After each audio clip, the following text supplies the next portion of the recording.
should be live with the stint 2.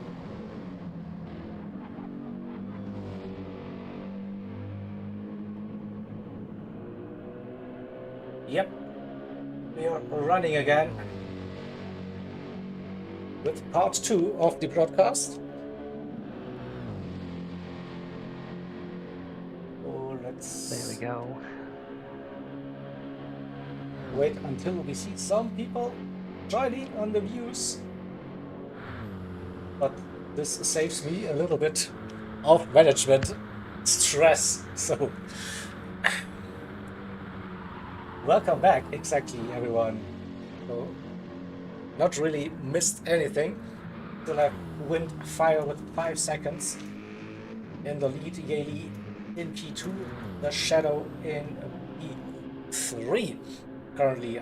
So the 67 in P2, the 66 in P3, then Philo P4 with just 2.5 seconds and the best tires. So I think he might have a really good look at P3 here before the driver swap, just 2.5 seconds, and can attack. Then in P5 it's the 23 McLaren for Apex Motorsport Canada with the dude. 5 seconds now or that gap to Philo. So I think the top 5, it's still anyone's game with just 40 seconds separating those 5 cars, and a little bit of weather drama or whatever happens, a little mistake, damage, and boom, they're like that close again. Then we have the first big gap basically between P5 and P6, 1 minute and 8 seconds to the legendary motorsport performance team, the 83 Nissan GTR with Mojo. A very solid stint for the all-German team in P6. And in P7, Inferno Motorsport. And we see now those bigger gaps between the cars now. Everyone looking to get to the end before the driver swap with their current amount of fuel and tire compounds. Number 2, car for track design racing, Roadrunner. In P8, Ferrari Pro for the 53, Nexus Racing in P9, the gap to Nico for BEZ, the 16 Nissan, just 5 seconds. And in P11 we have GTMA with Ovic. I think he's a lap down. Don't see the delta between Nico and Ovic. Let's have a look if you can calculate that. 3:45. Yeah, let's say 9 minutes-ish, so yeah. So alright, and we're getting closer to the final lap of the stint, so I have to prepare something now. Give me a second, so I need to inform the drivers for the rejoin disconnect procedure.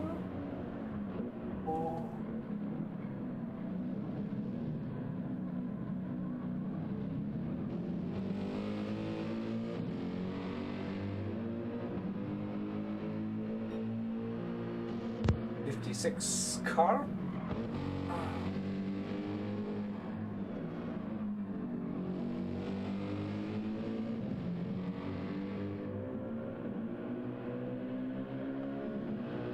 So 6 car as well.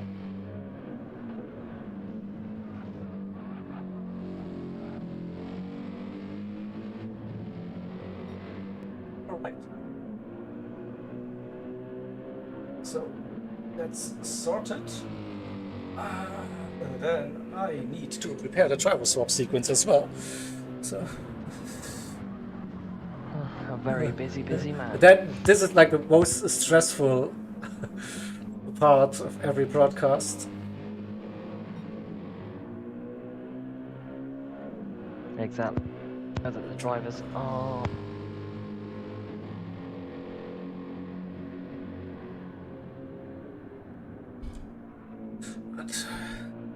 I did it. And I can also let you know that there is a little bit of differing strategy that looks like it may play in. Okay. I can't say much more until we get the swaps. Yeah.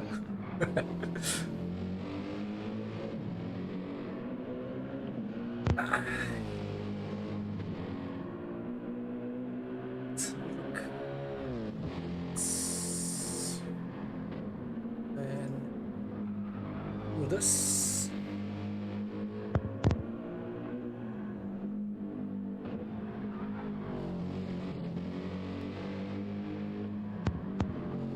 Yeah, so the car's now just going into the forest section. Hopefully not many damp spots still out there, but you never know. It's night time in the green now. There could be anything pop up at you over there. It's not quite kangaroos like Bathurst,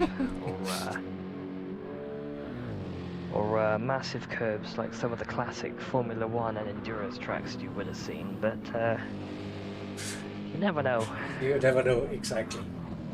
So, okay. I think I have prepared everything. Now I see your stream.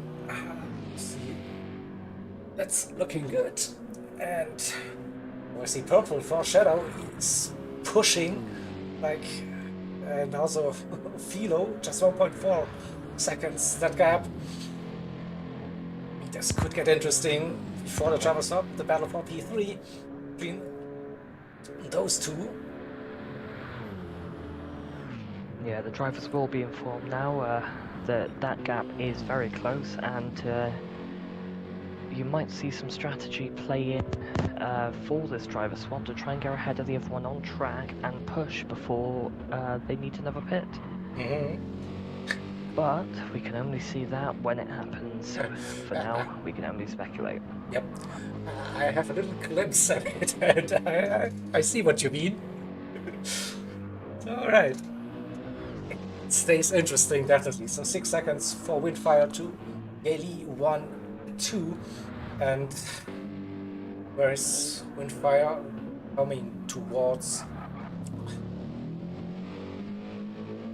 the second half of the lap. 4 minutes roughly, so we see that pit stop.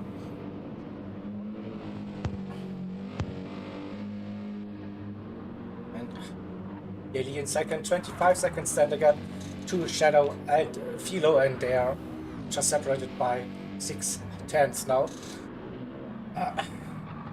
I reckon this could be a run to the pits between the two, the 67 and the 66 car. I always get confused with the two Finnish cars. It's the 66 in P3, the 67 in P2, and Philo in the number 1 AMG in P4 currently, chasing down the Finnish driver to hand over that car in P3.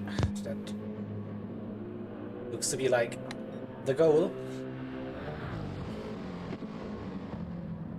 Windfire keeping that gap steady.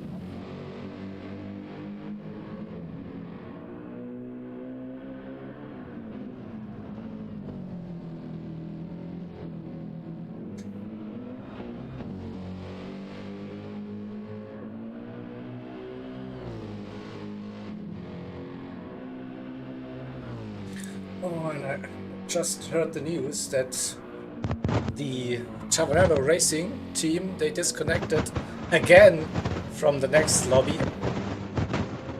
Poor Italian people with poor internet and poor PS4s. Come on. No, it's a smashing blow, but Yeah. I guess there's not much more you can do in terms of racing around the Nordschleife, around Le Mans. Those tracks kind of choose their winner, and today just must not be their day. Yeah, they were like the best AM team by far. Now that is a tough one, a tough pill to swallow for them. They will certainly return for stint number 6, but that is like a huge gap then with that disconnect. Exactly. It's the last thing you need, and unfortunately, is one of those things when you're racing online. You're only as fast as the internet connection of your slowest provider. Wise words here on a Saturday late evening or early Sunday morning if you're in Germany like myself. So it's deep. Well, it'll be happy midnight for me halfway through this stint, so I'll make sure to try and bring that up. So Windfire on the Dettingerhöhe. 6 seconds roughly the gap between Yeli and Philo made a mistake. 3 seconds now in that gap.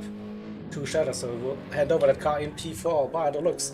So let's get ready for the driver swap. So the 24 car.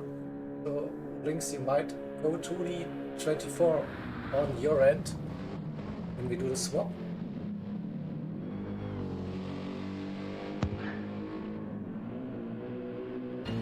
Should be the a, driver yeah, taking that should over be looks a like pinkish. Kung Pao. Kung Pao. He is back. One stint out and back in again. Yep.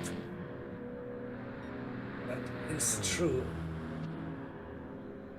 But a nice little meal break, and I'm sure he'll love to stay in the car until the end of the race. Unfortunately, that is not happening. But I can tell you that the track has got a bit wetter since the start of the driver swap, and I can also tell you that it is a massive gamble at the second between the intermediate and the wet tyres. Oh, wow.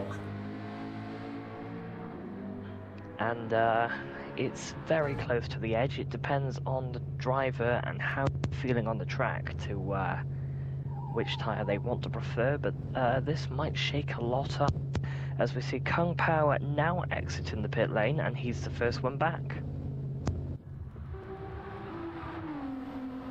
Right, and again, challenging conditions then for the drivers to start their stint or the next one.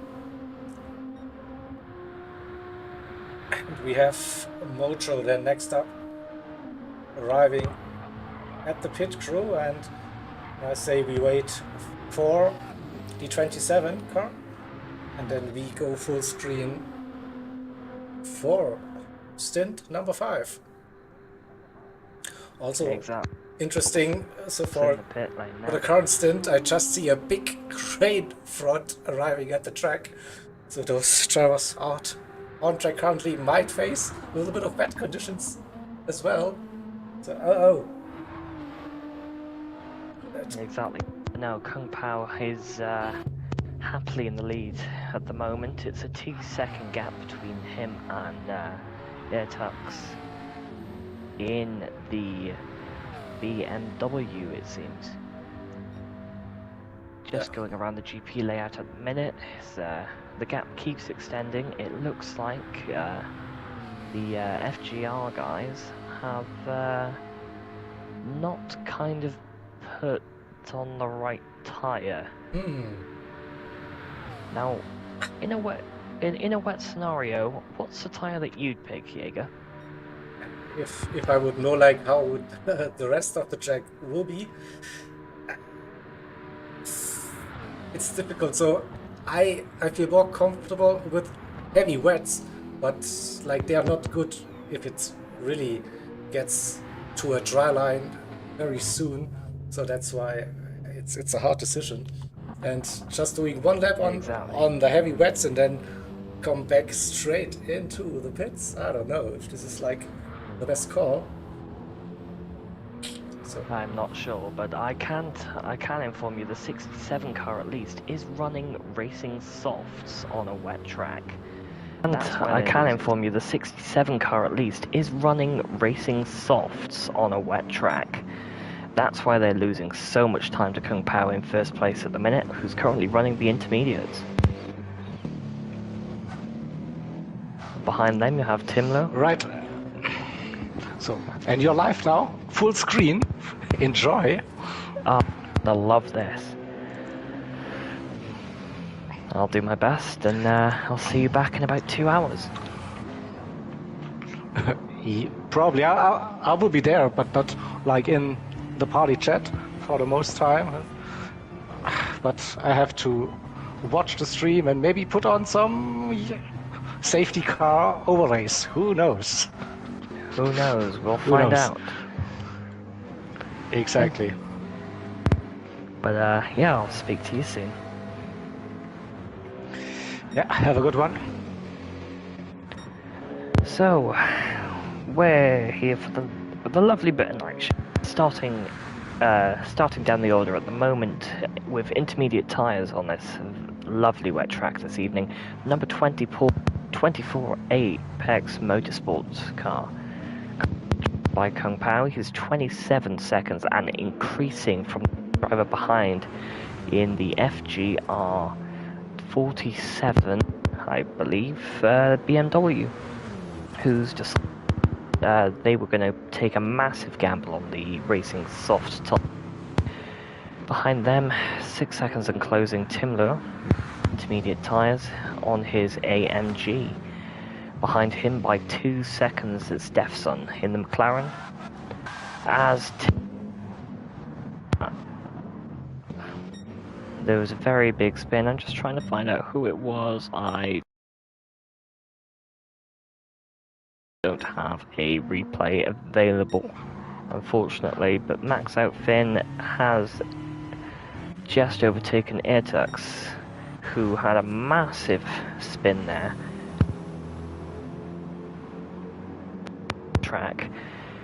The track is starting to dry a little bit as they go further into the forest, but that is not ideal for them. On board with Finn now, about to go down the hill. In these very wet conditions, you can hear them struggling a tiny bit, almost going off the road, just trying to keep some form of car on the track. It's a lovely bit of racing going on here between Defson and Timlo, though. They're 6/10 apart going down the hill. Both, I believe, running the intermediate tyres. Up the hill, we'll see it if the gap decreases.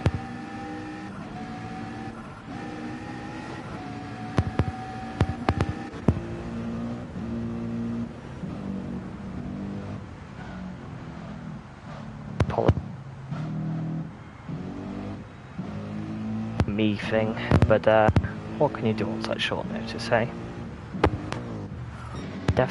Right behind them, going down the long straight with the corners, between just trying to mix things up with a wet track. You don't go too wide, you will spin straight out. Right bumper to be a lovely move going into the next couple of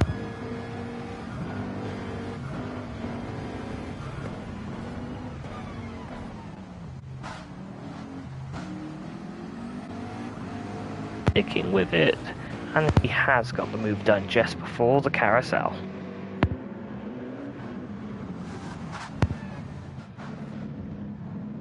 But Timlo does come back, he takes the carousel perfectly, and they're still side by side.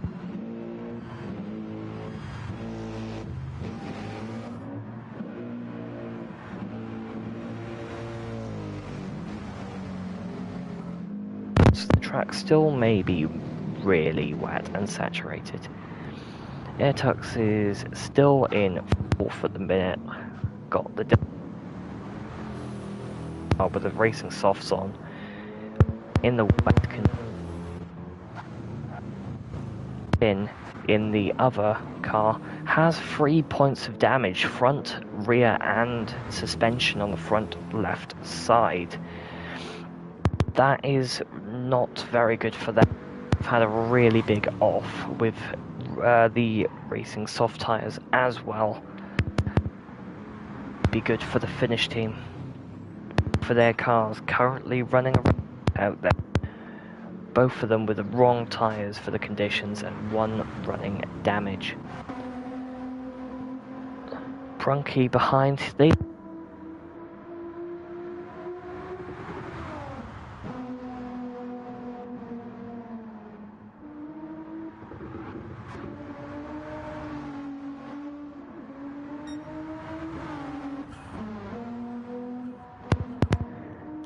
that gap at the moment, 25 seconds.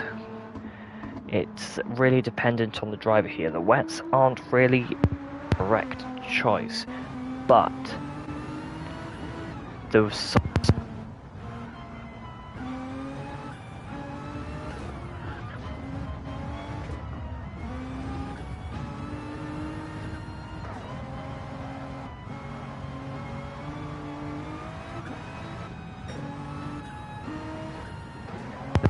hopefully not too much.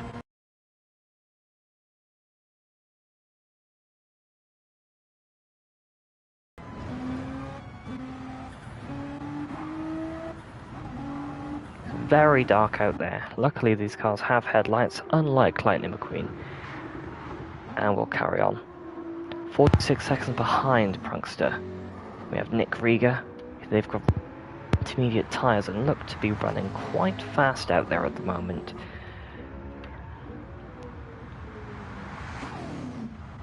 Behind them, Sonic Marathon, and then behind them is Liba, or Ilba, depending on the capitalization. It doesn't really show properly.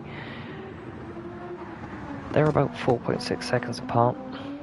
Behind them, we have ERA Shadow, also on the intermediate tyres. Definitely the right tyres to run at the moment. The Polish driver looking to hopefully bounce themselves up from 10th place in this stint. Then FGR Matty in the 56 car.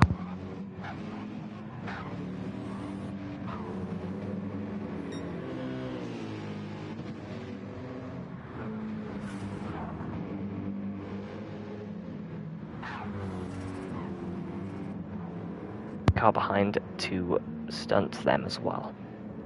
And in the pit lane at the moment is the GTTM car, the GT Morocco car of Karim, who's I believe either still waiting for a driver or possibly serving a penalty or a disconnect, but we should see them back soon. Anyway, Prunkster pits from the wet tyres. They seem to be opting now to go on to intermediates, fill up with a bit of fuel, and run the race. Out in front, Kung Pao, 27 seconds now. This is the gap to Defsun. And lapped already is the driver behind Matty. But again, like I said, all they have to do is wait. Now Defsun P2, behind them Timler, who is part of the track design team.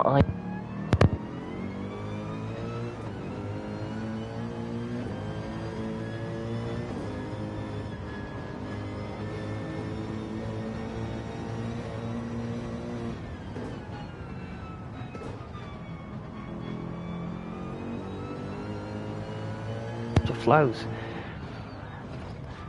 The American slowly starting to hunt down the Canadian before we head into the Flugplatz. We'll continue to ride next to them on the TV camera, unless anyone else has any insight or has any kind of request. I'm here for you, for your entertainment. So if you have ask any drivers you would like to see, please let me know in the live chat. gap now 2 seconds between Defson and Tim Lower. The Canadians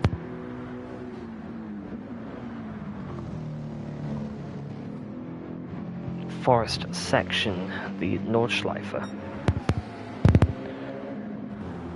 Behind 30 seconds is the Finnish driver Ertax, who is still on the soft tyres, but it looks like the track is starting to dry up enough now to where they will actually turn out okay. And then Max still driving with 3 points of damage. Luckily a decent gap behind, and their fellow teammate only 10 seconds up the road. They should be able to last on their stint.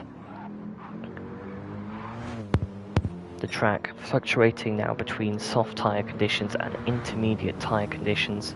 Intermediates look like the better choice overall, but the soft tyres, for longevity, might be the call because the rain has stopped.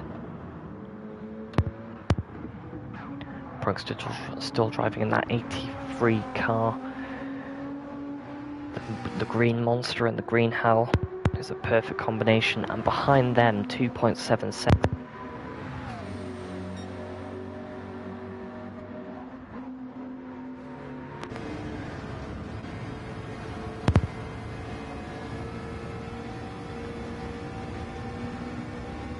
Position last lap battling. Behind them by 1 minute 12 seconds is Lieber, and behind them Sonic Marathon.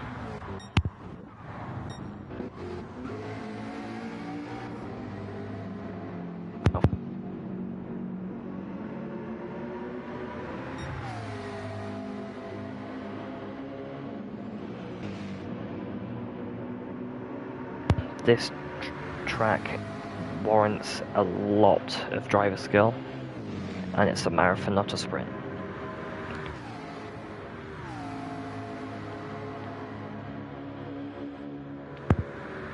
Staying around 4 seconds for those guys, and Airtugs is starting to crawl back the gap on Timler now. They're still running the soft tyres, but they don't have damage.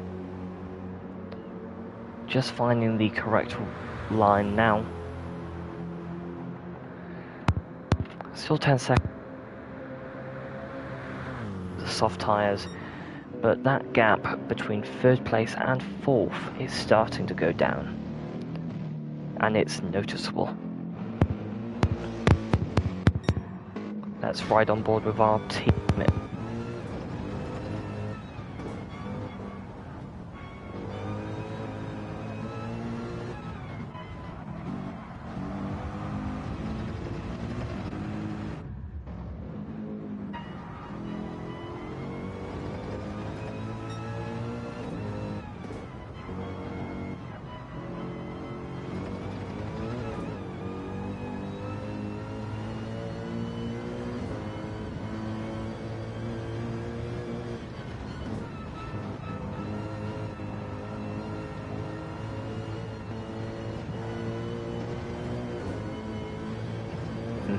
Two Kung Pao in first place, so it's still anyone to play for in stint number 5.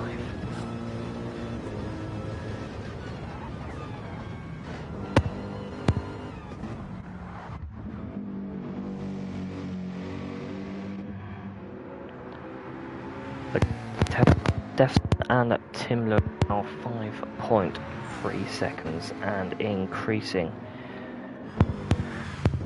Just running their own race at the moment.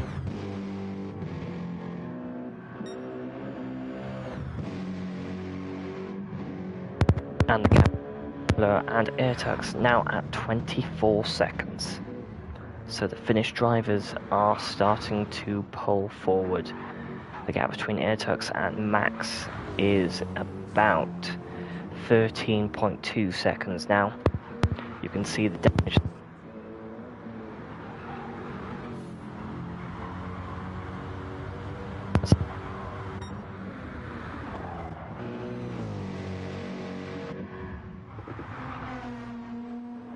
To behind again. like I seem to be repeating.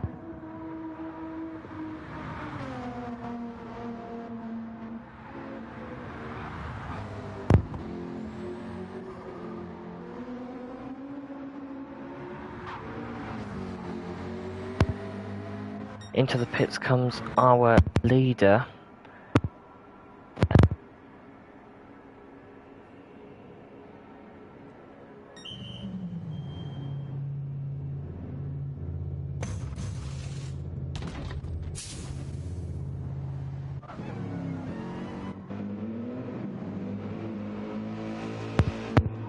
Some pits, presumably to do the same. Timler behind 6.2 seconds was the gap. Let's see how much fuel and or the pit crew will change either standing. And Airtux behind 1 seconds, but that gap will go down massively since the leaders are in the pits. Airtux comes across the start-finish line and seems jumping Timler here on the massive undercut, keeping on the soft tyres as they go into the GP layout. You don't want to be offline here because that wet track is going to ruin your race on those softs. And you've already seen with Max, the gap only 3/10 between the two. Let's go on board with the Finnish driver Airtux and see where we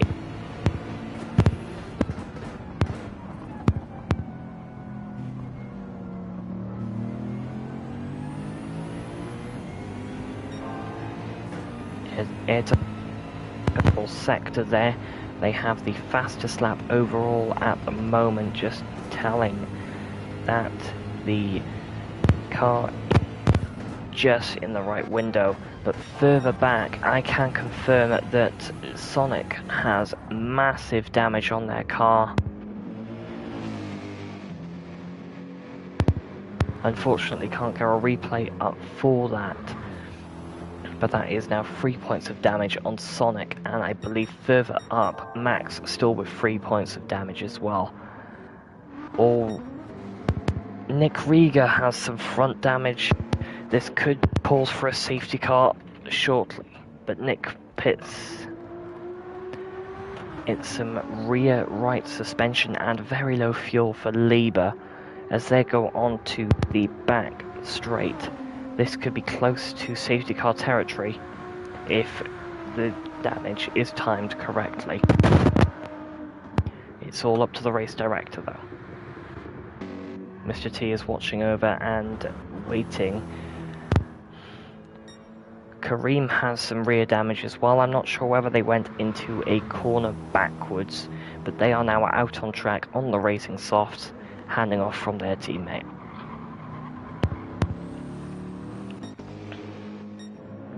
The gap between Kampao and Defsun now 27 seconds. I'm not sure what entirely happened there. Possibly a bit of fuel fill up, making the gap. Tim is battling.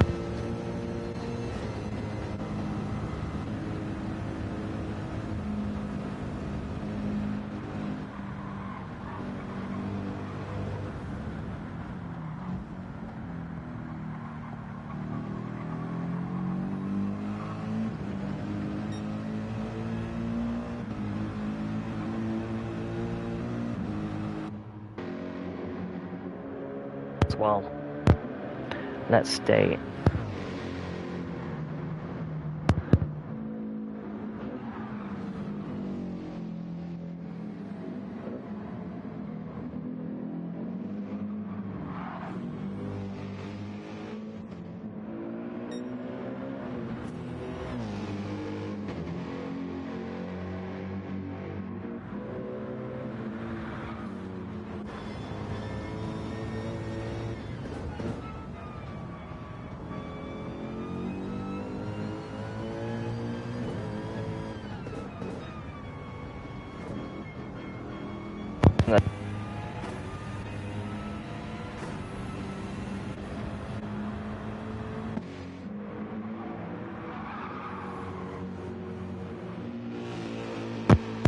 dry out there few bits of patches across the corners of the track, across the very edges of the track. Timler goes purple again, so it looks like they might be on for a fastest lap attempt at the moment. Again, their fastest lap, a 1:18.6. Further down the gap between Max Outfin and Timler now dropping. They still have damage, but they are still pulling some purple sectors out here, showing that damage is not affecting their race very much. Prugster behind them in their own part of the track. They have 1 minute ahead and almost 1 minute behind. All they can do at the moment is run their race. Again with Nick Rieger, who suffered the little bit of damage on their car. ERF Shadow behind, they're on the softs now as well, running a decent amount of fuel. And I must say that that art car looks absolutely beautiful in the night. Lieber fixed their damage, and that GTR will carry on here. Only 8 seconds separate Lieber and Mara from behind, so hopefully Lieber can make up a bit of ground there. Or we can see some bumper-to-bumper, door-to-door racing again if Sonic manages to catch up.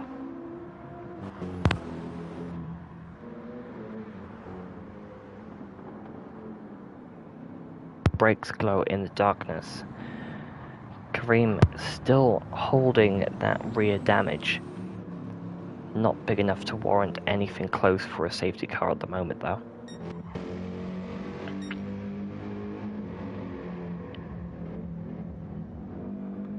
You can see Kung Pao coming across almost to the end of the forest section now. Almost onto the straight. It's 26 seconds to Defson behind.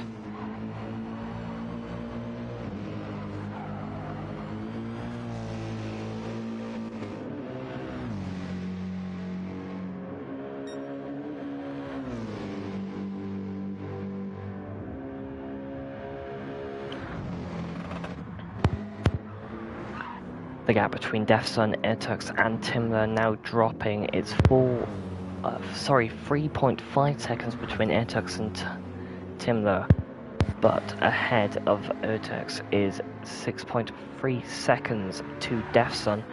This might be the closest battle, freeway battle for second place about to begin. We'll go on board with Defson here. Coming up to the second cap.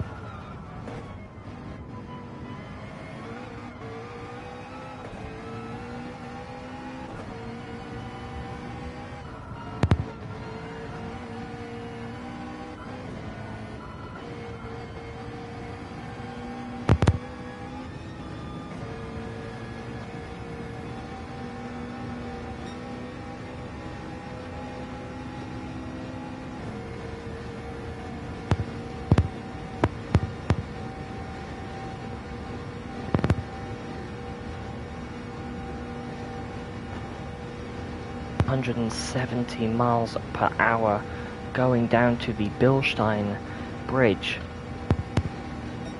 That's about 170 miles per hour and increasing slightly going to the end of the street there. Fast machine but built for corners around this track. It's only 5.6 seconds for Airtux.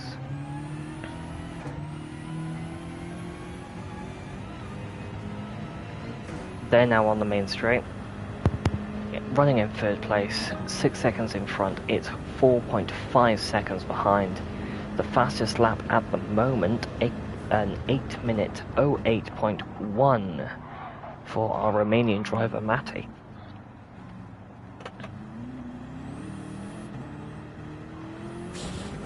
Airtux going out onto the wet stuff. It's Max Outfin on the soft tyres. They've decided the damage is too much and they need to pit.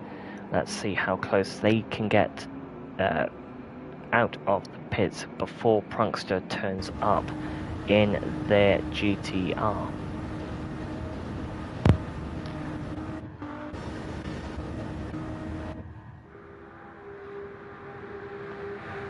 It's Brunkster coming down past the Bilstein Bridge now. Finn is loading up with fuel. They've decided for 56 litres, it seems. They exit the pit now, and it is a big gap between Finn and Brunkster.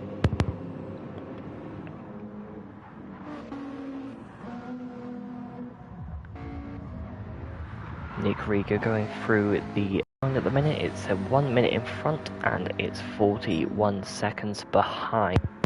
They're going on past the Audi gantry. Let's see how fast they go.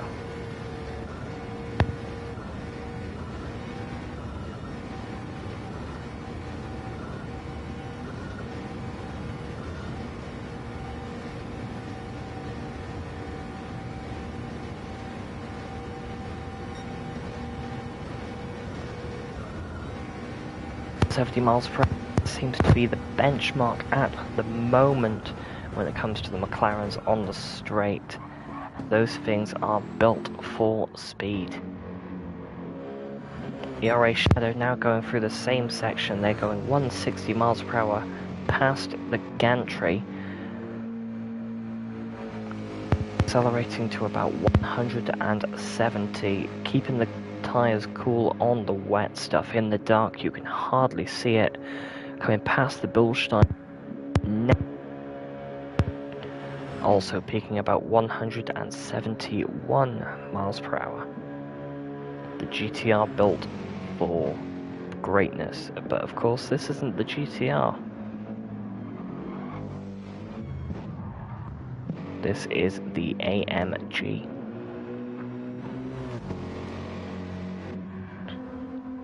Here comes the GTR.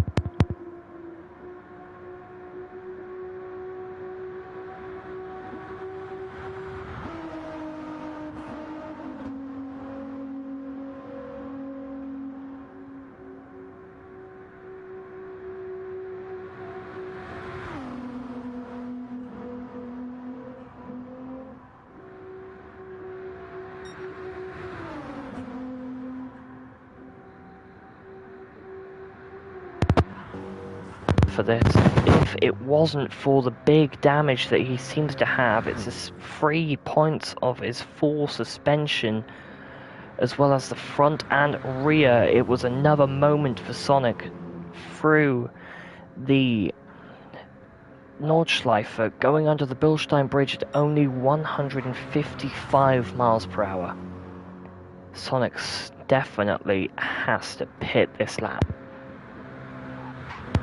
There's no way that...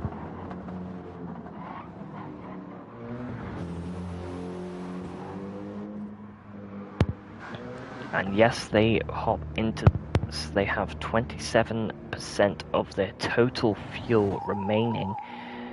Matty 3 minutes behind. They're still running some quick laps out there. Their last lap, the 1 minute 08.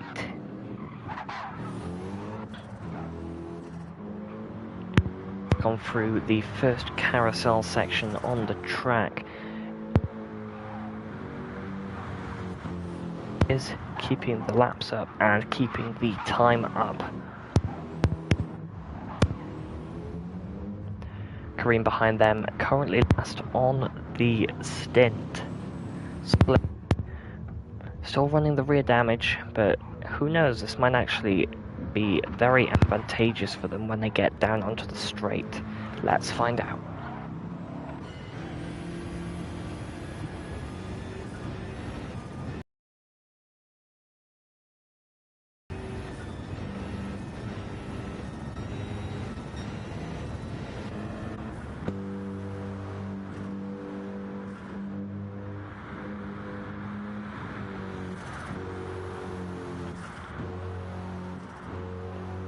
Kareem on the track running at about 160 miles per hour, so that damage actually causing a bit of a time for them.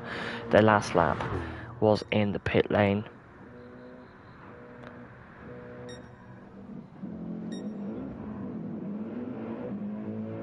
Back in front, it's only 6 seconds between Kung Pao and Defsun. Kung Pao making a crucial pit stop.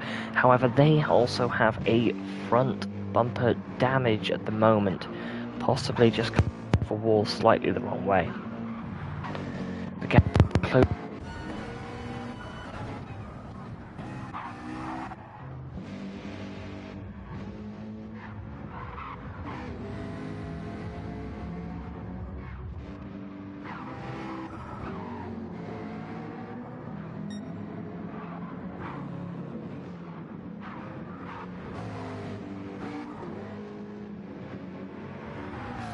Team also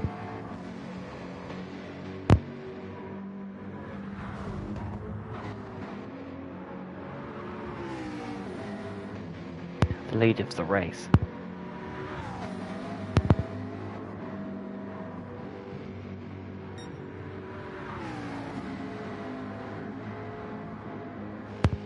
The gap now coming down to about 3.8 seconds.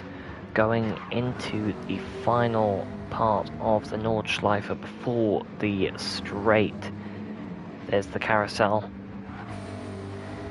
The gap staying and possibly here, but Airtux behind. They're running a well-worn set of soft tyres, but with lower fuel, can they catch them on the straight?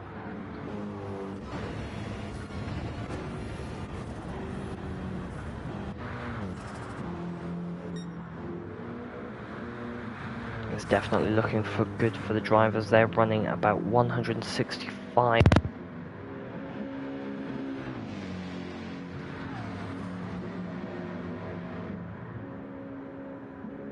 Running with damage, but Defson to lights on the straight.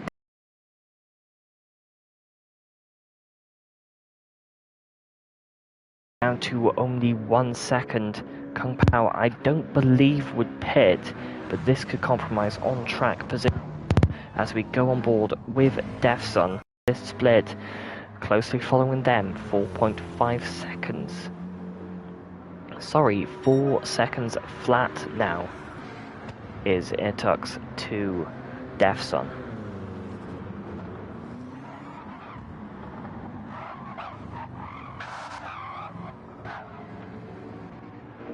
Behind them, Timler only 15.9 seconds off of the split lead. You can see the brakes very hard here. I'll come back out 7.7 seconds behind Timler.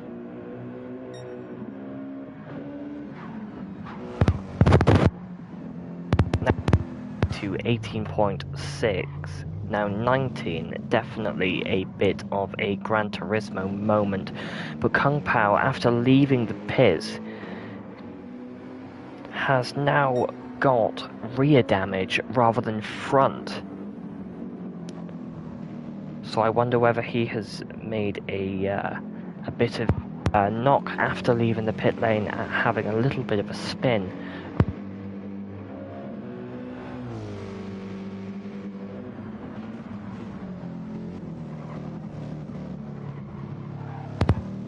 Of work ahead of it. Going down the grid with well-worn soft tyres, they look soon to the end of the stint.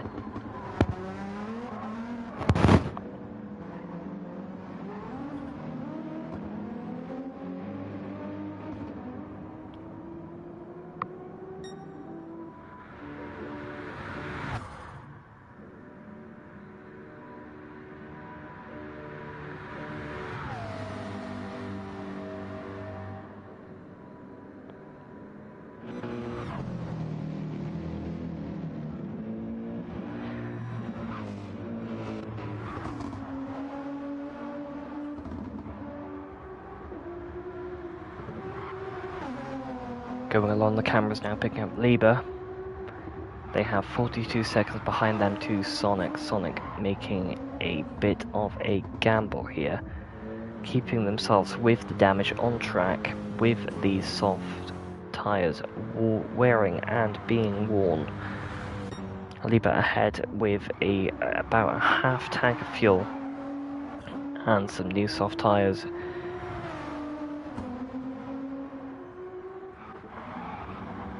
Matty still with the current fastest lap. It's now a 1 minute 7 seconds .7 on their previous lap. Their softs are very worn though, and they are coming to the end of the fuel for their stint.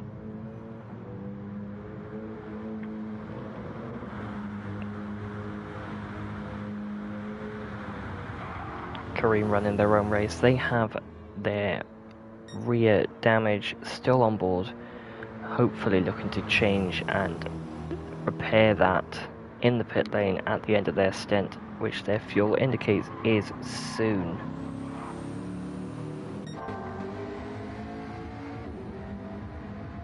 It's only 4.5 seconds for Defson to Airtux here. Airtux making the gamble, starting the race stint on soft tyres. Like our admin is saying on the live chat, a very eventful race since the start, and the wet track at night is definitely playing in here, as Airtux does make a little bit of an error there, going and cutting the grass. No time lost on that.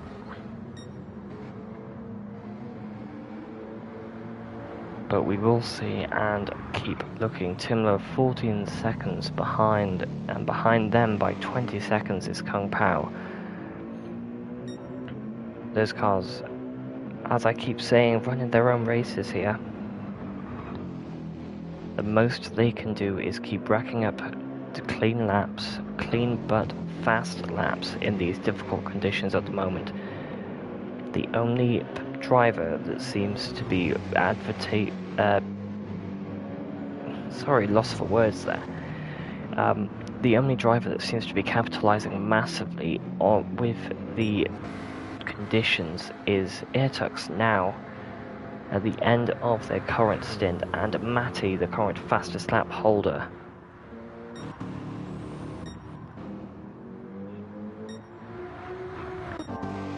Checking down the grid for any more points of concern here. Prunkster is wearing massively on their soft tyres. The GTR does like to eat through them. They do love eating a bit of rubber. It's 25 seconds to Finn ahead, who is cleaned off all of their damage, and I hope their visor. They're now running in 5th place, is only 1 minute total from the P1 runner of Defson.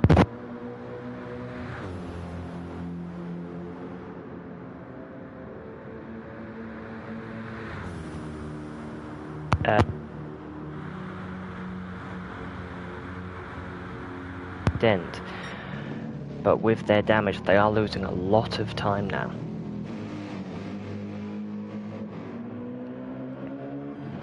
Natty is a great question. Why no safety car? There is a procedure in place. It's up to the race director discretion there to award a safety car, and I believe drivers being at the end of laps and end of stints to fix damage would have made the safety car unneeded, but please don't quote me on that. It's been a while since I have commentated on a ERF stream.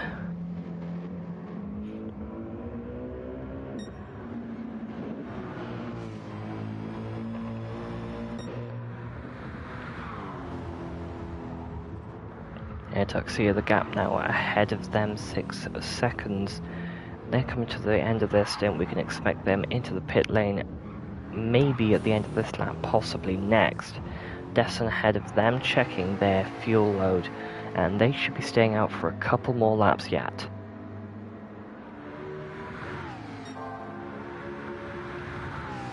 The remaining time ticking down now to about 15 hours and 15 minutes.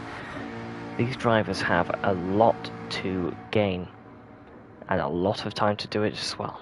As Defson, you can see behind them in the distance, and then Timler, you can see Jess going under the Audi gantry. Defson getting a purple sector here. They may have just found the correct line through the track.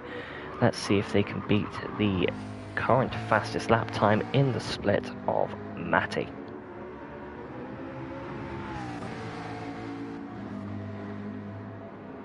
And they cross the line. It's an 8 minutes 6 seconds, which does mean that they are currently the fastest car on the track in the McLaren. Airtux comes into the pits with the BMW. They were on soft tyres, warned them 50% on the front. There's about 11% of fuel remaining in that car, which should help them to close down the lost time in the pit lane. Let's see how much they fuel up.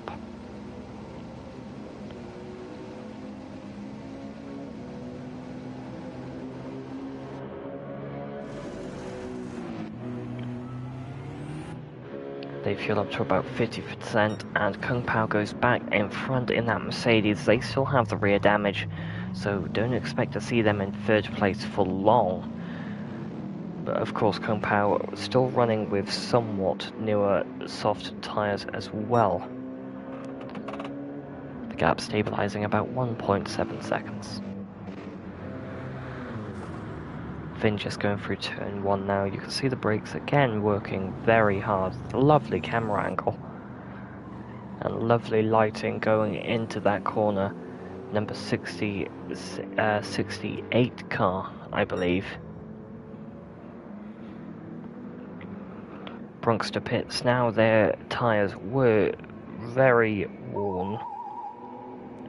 Their fuel load also warranting a pit stop on 17%.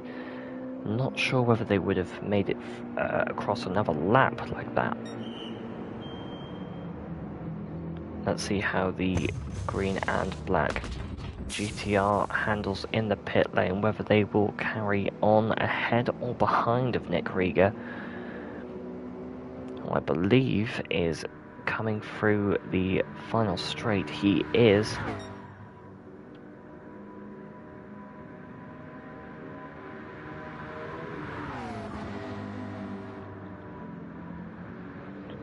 Bronxter back out of the pit lane through the first couple of corners. No massive gap difference there between Rieger and Bronxter.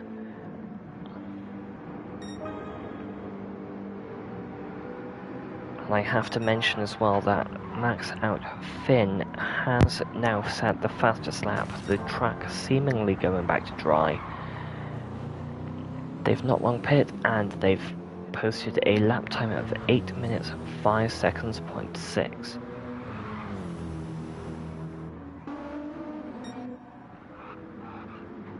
Rieger 24 seconds in front, 34 seconds in front of ERA Shadow, who comes into the pit on low fuel and worn tyres.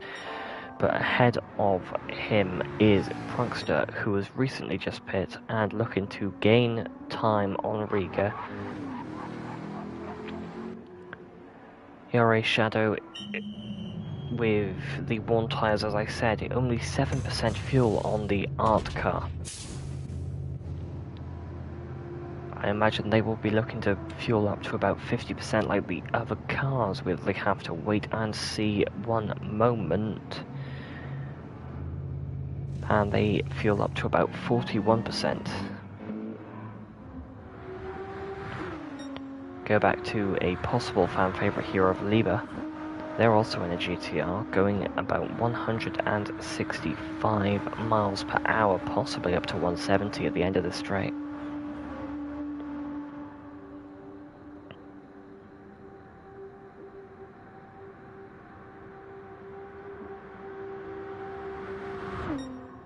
They go under the Bolstein Bridge at about 166 miles per hour, which is decently fast for a GTR running a high downforce setup. That car is very heavy, but under the BOP has a little bit of extra balance of performance to it. Lieber, you saw and probably heard a little bit of a crunch and scrape. That was them hitting the wall, but no damage to report.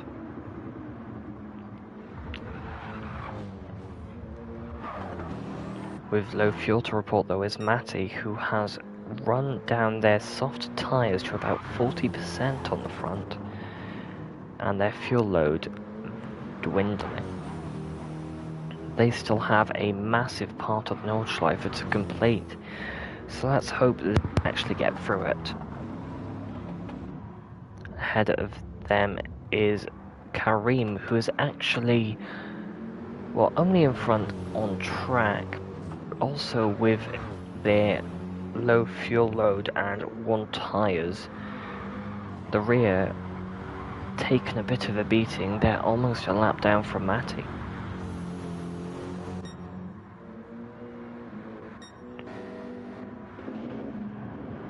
We'll go to Kung Pao and Irtux, as it seems they've going side by side.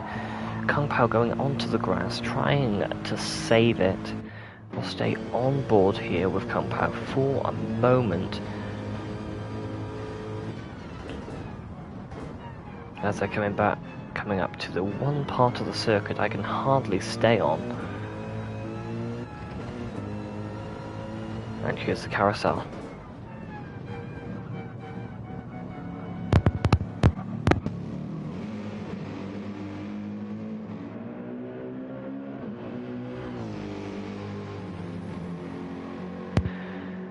The carousel section, and Kung Pao now back up to third, but this definitely not over. They have about half through.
Coming up to the second carousel, Irtux getting a little bit of a mishap with their grip.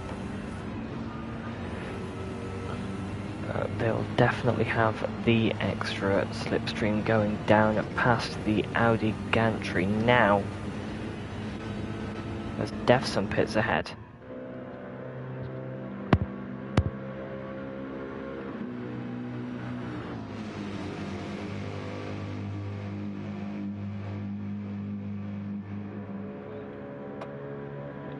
Irtux making the move stick, it seems, going into the final couple of corners.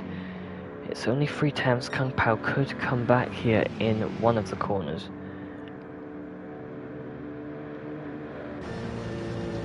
I'll stay on board with Kung Pao until about turn 1 to see if anything happens here. Possibility for a dive bombing move should no one go into pits.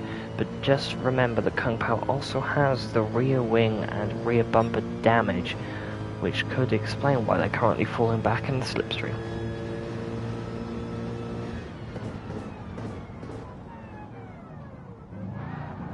Oh, Jaeger making a little bit of a squirmy move there. Still trying to get the power down ahead. Pressure definitely coming from Kung Pao. The gap stays about a second again as Irtux makes a perfect first sector of the lap. The 67 car very much showing its colours here.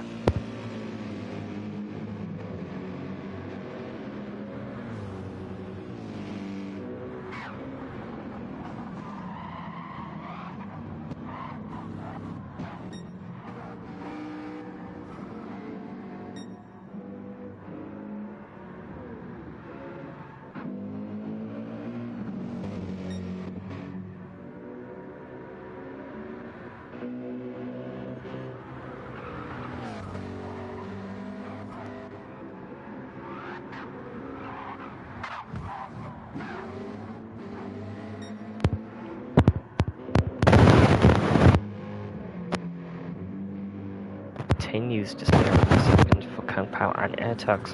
Very close battling here.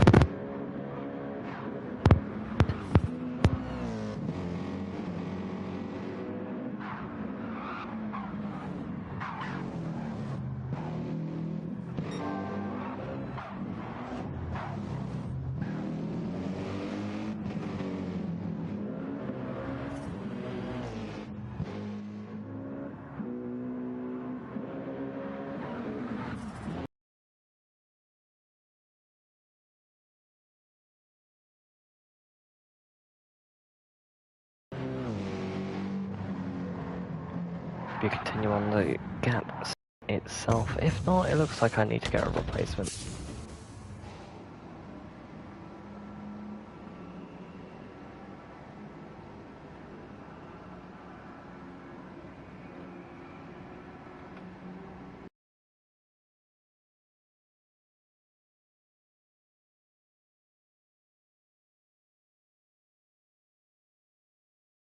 Nick Rieger in the pit lane now. That McLaren going on to another set of softs with about 50% race fuel.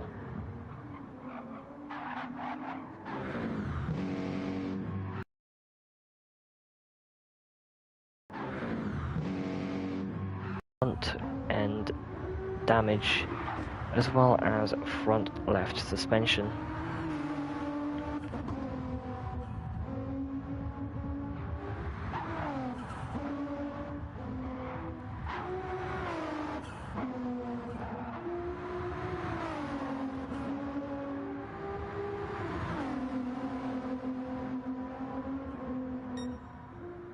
Lieber getting a little bit of action time here. We'll stay on board with them, see if the damage is affecting their straight line speed much. It looks like it is, as they're going around 160 miles per hour on the big back straight. Imagine if they had DRS in these GT3 cars.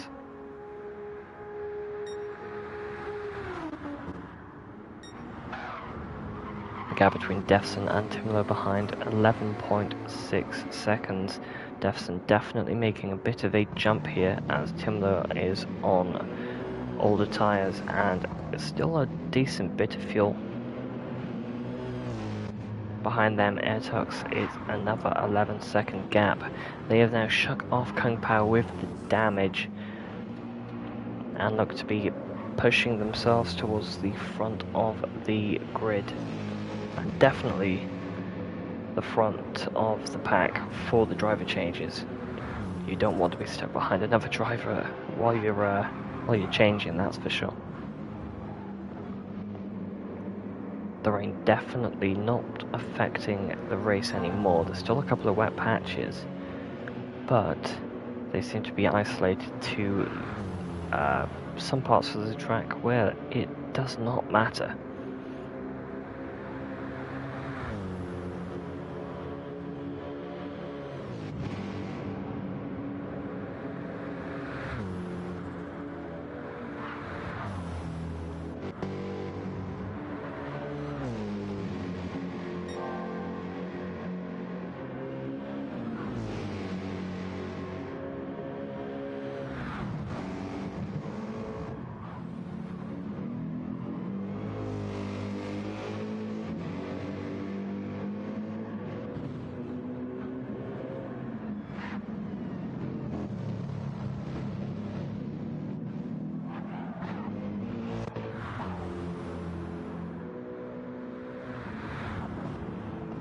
If you're just tuning in or watching in the background, let us know if you would like to see a certain driver or a certain car, and we'll try to get that working for you as Max out Finn goes through the first carousel section. Not Caroline section, it's not quite a song. It's 22 seconds separating Finn and Kung Pao in front. Kung Pao running rear damage. Kung Pao also running rear damage. There's definitely still a couple of wet spots outside, considering the damage that these cars are starting to pick up now.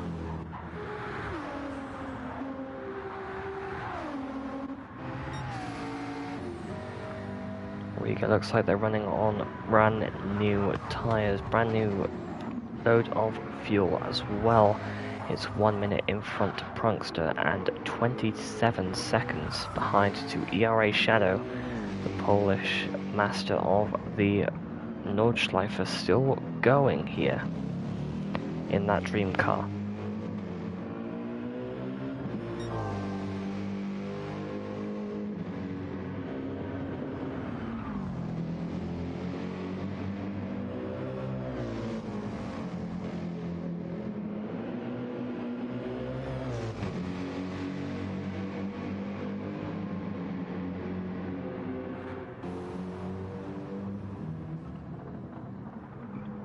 Solid Marathon coming around to start his next lap on the Nordschleife. He's running on low fuel and very worn tyres here.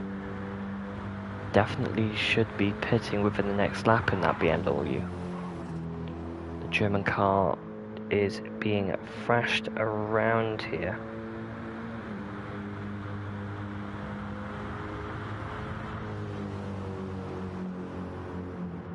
Demon asking for a GTMA driver. We've got Karim here.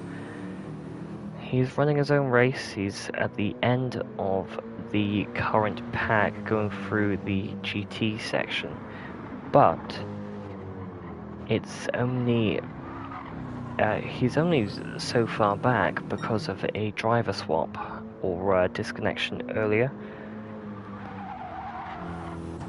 He's 16 minutes off the start of the pack, but this is still a massive race to go on, and a safety car could pull them right back into the action. You'll have to stay tuned as long as you can stay awake here on the Endurance Racing Federation YouTube.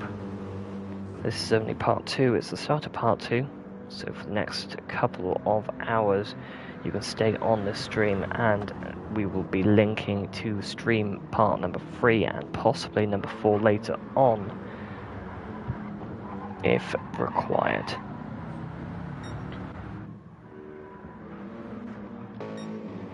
The gap between Kung Pao and Irtux now stabilising at about 7.4 seconds. Defson ahead in the lead from those guys at about 23.9.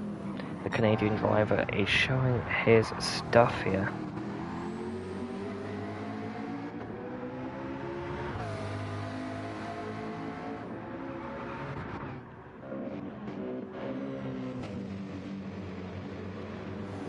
Max out Finn, he's still driving with that damage that he's picked up through the Nordschleife, but he should be coming into pit at the end of his current lap. He's still on the GT layout, so he's got the entire Nordschleife to run with the damage and worn tyres before he's allowed to pit.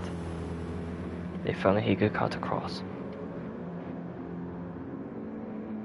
However, 2.8 seconds ahead of him is Timler, who seems to have just come out of the pit lane.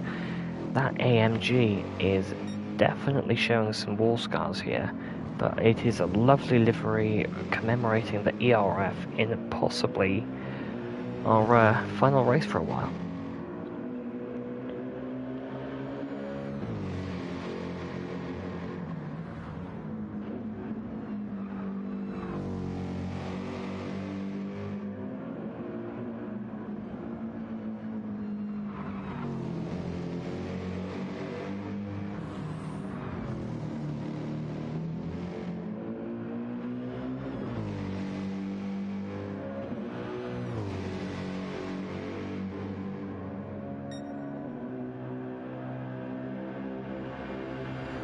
You can see Finn in the background there, about 3 seconds separating Timler and Finn now. Finn running with the damage, you can understand why the gap is increasing. Timler, the American driver in that AMG, is really starting to pull out all of the stops. The gap between him and his American compatriot is 21 seconds. That's separating the two AMGs are currently on track for position.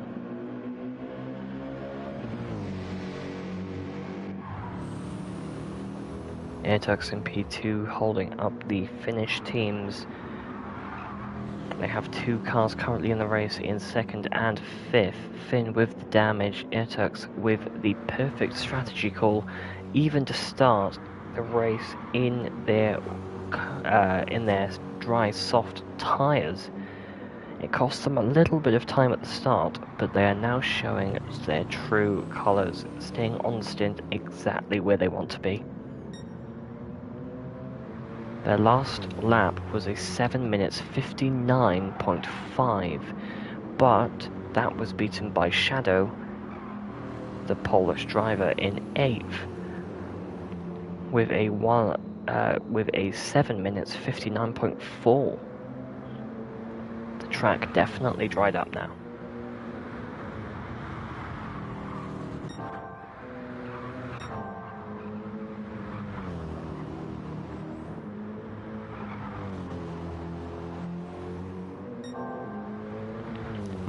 Matty is starting to post some purple sectors again. We might see another lovely fastest lap from Matty. He was the first one to set a proper fastest lap in the low 8 minutes. Sonic's really getting on the move now, but unfortunately for him, he is on the end of his stint and will have to come into the pits. Shadow is running very fast at the minute. It's 7 minutes 59.4 seconds, the fastest lap at the moment, and he's running even more purple sectors as he's running around the Nordschleife. It's 21 seconds for Nick Rieger in front, but there's still pit strategy and a lot of racing to go. As Sonic pits in 10th place with 1% of his total fuel capacity. That's not going to help.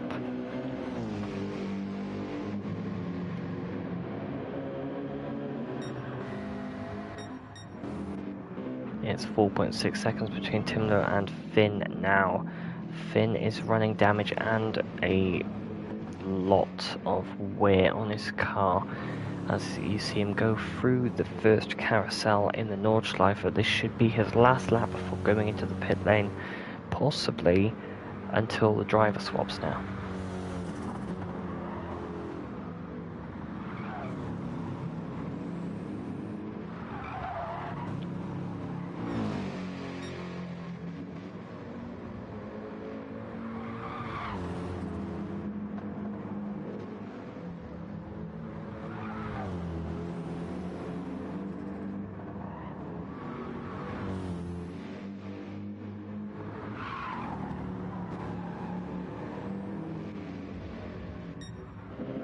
It's 10 seconds that separates Kung Pao and Airtux on track at the moment. Kung Pao looking to try and get back to the front of the pack where he started this stint.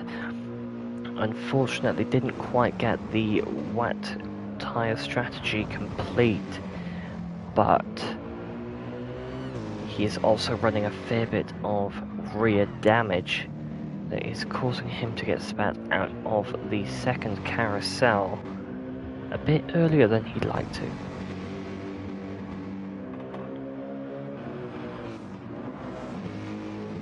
Going onto the straight, he will have a bit of a speed deficit going under the Audi Sport banner now.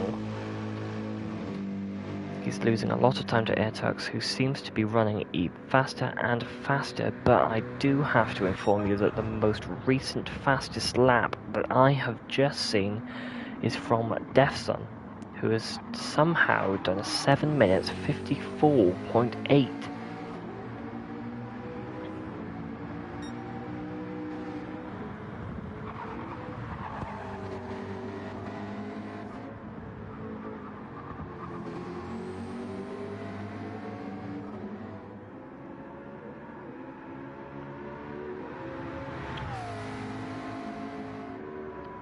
Kung Pao pits in this lap. Let's see the state of his car. He had about half of his usable rubber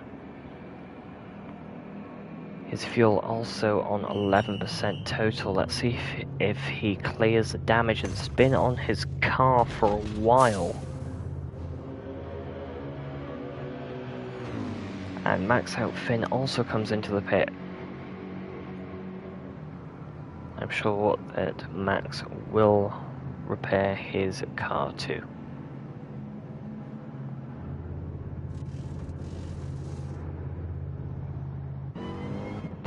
Compo does fix his damage. Let's see if Finn does the same here. His pit crew working big time to get that car back out.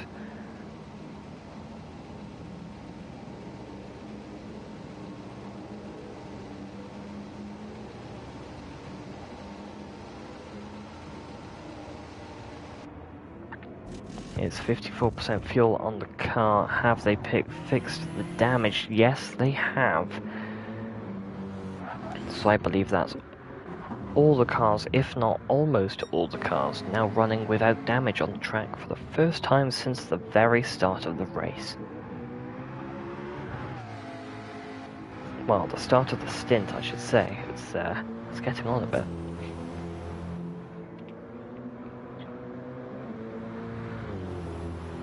It's 14 hours and 50 minutes away from the checkered flag here. Defson in first place, 30 seconds behind Airtux, 34 seconds behind him Timler, 17 seconds separate him and his fellow countryman of Kang Pao, who has recently come into the pits, and behind him 28 seconds to be precise is Finn, who got unlucky with a bit of damage at the start of his stint. Behind him, only 6.5 seconds is Prunkster, who has been running in the midfield the whole race, just running his own thing, not getting involved in any big incidents, and I don't believe that they got a bit of damage on the car this whole stint. It's 1 minute 5 seconds behind Tourewagen, and only 18 seconds behind is ERA Shadow, who looks like they're starting their final lap on their current fuel and tyres. The Polish wizard on the track, keeping it nice and clean with a lovely art car livery, thanking the ERF for our endurance endeavours. I have to say as well, a massive thank you to the ERF guys for inviting me over to commentate one last time, and broadcasting for the first time ever.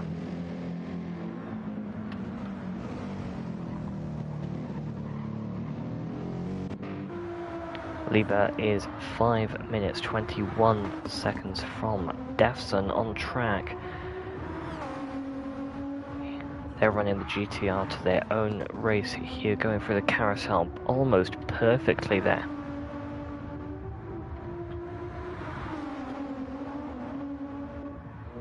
Sonic Marathon running the white and green BMW.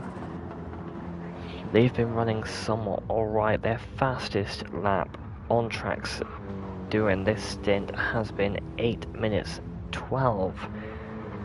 However, they have been running nice and clean, just not as consistent as they would have hoped.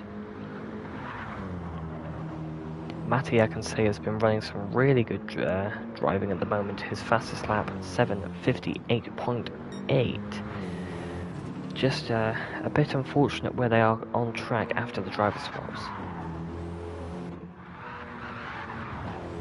I have to say as well, Karim not quite getting a grip of the track, but it is nice to see another driver on the track, even if it is just for a couple of stints.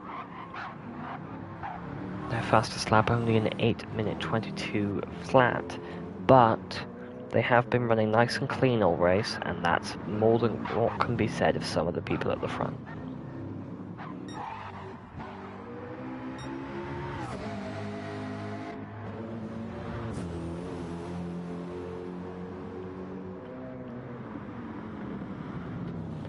For for those currently in our chat. I'd like to hear from you and possibly from our Mr. Admin as well, Mr. T, I believe you're there. Who would have been your pick as the best driver during stint number 5? Please let us know in the live chat. Is it Defsun who managed to get themselves 33 seconds clear of the lead, or is it the Finnish driver of Ertux who has pulled off a massive strategy starting on the soft tyres in the rain? Again, please let us know.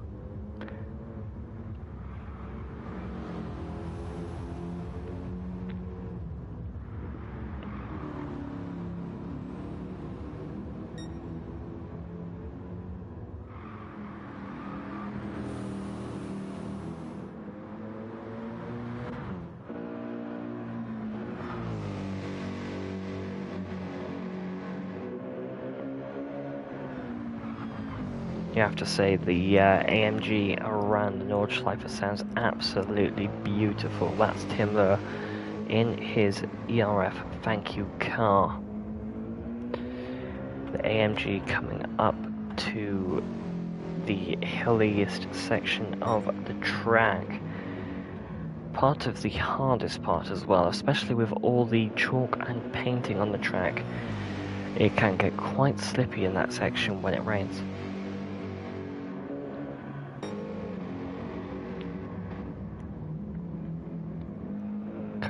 Kung Pao as well now is only 13.8 seconds behind Timler. Damage has completely gone, running about half fuel and new tyres. So you can imagine they will be pushing quite hard now up until the final few laps. Defsun Pits in the lead, they were running on 3% fuel overall. Let's see if they can stay ahead of Ertux, the Finnish driver.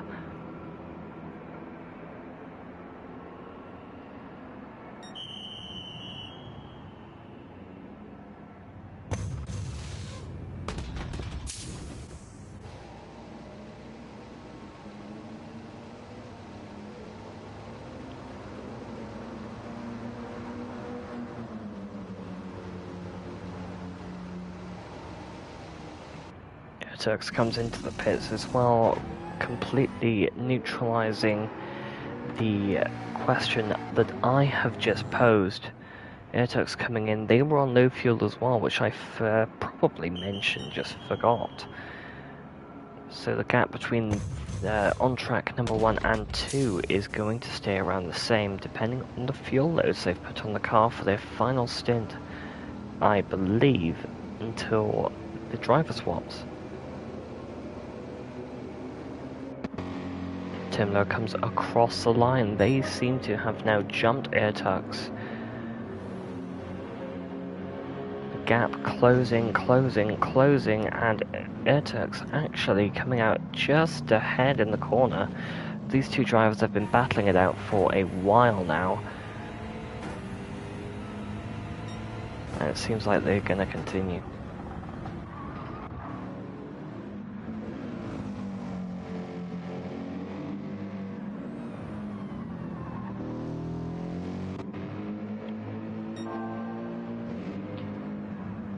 Kung Pao on his newer tyres and fuel load, pulling in some purple laps now, probably not going to rival the 7 minutes 54 second lap from Defsun, but you can always try and you can always push the car ahead. It's the Americans' third and fourth, Canadian in first, and it's the Finnish driver of Ertux in second. Finn creates a bit of a American-Finnish sandwich as Prankster comes into the pit lane now. This should be their final stop until the driver change. They're running on new soft tyres and probably, if I had to guess, about half fuel, which they do.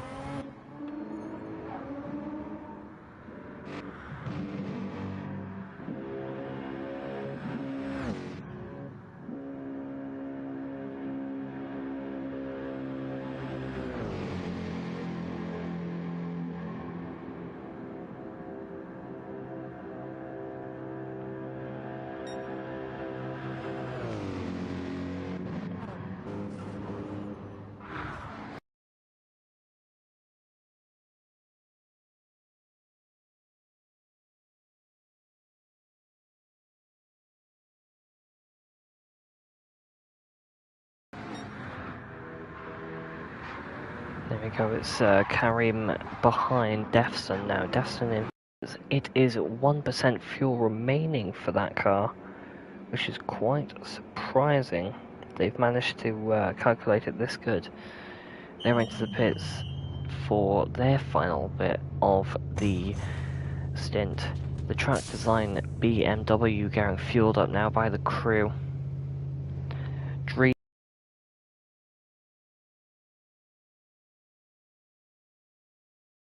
big, as the car says.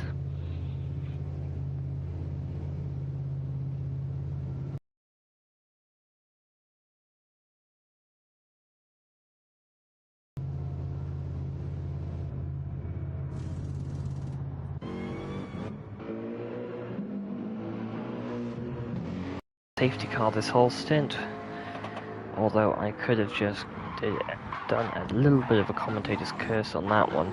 Defson 34 seconds ahead of Airtux. Airtux only 5 seconds ahead of Timler. This gap is gonna close up again quickly. Once again, just asking, who is your race favourite on this stint? Please let us know. Is it Defson who climbed first? Is it Airtux with the unusual strategy? Or is it someone else? Please let us know.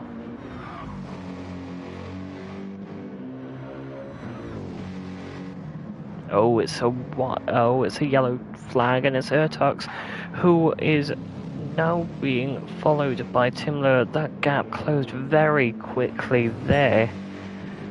Airtux with front damage. Timler side by side. It's door-to-door racing here.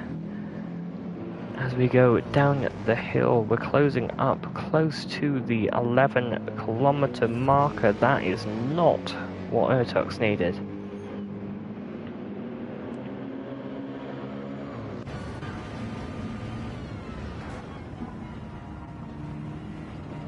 You can see the lights there of Timler in the background, the yellow lights piercing the back of that car. That is a very bad situation if you are the Finnish driver here. The AMG just sticking behind here, looking for a move. Will stay on board here as the two German cars go toe to toe and bumper to bumper. Kung Pao behind, closing in massively here as these two are fighting as well. They have lost so much time to Kung Pao in fourth. The wind picking up as well. It's a massive headwind now going down the main straight. Let's see how the drivers fare with the carousel. Timlo got thrown out there more than he would have liked. Airtux is going to try and pull out ahead now. But the battle is on, as I believe Mr. T is saying in our chat.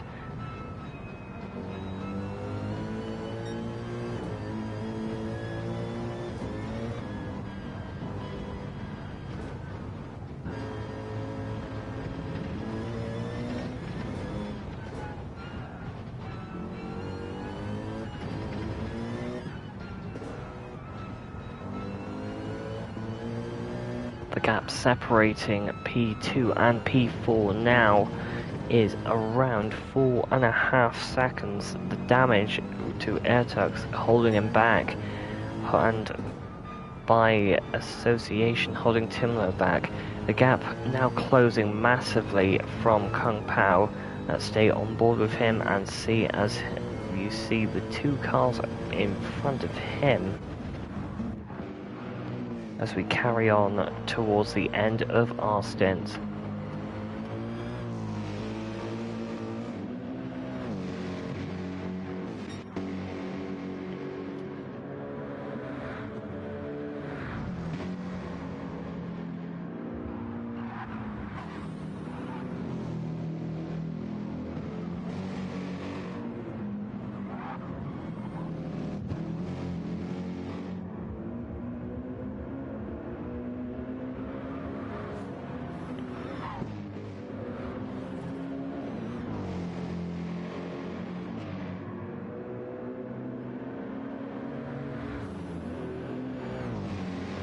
It's not often that we see three drivers on the same bit of track, all on the same lap on the stint. Timler with the massive slipstream on Ertugs and Kung Pao behind on the massive slipstream on Kung Pao. Let's see how this fares out. It's very close between P2 and P3.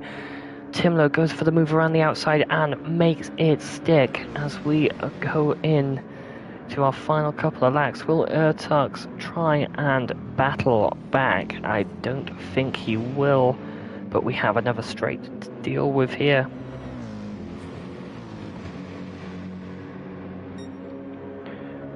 P2 to P4 completely nose to tail here. Will Ertugs try and go for a move? I don't think he will. Kung Pao not quite as close as he'd hoped there. And just lighting up the back tyres. It seems Mr. T is very much happy with the way that Timler has stayed ahead here.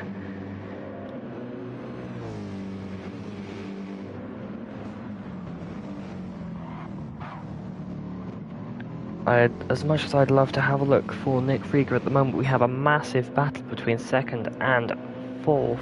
Hopefully Mr. T can have a look at the gap for me while I look at this. Timler ahead of them at the moment. AMS Kung Pao tailing that pack. It's about 2 tenths separating each car going through the Schumacher S.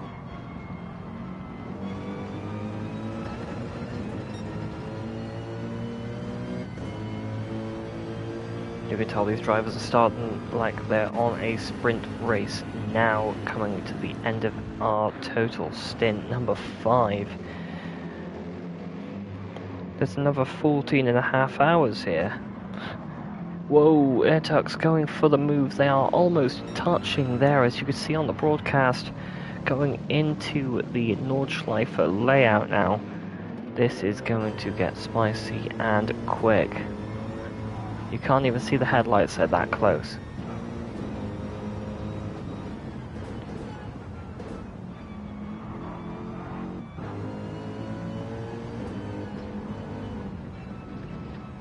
Mick Rieger does pit in 7th place.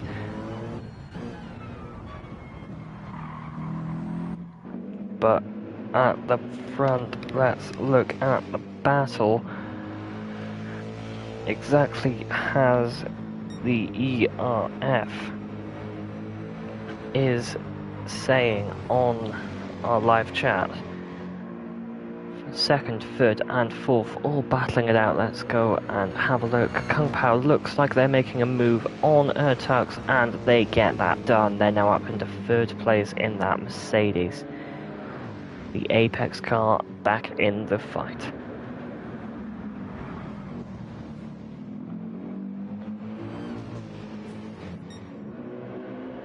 Timler being pressured massively now by Kung Pao. The 2 Mercedes going at it. Let's see how they fare. They're side by side going into the corner. Will they make it stick? And Kung Pao is now back into 2nd place, capitalizing on the massive mistakes. But this battle is yet from over. Timler behind, the gap staying around what they want it to be at the moment. They've got the dirty air, but they also have the slipstream, which will help them from Ertugs behind, who has no one to help them.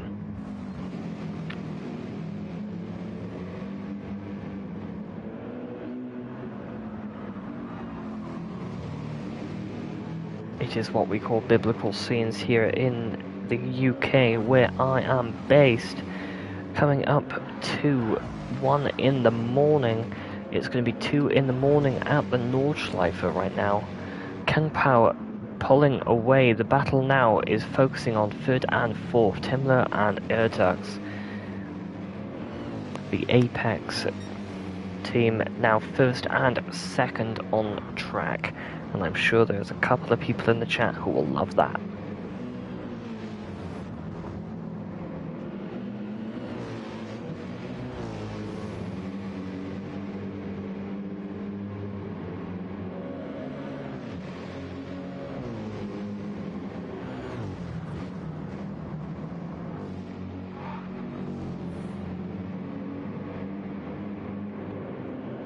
the gap hovering around 3/10. Now Ertuk's pulling the pressure back on Timler, going up over the hill here.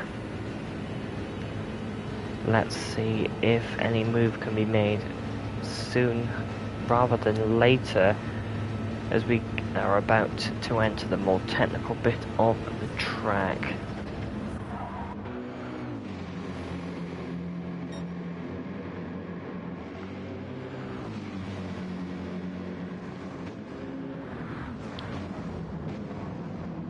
Here comes the carousel section. Let's see if Timler can go through it unscathed. Kung Pao pulling away now. The gap 2.2 seconds between him and Timler. Both cars take the carousel really nicely. The gap now increasing to 6/10 between the cars. Timler making a better exit. But there's still all to play for here in the final closing laps of stint number 5.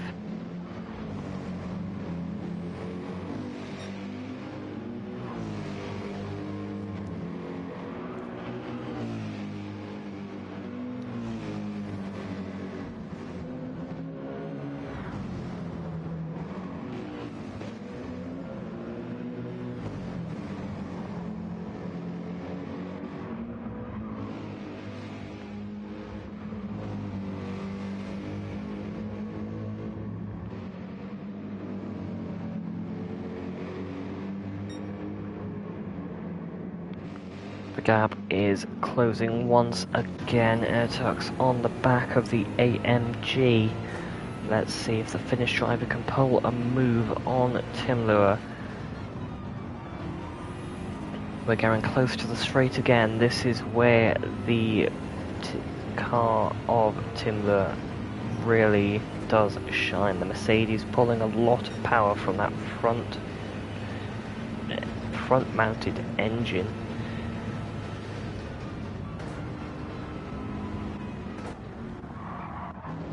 BMW does love a bit of a fast drive as well, though. We will have to see who comes out on top going through the carousel 2. And on to the final stretch of this lap is Ertuk's 0.16 apart from each other. Let's stay on board with Ertuk's. Does he want to make the move, or is he going to duck behind for the first turn and make a massive dive bomb? Let's find out.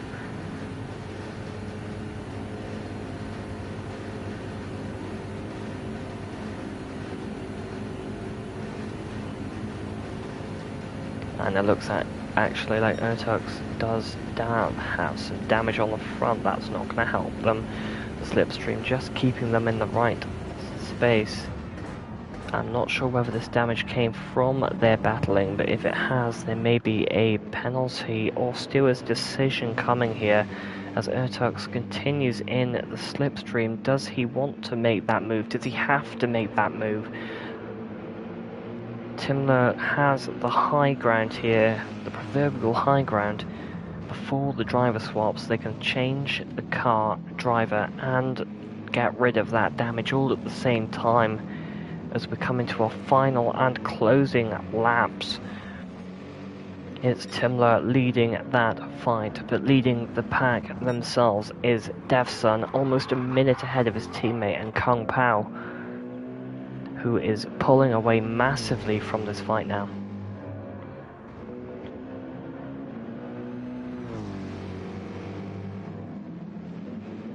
Number 1, Mercedes, still in front here. They don't have damage, but they have got worn tyres, as Ertuk's has a massive moment there. His gap is going to drop massively, possibly over 1 second. That damage really not helping, and he must have lit the rears up a little bit more than he wanted. The GP layout still kind of greasy after the rain we had at the start of this stint, I suppose.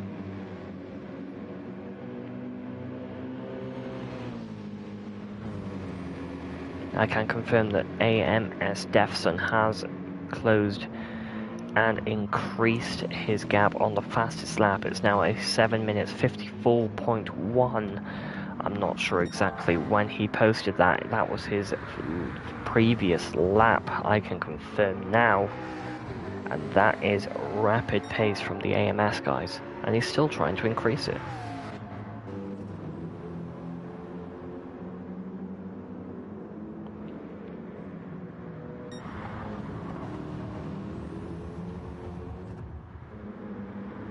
The gap's only 2 seconds between Sonic Marathon and Matty. We didn't see this coming without the safety car, but Sonic, after making a bit of a mirror of it with damage earlier, is now under massive pressure from the Romanian driver in the BMW. We'll stay on board with this unless something happens and our resident race director tells us there's a battle going on, because we have this one at the back of the pack which can impact the rest of their race. All 14 hours and 30 minutes of it.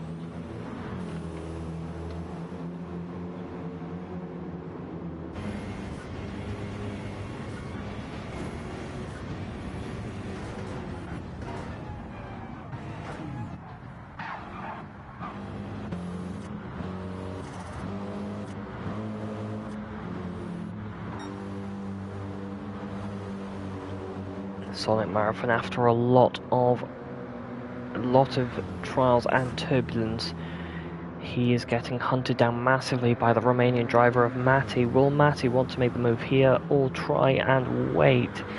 We will find out what is faster for the drivers.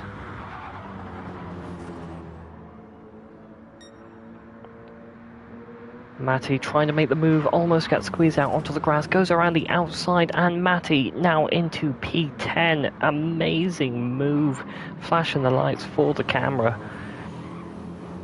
I can tell he is proud, but Sonic trying to get back at it. Both of the BMWs battling out here, going into the carousel, and Sonic does not make the carousel properly and loses a bunch of time there.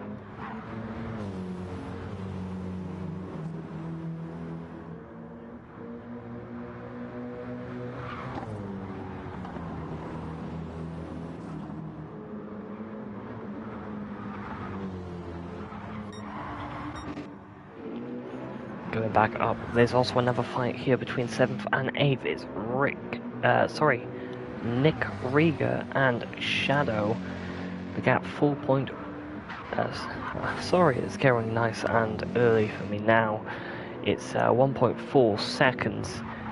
The gap between the McLaren and behind the Mercedes. The Mercedes closing up massively. Let's stay with them for the minute.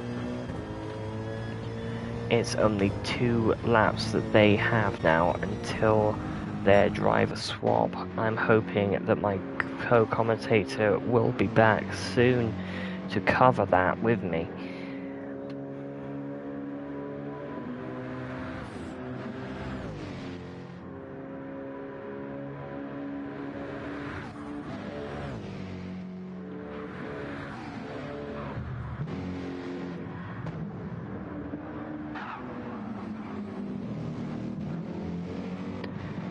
The gap now down to 1.1 seconds. ERA Shadow is really pushing here. That Mercedes is like a ballistic missile. The gap under a second. Rieger seemingly struggling a little bit, and this is going to go down as one of the battles of the race, but I'm pretty sure not the battle of the race. It's 0.3 seconds between the cars now. Let's see what happens. Nick Rieger hoping to keep that 7th place onto the driver swap.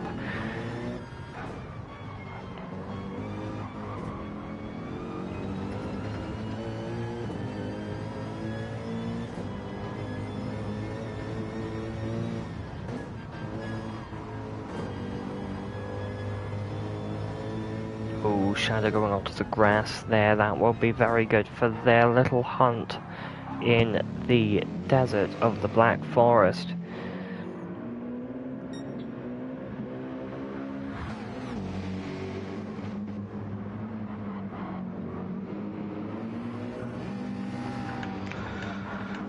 Oof. So, welcome back.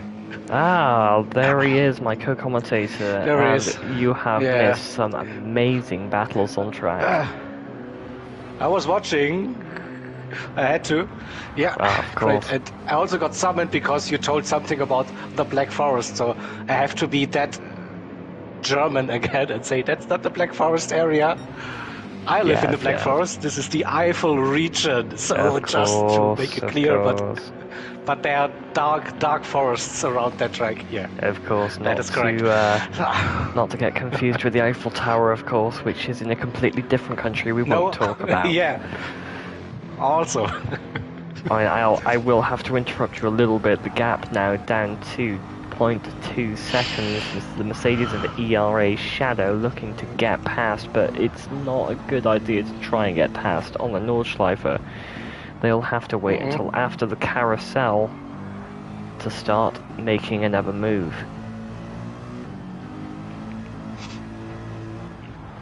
be patient.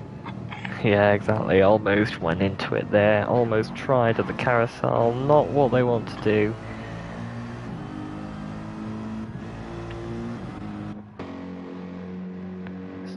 It's not even the closest battle we've had on track, and it's all going on in the final laps.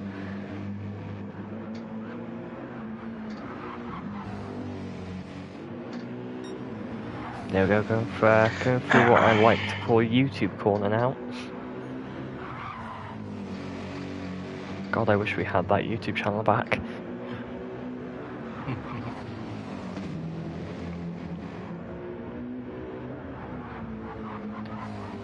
Yeah, I think this battling is going to carry on now until the very end of the race. Our current top three, Def Sun, Kung Pao and Timler, the AMS cars, finding their way to the start of the pack once again, and Def Sun posting the 7-minute 54.1, which will even make Jimmy Broadbent turn.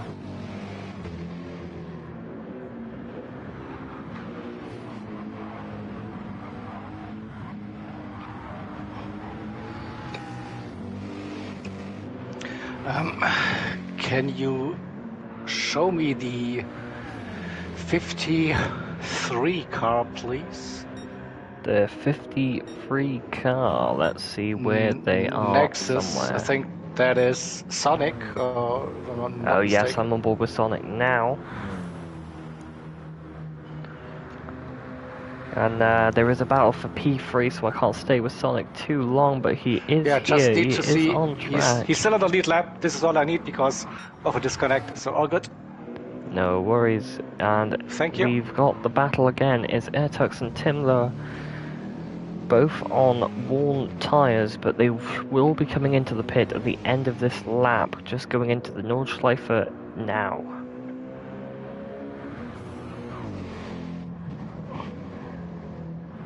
They were side by side, unfortunately I did miss it.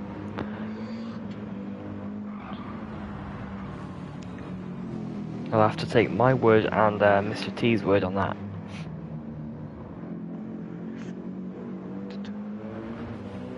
So yes, as is being confirmed now by our team, Ertux got the lead and is now the 1 second ahead of Timler. Timler falling back a little bit again after the scurry between P2 and P4.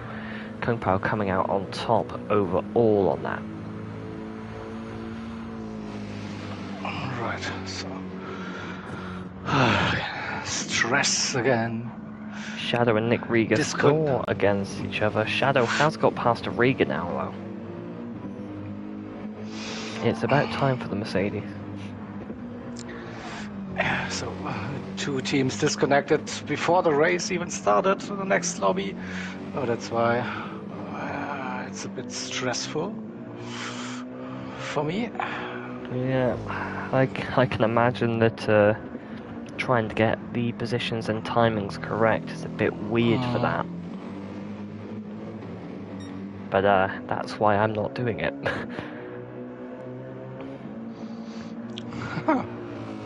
Smart. Yeah. I'm here to talk my head off at 1 in the morning.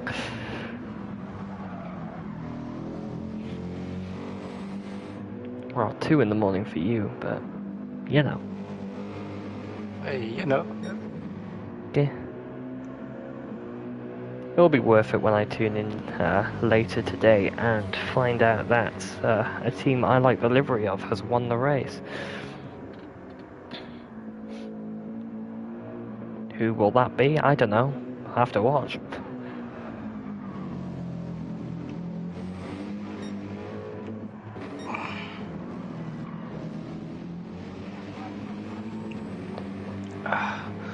All right.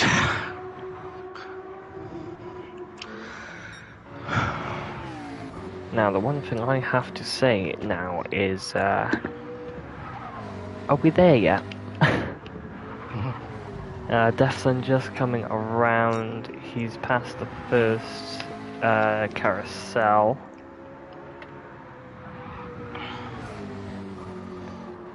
Should have some lapped cars in his way as well if he's lucky enough. So we'll watch out for that. Kung Pao a whole minute behind, and Ertux is another 13.6 behind him. We'll stay on board with Defsun going into the final stretch of this stint, the final half of a lap. And then we'll hand over to Jaeger once again to take us through another 2 hours of the Nürburgring. Yep, that is correct.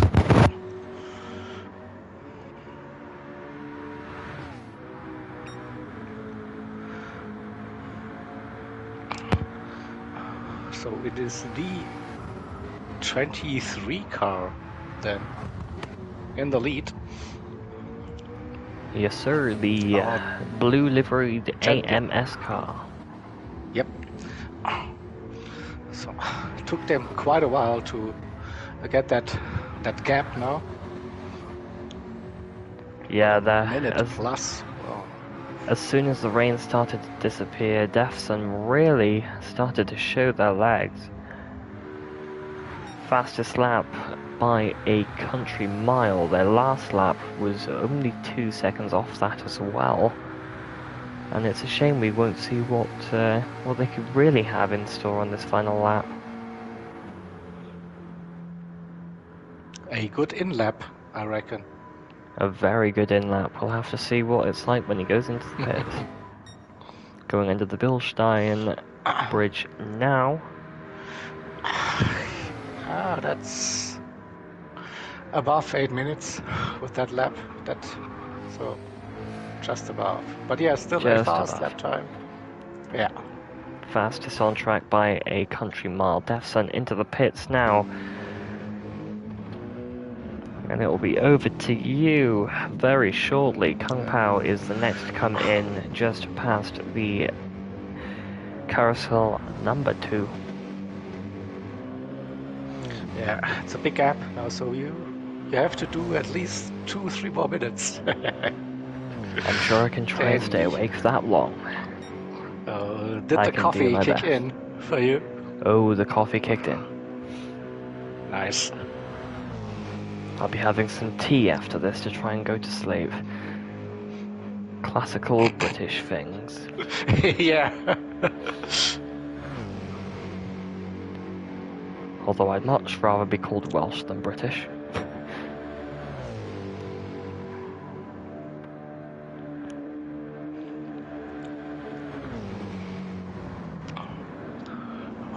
And here's AMS, AMS Kung Pao, going through the final assortment of corners and into the pits he goes. That's another lovely stint there. Timler and Ertux is literally nose to tail going through the final section. It's Timler to go in first, then Ertux in the number 47 car, I think, or 67. Both of them now into the pits. It's Max Out Finn next in the other car, who started this stint on soft tyres on a wet track. That strategy worked out really well. And there he is into the pits. Next up, Prunkster, and then a whole minute behind him, Shadow and Rieger.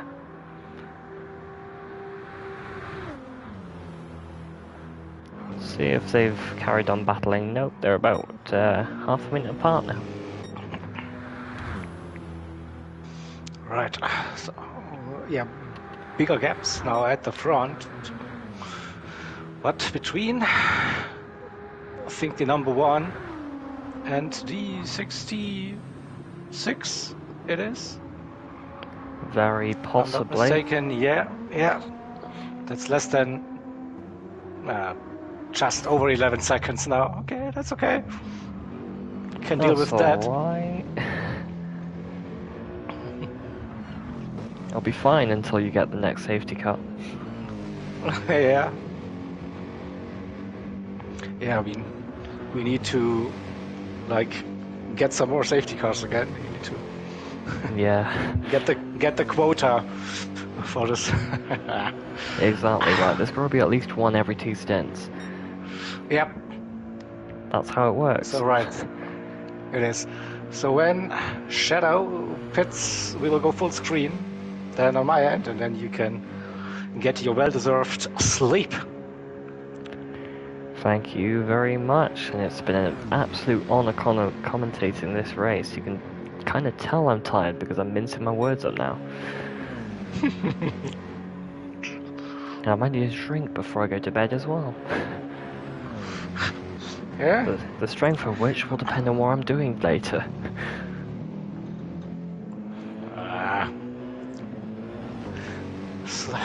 Someone said sleep is for the weak. So yeah. Yeah. At least for those one events, nah. Sure. Not really. Sure. Alright. So then, just saw that car entering the pits. There we go. So, let's switch over, full screen. And just like that.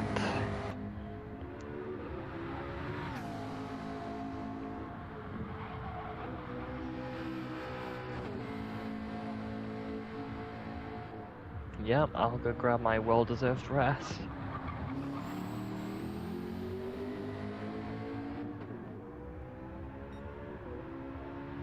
No worries, I'll be watching the rest of the race eagerly. Have a nice night.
Hello, hello? Ah, you can hear me now.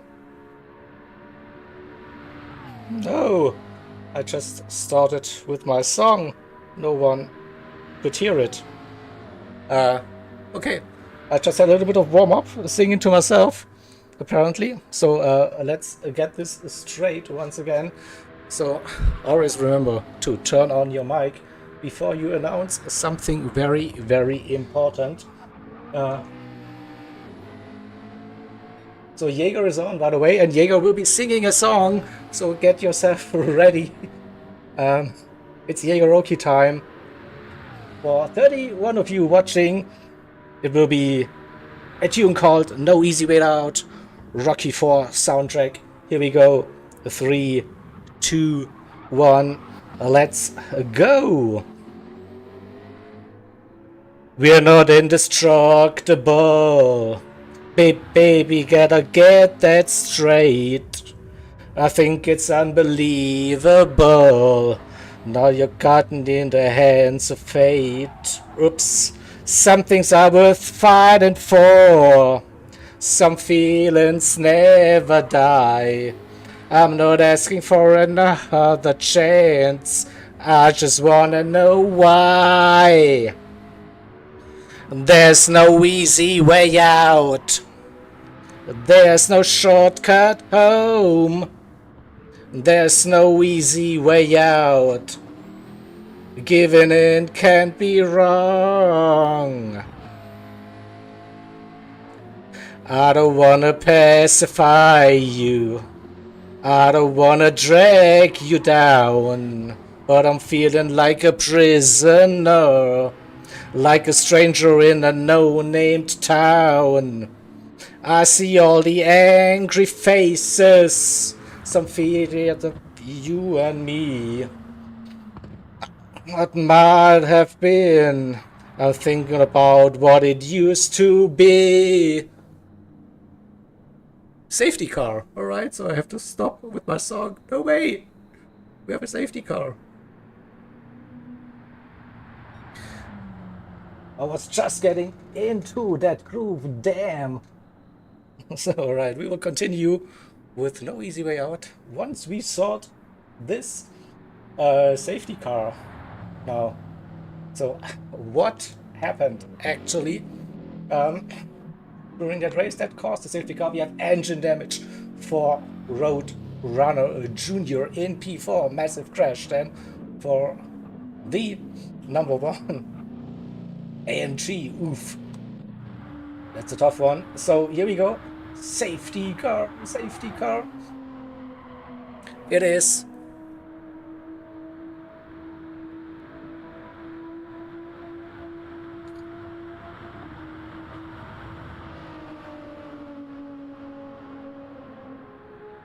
So this means this could take a while now.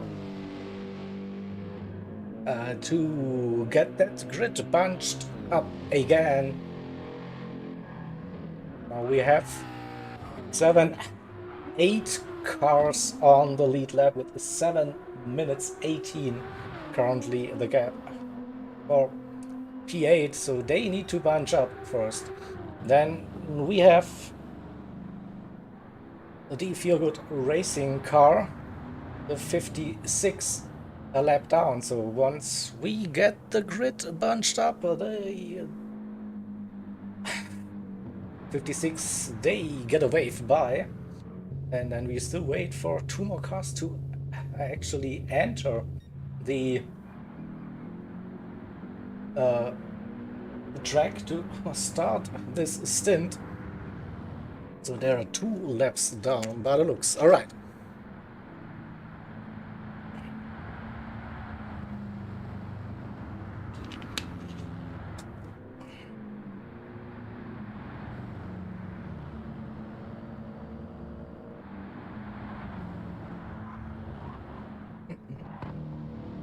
We are not missing any of the racing action.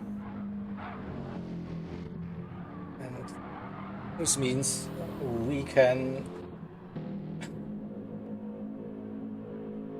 chill for a moment and watch that grid bunching up again. So the number 1 AMG that caused the safety car with engine damage.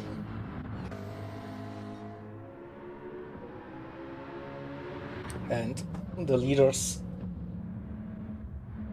1, 2. And there's a car sitting in between them. Who is that? That is D56. So again, we wait for race control, the race director in the lobby, to make the calls. When will the Feel Good racing car be allowed to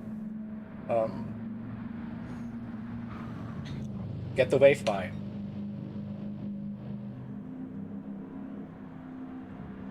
The opportunity to update the driver list on my end.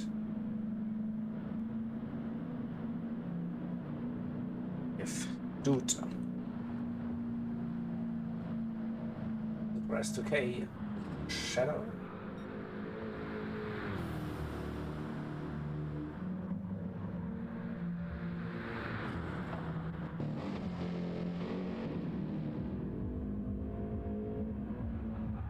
Roadrunner F Boogie here. Legenden for Inferno Motorsports.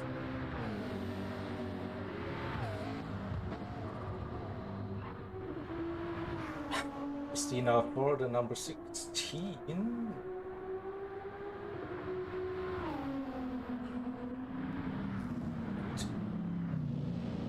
First step. Order 56.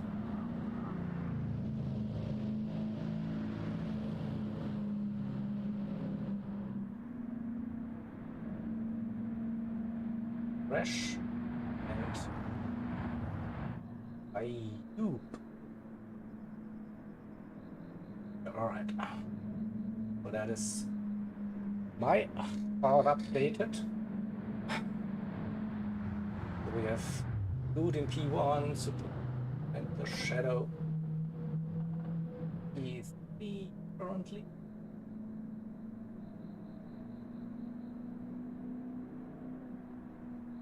So, let's bring up this safety car, as you can tell on the street, and the 56 gets the wave by. Right, and jump to the leaders again.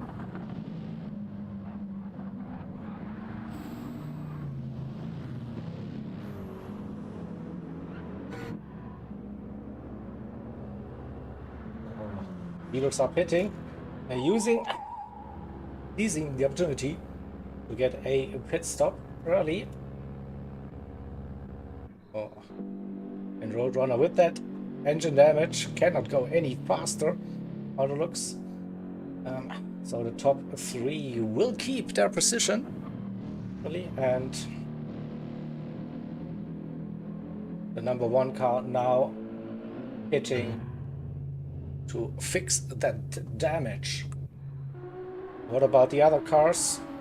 Okay, also into the pits, probably the call for everyone to get some fuel, new tires.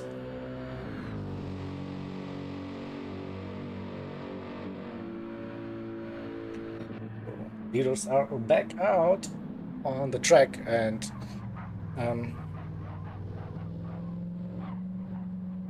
so I think I could resume the song. Oh, resuming, it's boring. We start all over again.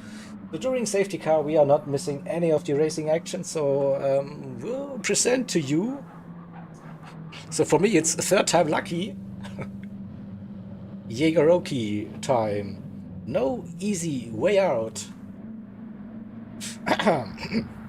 3, 2, 1. Let's go. We are not intractable. Baby, better get that straight. I think it's unbelievable how you give into the hands of fate. Some things are worth fighting for. Some feelings never die. I'm not asking for another chance. I just wanna know why. There's no easy way out. There's no shortcut home. There's no easy way out. Giving in can't be wrong. I don't wanna pacify you. I don't wanna drag you down. But I'm feeling like a prisoner. Like a stranger in a no-named town. I see all the angry faces, afraid that be you and me. Talking about what might have been. I'm thinking about what it used to be. There's no easy way out. There's no shortcut home. There's no easy way out. Giving in can't be wrong. Baby, you can shed this skin. We can know how we feel inside. And of glowing like an endless road. Not knowing if you're dead or alive. Some things are worth fighting for. Some feelings never die. I'm not asking for another chance. I just wanna know why. There's no easy way out. There's no shortcut home. There's no easy way out. Giving in can't be wrong. No, there's no easy way out. There's no shortcut home. There's no easy way out. There's no easy way out. There's no easy way out. There's no shortcut home. There's no easy way out. There's no easy way out. There's no easy way out. There's no shortcut home. There's no easy way out.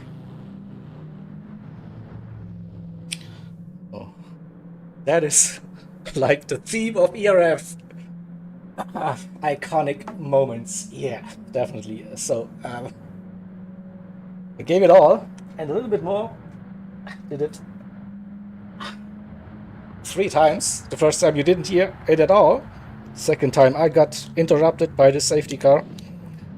Now I did my part. Let's see when that safety car will end.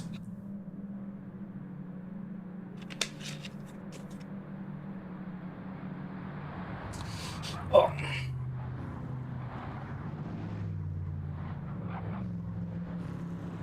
We're having the top 7 now bunched up. We wait for the 16 and to close that gap. And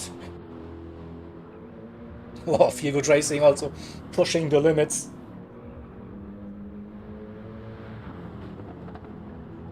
There they got the wave by, so can they close the gap even more? Number 6 car also out on track, and the number 9. They will definitely gain a little bit of time back. It's probably not as much as some of the other teams.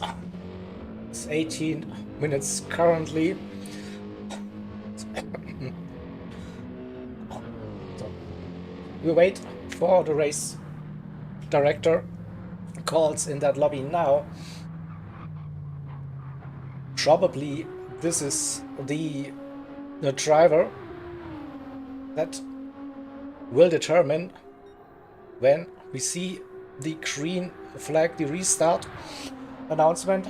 So currently is still 2 minutes behind P7. So procedure tells us that the grid has to be bunched up for all cars on the lead lap.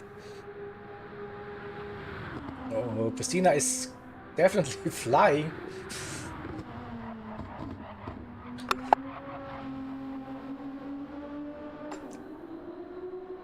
And bringing down the gap to our leaders. Our leaders being the 23 with the Dude, Super SOK in the 24, and the Shadow in the 66.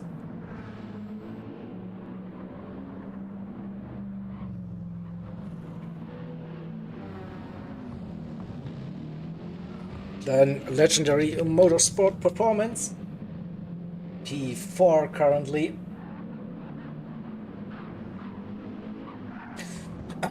Roadrunner Junior for TDR. Oh, gaps, please. A second, roughly. The 27 for Inferno Motorsport in P6. Lugi in that second TDR car, E7, and Pistina for the EZ in that 16 Nissan P8. Feel Good Racing in P9 used the Wave 5 for a pit stop to get some fresh tires.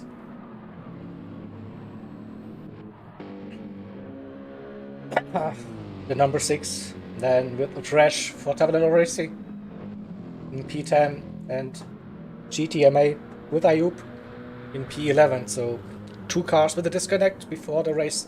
The stint started. 1 car retired.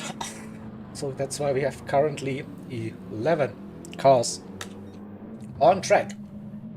So Pistina is back with that pack. So this will be now the next milestone for the safety car procedure. So we are currently past restart zone, if I'm not mistaken. Are we?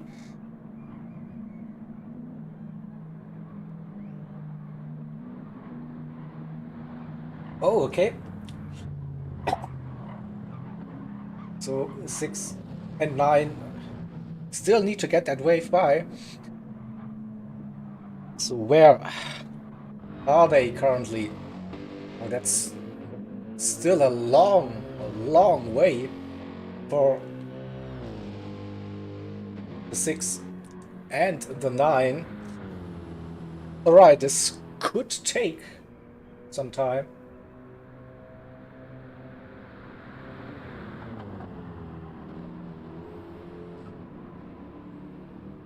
But we wait again for race control, race director in the lobby to give the instructions.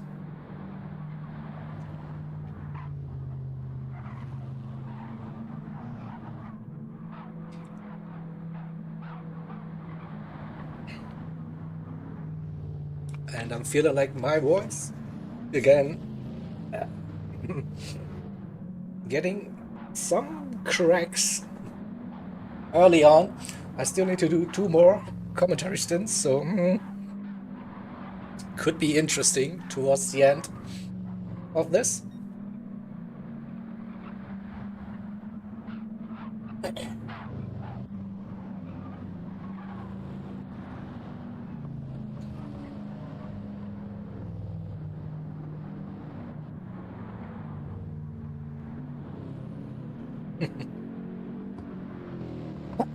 Yeah, one story of this event so far. So many lobby disconnects from various drivers.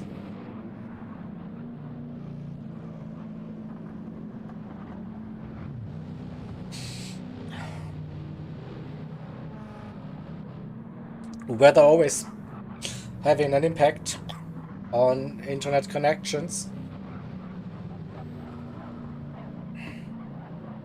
And sometimes we hear like power cuts or happening.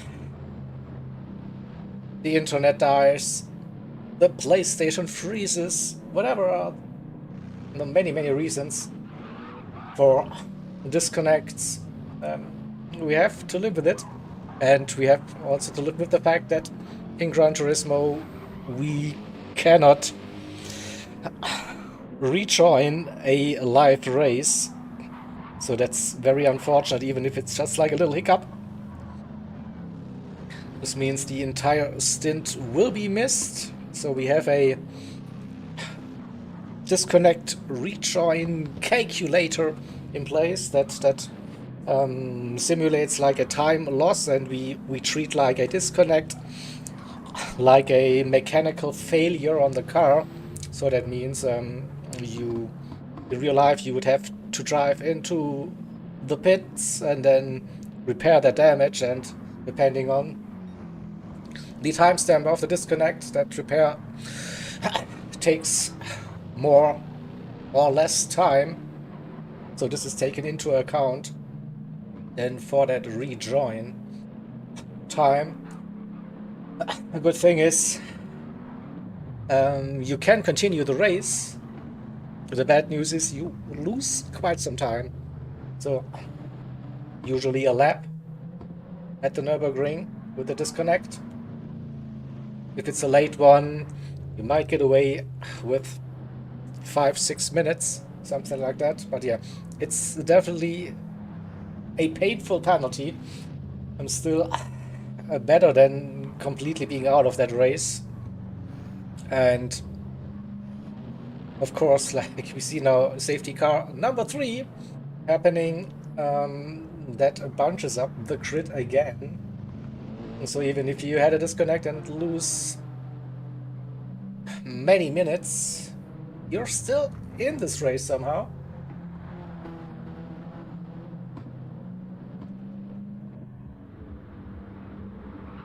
I mean, all this really helps the 56 car. Look at that, they're getting a lap back, and also like reaching the end of the safety car queue pretty soon. We still have like the number 6 and number 9 car with that wave by. So we will see that first wave by probably only touching away for the number 6. But that would be like 50% for the wave by. Now let's hope they don't crash. The cars are weaving on the straight. The crash is coming at full speed. We need to be careful now. That the drivers need to be aware that the fast car is coming. So let's hope the drivers are aware. So okay, Fresh slowing down, now waiting for race director's command to go to do the wave by.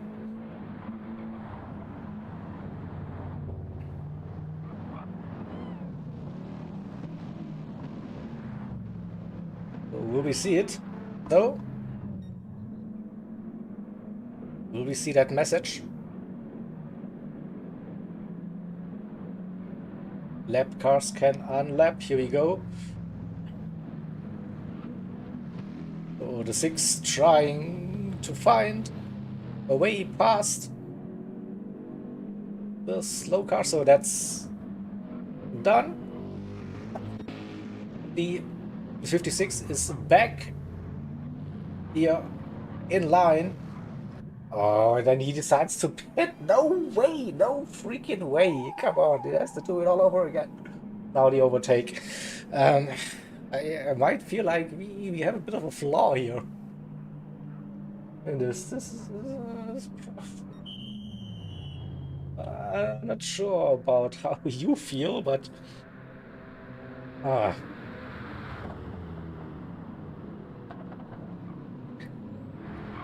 and the GTMA car as well. They will get the wave by. They don't go for the pit stop, so it's a bit of a cheeky move. They.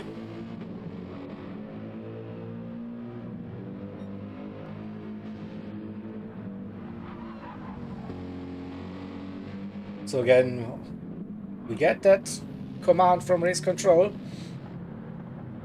The number 9 and number 6, they have to pass the entire grid now. And then I think we should be good to go for restart zone number 2 coming out of Bergwerk. Kilometer 11 to 12.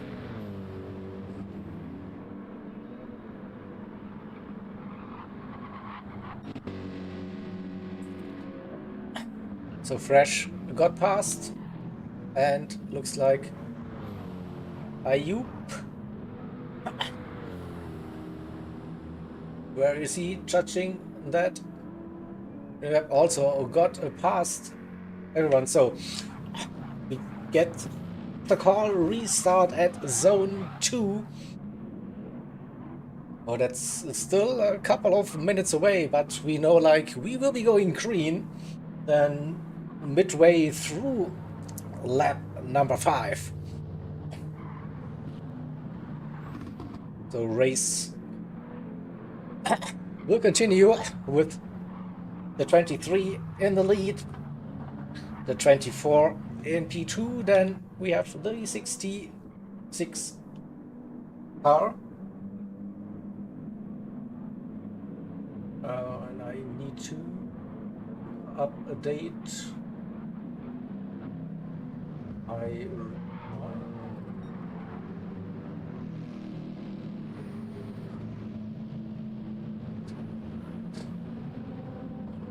calculator.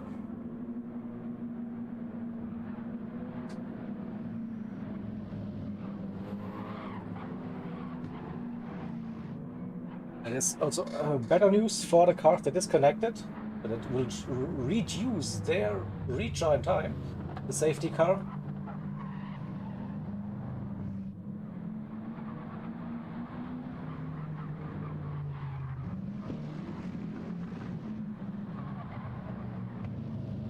And yeah, it's like a race reset just before the halfway mark here with 13 hours and 31 minutes to go.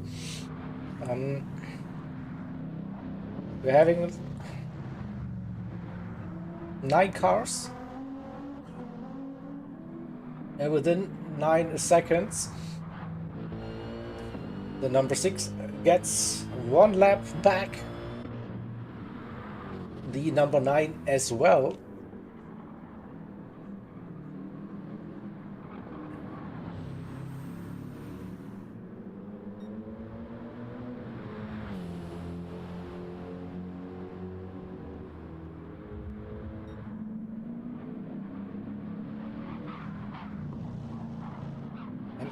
We are getting now closer to the restart zone. It's still like I think 5 kilometers away, something like that. So we're just around Flugplatz, and after Bergwerk it will go green again, so that should still be like 4 or 5 minutes until we reach the run. So the 5-kilometer mark here. So 6 kilometers to go before we go green. And we are back at the usual safety car speed now. And drivers trying to get some heat into the tires now. Nighttime, cold conditions.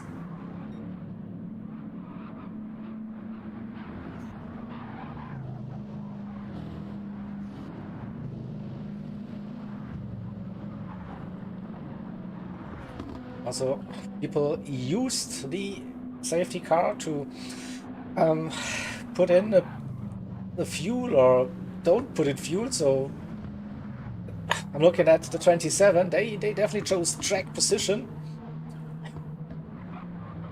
now compared to some other teams behind them.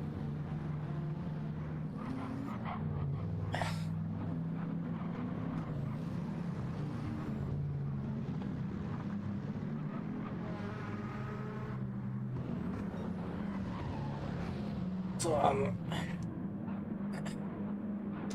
we see that still 2 cars with the wave by there and go flat out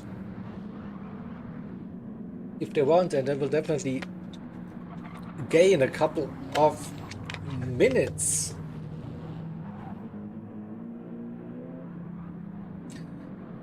And now we are approaching the restart zone very, very soon. Coming into miss hit miss part, and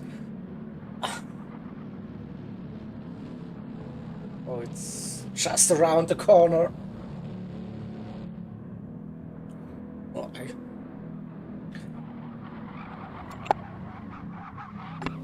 I get my finger ready as well to get rid of the safety car overlay.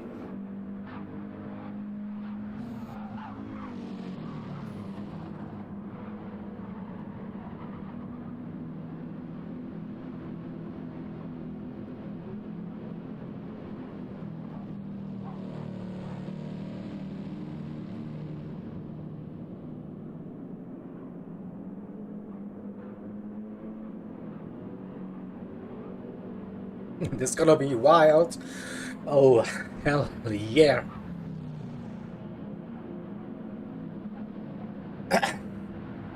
Just a couple of meters now before we go green again. And approaching the restart zone now. And we are green again. So let's go, dude, with a good start, opening up that gap. A second, roughly 2 Super S2K in P2, the Shadow in P3. Chef, that little gap under pressure. Roadrunner Junior right up, pulls along side by side before Mutkurve. No, stays behind for now. Oh, touch that inside curb, lost some momentum, and it's getting spicy, close racing after the restart in that mid pack.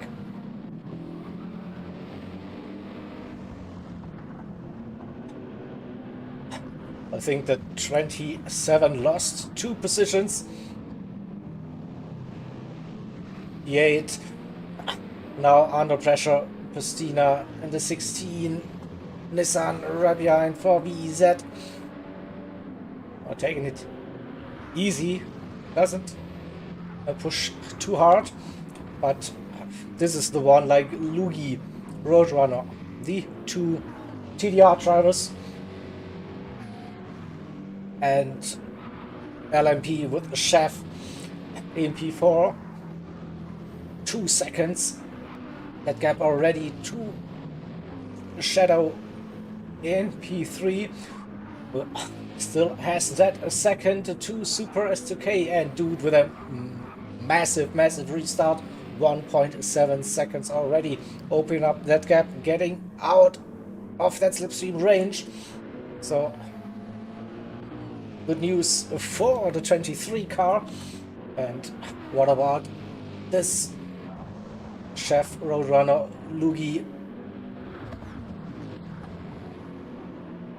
And it's also Q-Stip P7 for Feel Good Racing.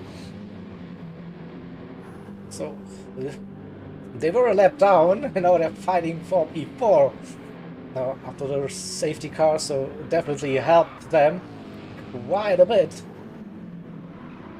Schwanz for the drivers. The kleine Carousel and a little bit of a wiggle. Chef is under pressure now. 3/10, just a gap before the Geigenkopf and the long run down the Höhe. It's 4:10 now, down to 3.5. A poor exit for the Nissan, and Roadrunner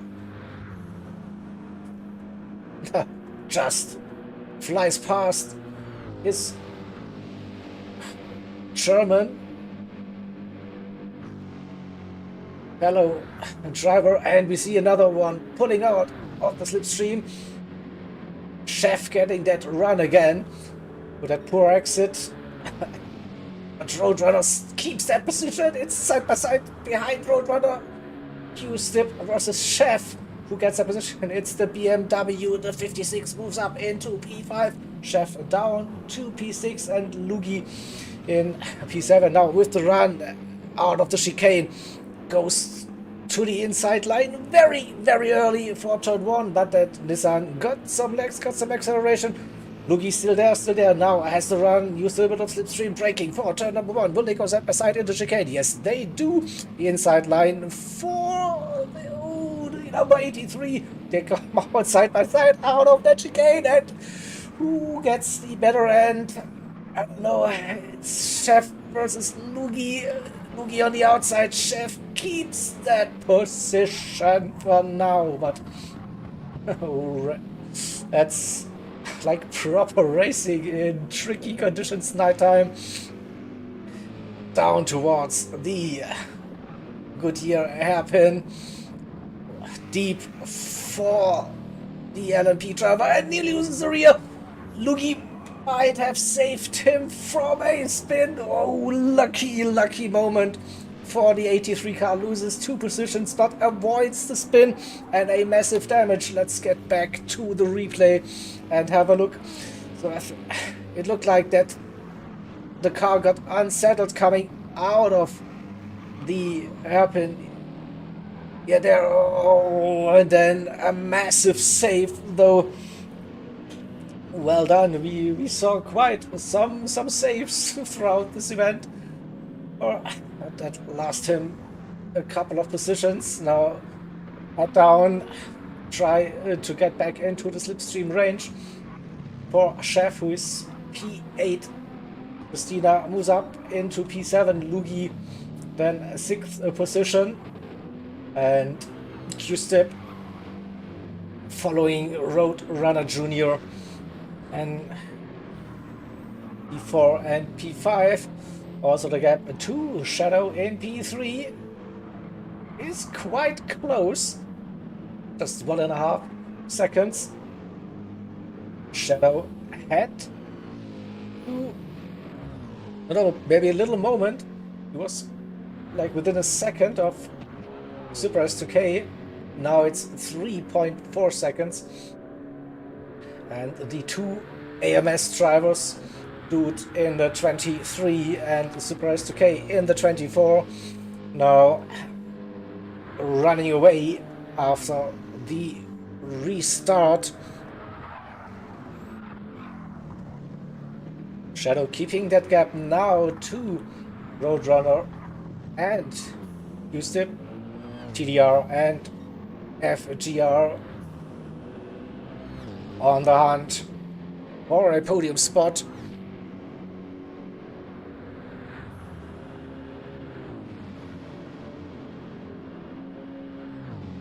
Three seconds. A gap to Lugi. But doesn't have to fight. So let's see. We can capitalize on that. Christina in P7. Another 3 seconds to Chef. And 4 seconds to Jaden for Inferno with low fuel and slightly worn tires. Now in P9 for the 27 McLaren 650S. And we have Rach, who is back on the lead lap. Look at that, just 5 minutes, so that wave by really helped them as well. So GTMA 6 minutes, so all 11 cars running on the lead lap now after that safety car.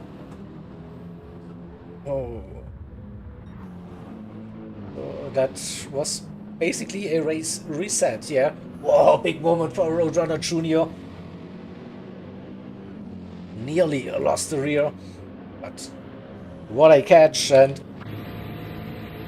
let's go on board with that Feel Good Racing BMW.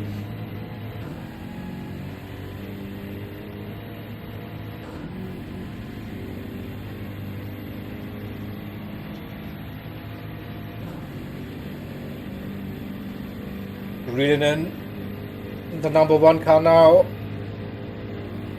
The run uphill just before Mood Corpino doesn't want to go for that move yet. Well, we see the Shadow with a bit of a poor run. Also, we have a 3-way battle for P3 between those 3 drivers.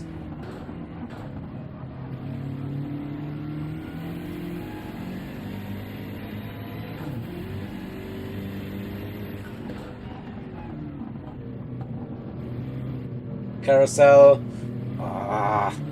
closing the gap, nearly lost the car on the exit. So,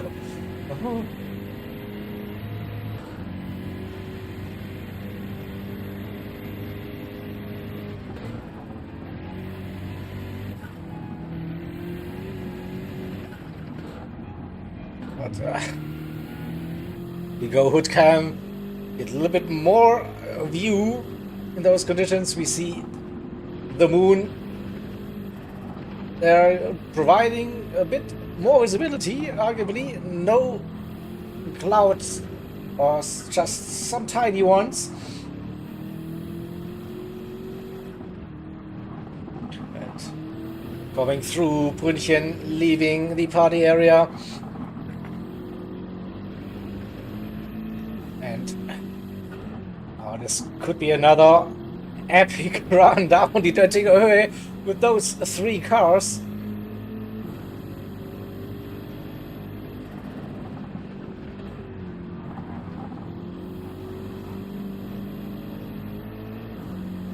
Oh, single file for now, no doubt about that. The sparks everywhere.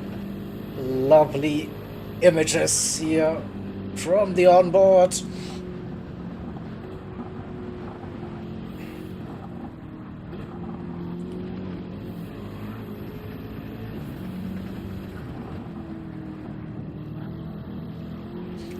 Shadow with another poor run coming out of the mini carousel. Now the run out of Galgenkopf. Yes, nearly half a second. Will it be enough to stay in P3, or will Roadrunner and Q-Stip close that gap on that straight? The BMW has some legs. Now we see that gap coming down. Can he keep it? Yes, 3/10. Now the slipstream is strong. Mighty toe for the AMG. Look at that. And that BMW following, going side by side. No, nearly caught a big one, but well played. And Roadrunner moves up a position. Oh, the Shadow decides it's time to pit. So let me quickly update. this. What happened to... Pastina with damage. Shadow. No damage. Just worn tires by the looks. Also LMP in the pits. Inferno Motorsport as well. So after 5 laps of racing, we will see the first of the pit stops. So those were the cars probably that didn't change tires during the safety car. So Shadow out on track. P7 Chef for LMP in P8 and Jalen in the 27. Now checking the fuel. Fresh softs and away we go. Oh, P9. Fresh with a nice gap to Ayub, 1 minute 13. He's on the hunt. As long as you're on the lead lap, still positive.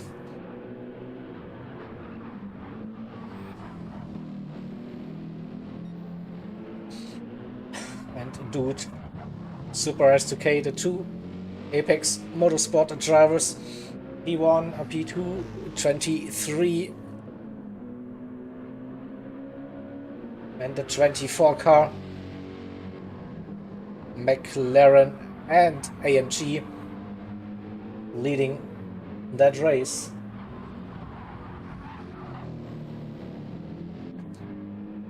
Roadrunner still under pressure. The number 1 AMG, closely followed by the 56 BMW for Feel Good Racing.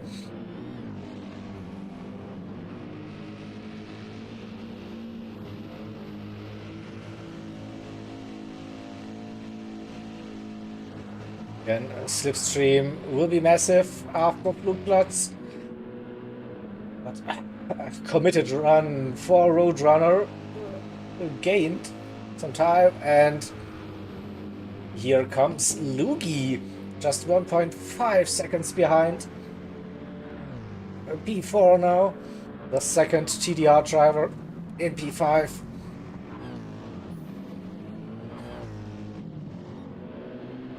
Again, we are looking at a 3-way battle for position, and that is a P3 overall between the TDR number 1 AMG with Roadrunner, the 56 BMW for Feel Good Racing, and the number 2 AMG run by TDR with Lugi.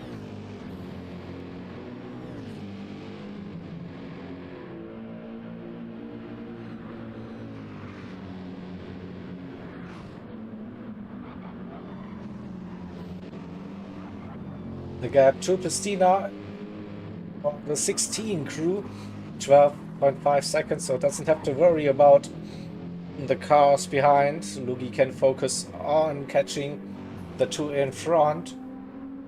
And Pristina running with that front aero damage and the left suspension as well.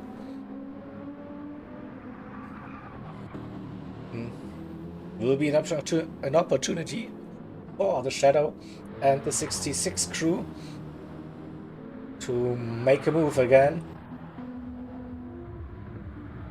Then a legendary motorsport performance in P8. The changing the tires, and also with some fresh boots we have the 27 car.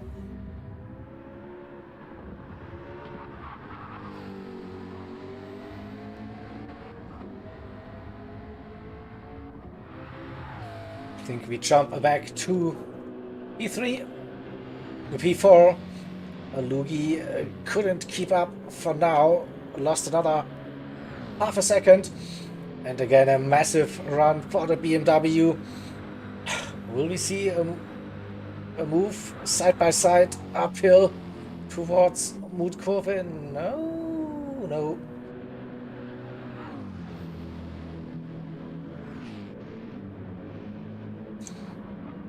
But intense, close racing for that final podium spot between the two.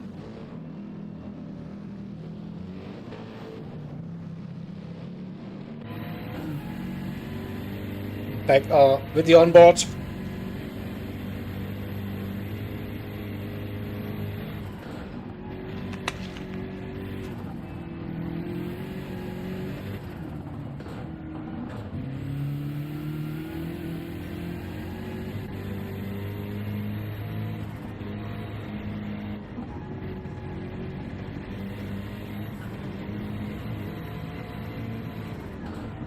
Losing a little bit of momentum now.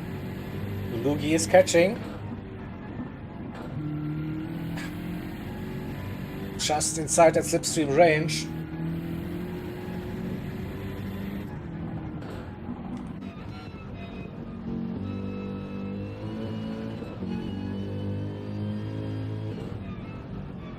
He's maybe looking at a sub 8-minute lap this time around.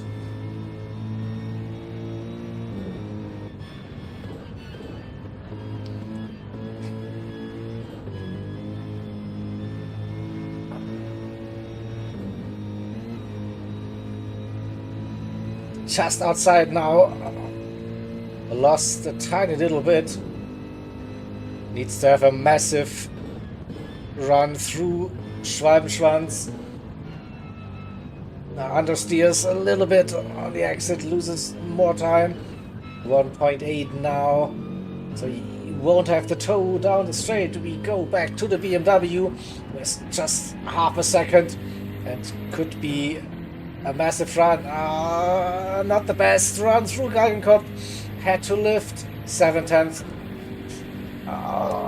Still has the toe and using it now in acceleration. The BMW so strong in 5th gear. 6th gear now. And wow. Gaining. Oh, he's not going for it. A massive lift. Oh, he's playing the long game. You're definitely.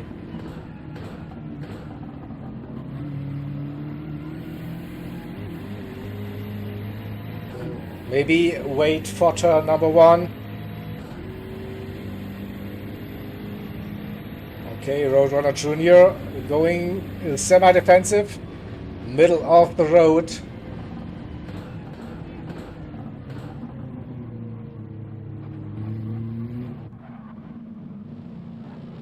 So, nowhere to go. Border 56.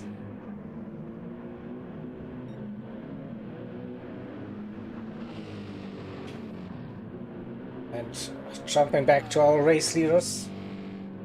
They're still in team formation.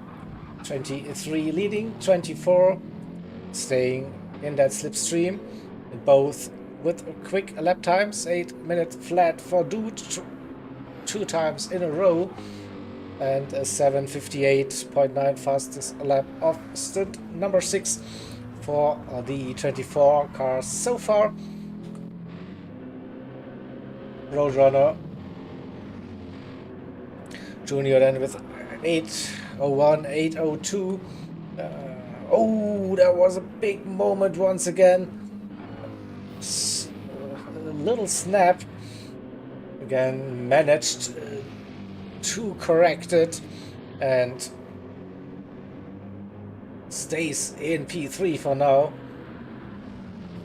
Oh, what is the idea behind Q-Stip in the 56 BMW? He had the run on the Dettingerhöhe last lap. It was a big lift. Not going for the move. Maybe the feel-good racing driver is happy with Roadrunner Junior with that pace. And yeah, no stupid moves still. It's a long race. just over 13 hours to go. So yeah, position your car, your team, and for the final third. So once we approach daytime, and I think we should be looking at stint 8, stint 9, end of stint 8, start of stint 9, something like that, that we see daylight again. This is like the goal for most of the teams, to get safely through the night and be in a good position. We saw again that Roadrunner had quite a moment. It keeps that car on the track. It keeps that P3 for now.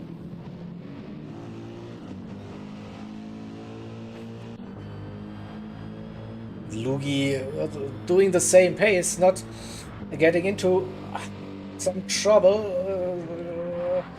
I think if he can manage that gap, and he sees those two cars are driving so close, maybe some mistakes will happen.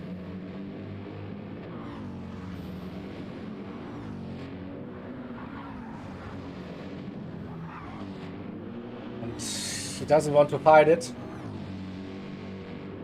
Maybe they're just running that same pace in those cars.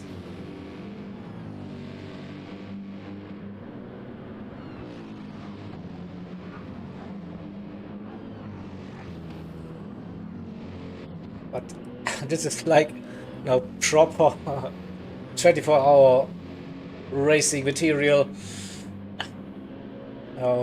Nighttime, lovely conditions, and great battle between three cars, or P3 overall.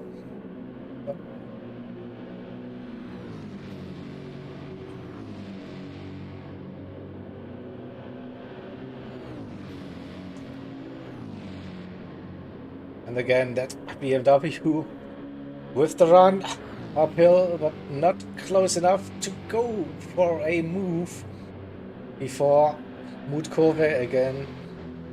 The number one stays in front of the 56, and 56 with two wheels on the grass shouldn't affect them too much, I think. Should have plenty of grip still, yeah. Just 6/10. Lugi had a moment up to 2 seconds. That gap to Houston. This is frantic racing, and at the front, doesn't look like the two drivers are fighting. They're just doing their pace, consistent lap times. Well, let's have a look at the shadow.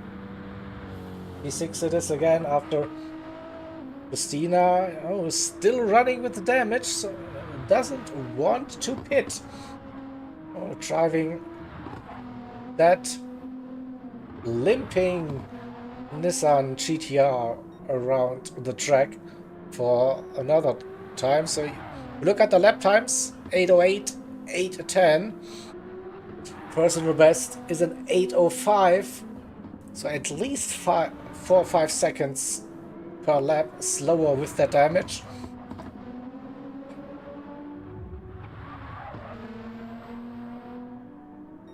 But a pit stop would cost them definitely that position to LMP.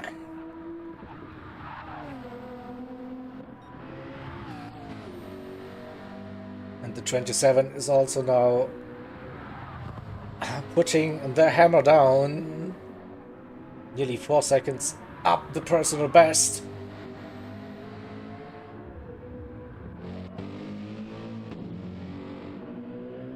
The number 6 out of the pits again with the fresh softs. And in P11, it's the GTMA BMW, the number 9 car, running all by themselves for now.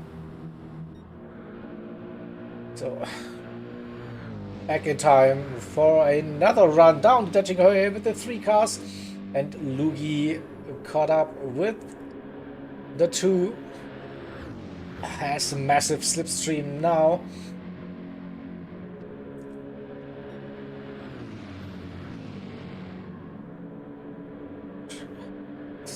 Stays with Roadrunner Junior P3, Q-Stip P4, and Lugi P5.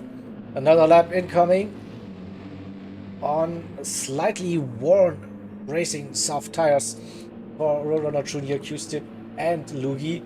So I reckon this could be then the in lap. Oh, and again close racing into turn number 1 and 2.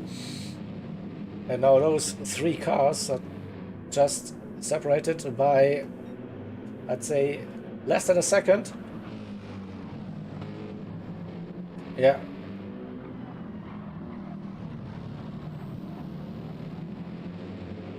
So this is where the racing action is at the moment.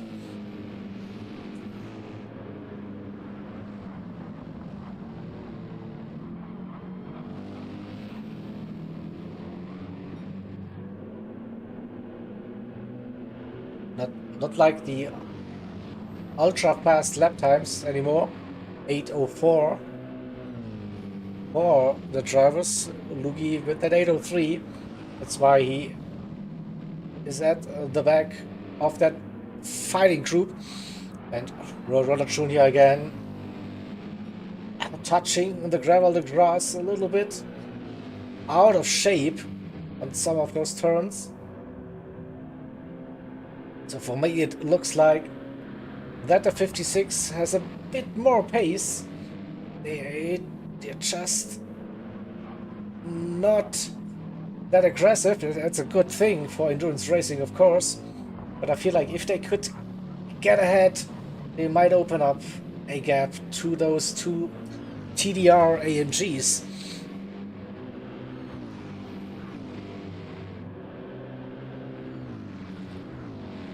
So into Hatzenbach we go. Still a second separating those 3 cars.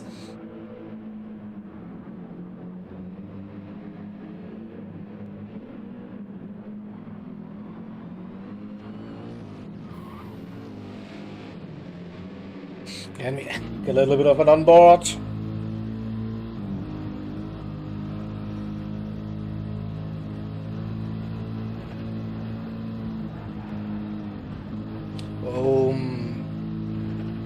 Not the ideal run for Lugi, but he still stays within 6/7 of a second before Schwedenkreuz carries the speed, lift on the entry, heavy braking into Arenberg.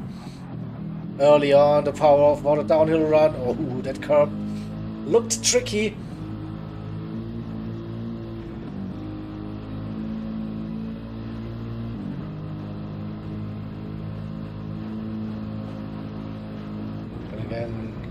The sparks, such a nice view here at Adenauer Forst. See campsites everywhere at the trackside. Oh, and a disconnect. No, the number 6 car with another disconnect.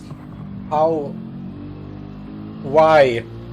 It's like such an unlucky race for the crew. So we have 10 drivers remaining. PC on lap number 8, that is, for the number 6. Let me add that to my to-do list.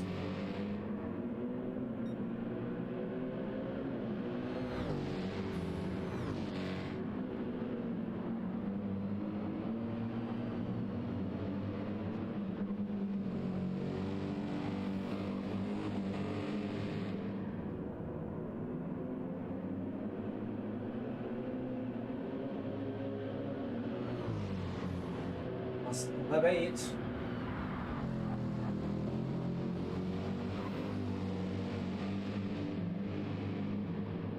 Seven laps to go, a disconnect.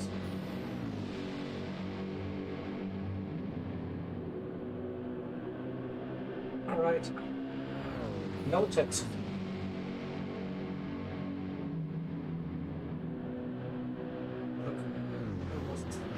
Six.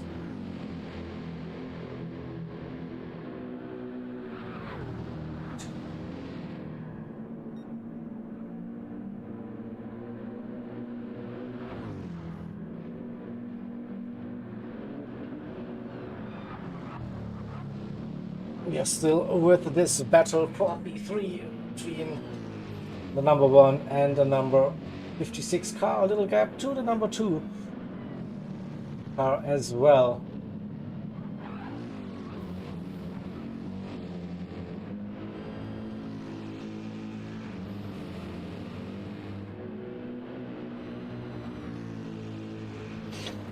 We had a look at P7 to P9 early on, but we can still do that. So 16, 17 seconds for Christina to P6, 18, 19 seconds to P8, and nearly 10 seconds to P9 currently. The gaps between, so no close racing. We jump back to where the racing action is. On really worn tires now, Road Runner Junior. Q-Stip with that tire advantage.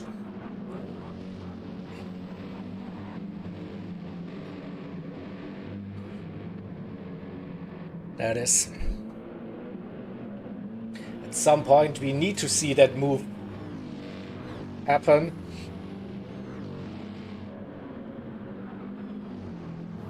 Will the Dutch driver get close enough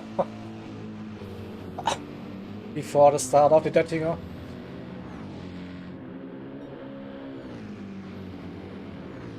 Half a second, roughly.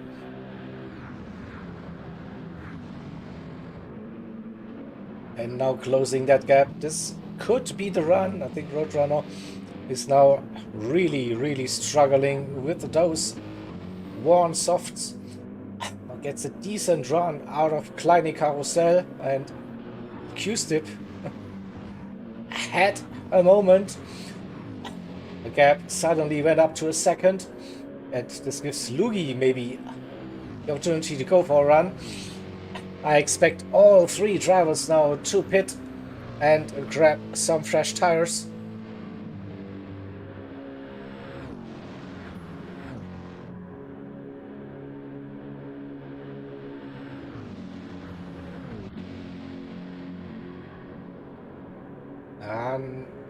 Not close enough for a move.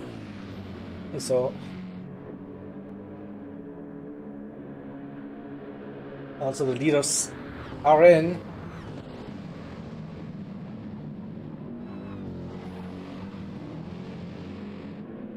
And here we go. Everyone heading into the pits. Except Shadow, I reckon. Oh, Shadow. Will he get into the lead? Well, I think the two EMS drivers. Shadow will. Will he? Oh, it's close racing. And the Finnish driver keeps that position for now. And we have a three-way battle suddenly for P1.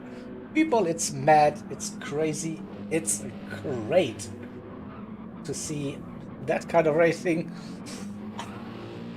after more than 11 hours of racing. And dude with the move, can Super S2K follow?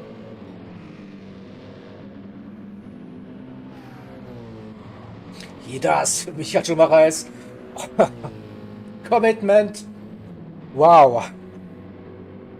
We need to see that again, I reckon.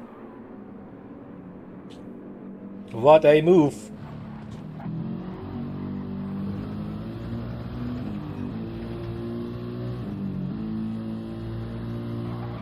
Oh, a bit of contact.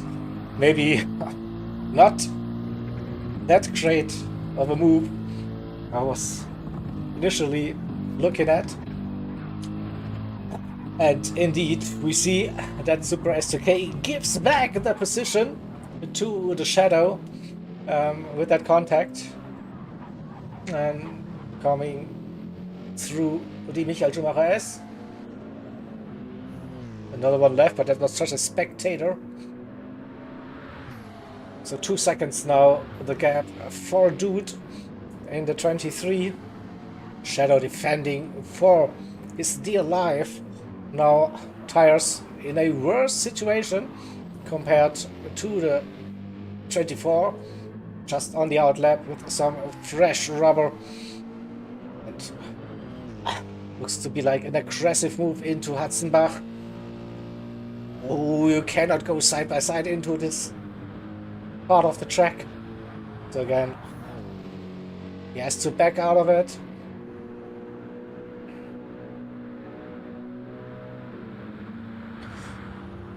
Maybe a very, very late move into Arenberg around Schwedenkreuz. We go single file, big lift for the 24, so doesn't go for the move yet. But they get the run downhill.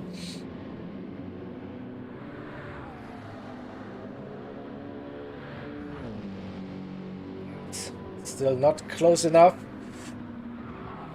He needs a little mistake from the 66 car. Now with the acceleration out of Adenauer Forst. Where to go? Where to go? That is the question for the American driver. Oh, the Shadow playing it smart, positioning that BMW in the middle of the road. So, and you see a bit of laggy connection now, so hopefully we don't see another disconnect.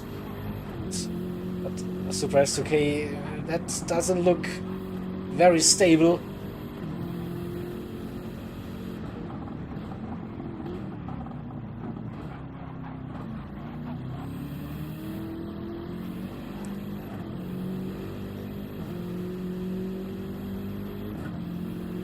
It's not over yet. We might get a run after the Bergwerk. So again, the car a bit laggy, jumping all over the place behind the finished drive. Now maybe prepare the move after Bergwerk. Better tires for the 24, better acceleration.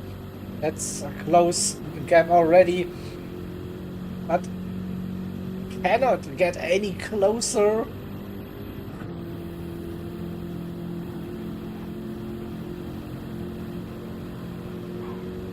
Oh, he set it up a move into Mutkurve. Will they go side by side? Ah, no, wasn't close enough again. I think we need to jump back to the TV camera. That onboard lag is unfortunately a bit hard to follow. See, Lugi gained also massively on the leaders before it is for the number 2 in road. Runner Junior and the number 1 car still in a close battle with the 56 car after their pit stop.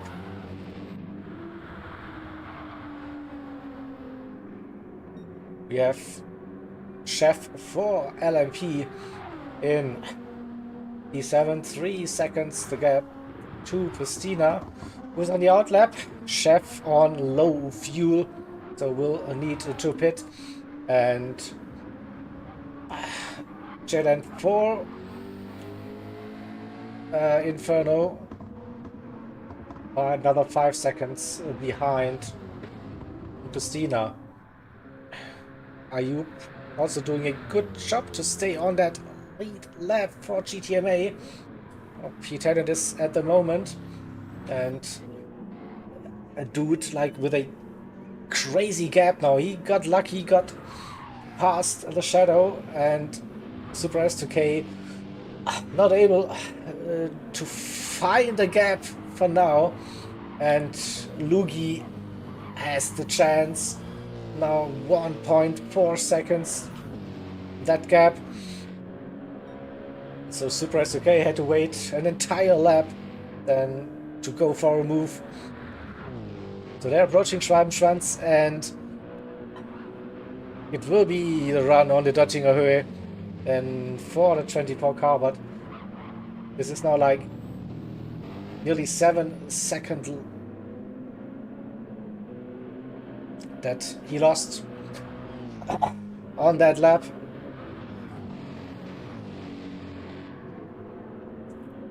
We will see the move now, definitely. Or will we? We said it multiple times that BMW is good in a straight line. So Super S2K pulling out early, side by side.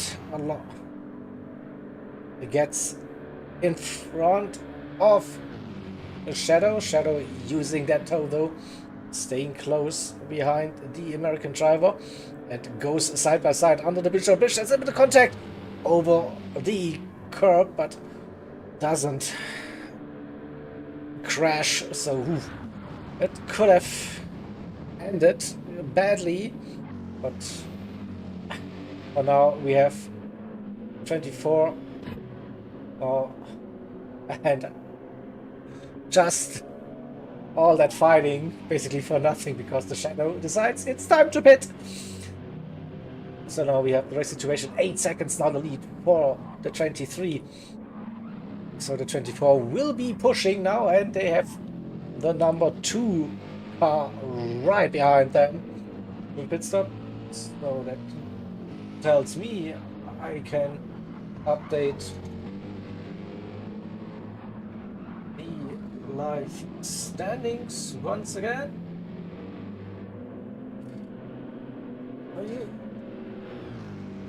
And super close racing still.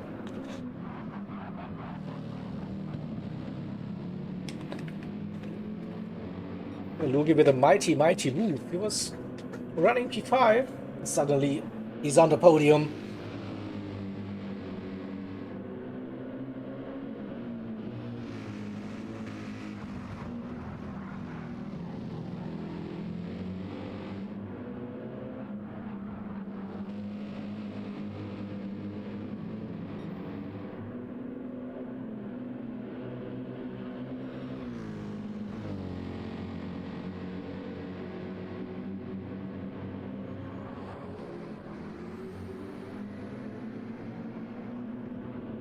Can he stay with the American driver now? That's the question.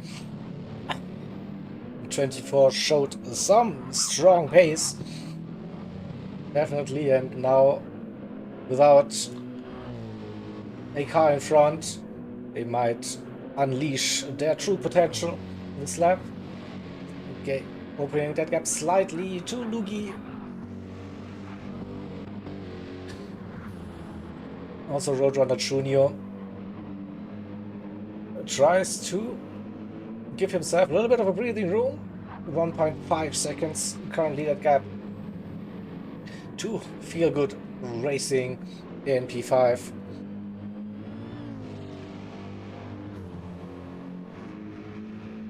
And our GT Finland racers, BMW the 66 after the pit stop in P6. Christina P7. Chef dropped the position after doing their pit stop. It is P8 and Legenden 4. Inferno Motorsport the 27 in P9. So He's also my weather radar driver. And there's nothing on that radar happening. Well, let's stay with Lugi.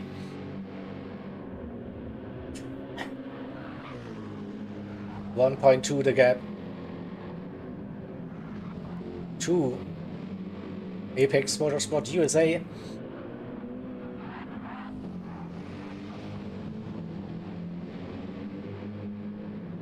On the edge again, but gained some time there. Oh.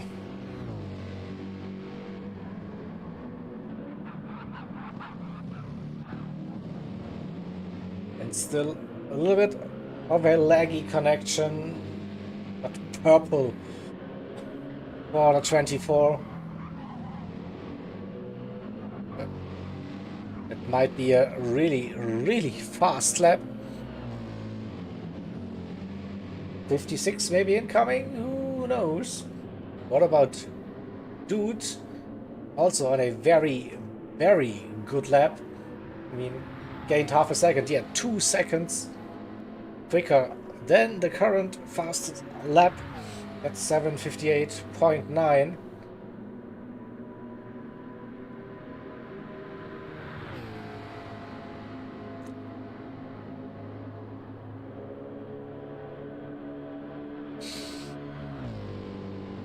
Both Super SK and Lugi, they are pushing their cars now.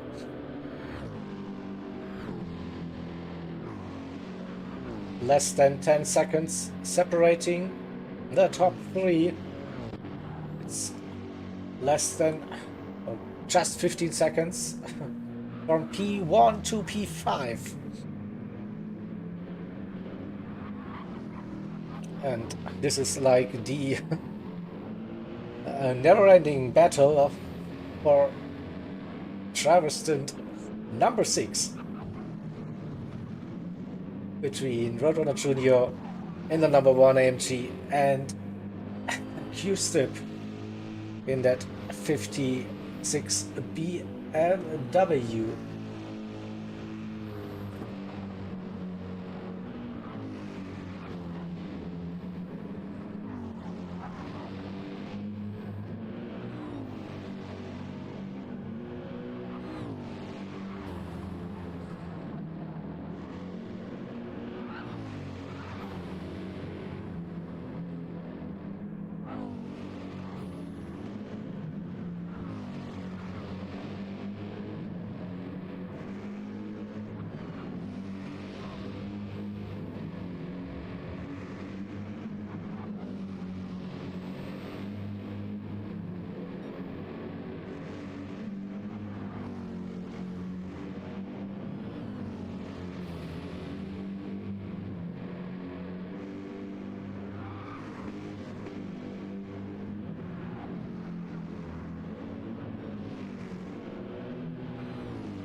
Lugi lost a little bit of time, 2.7, so we didn't see that, but we were watching the battle for P4 and 5. And we might see the new fast slap incoming for the 23 crew.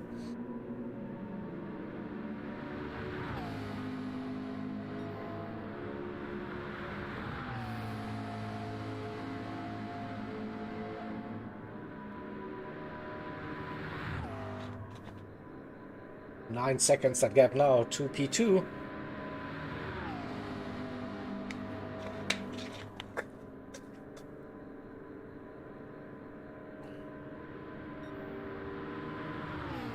Three seconds. Looks like a 7:55 during the race for the 23. Dude is flying. 55.666. Also a great lap for Super S2K with a 56.6. Lugi with a sub 8 minute as well, so everyone is flying. Q-Stip made that move finally on Roadrunner with a 7:56 and Roadrunner with a 7:58, so top 5 all sub 8 minute lap times now.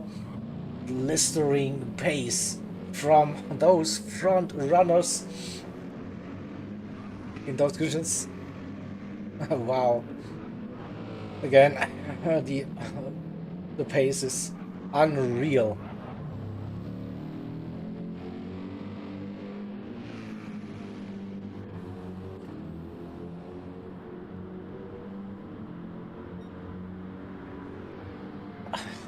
Looks like also we might see another car joining the sub 8 minute club with the Shadow.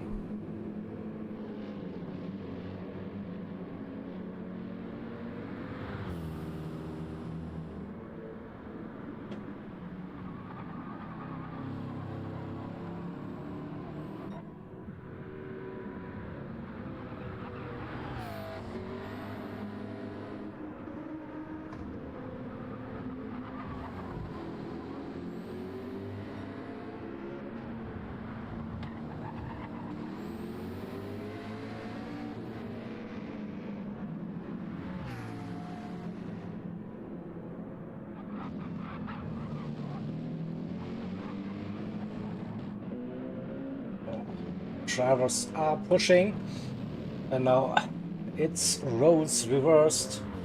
56 in front of the number 1.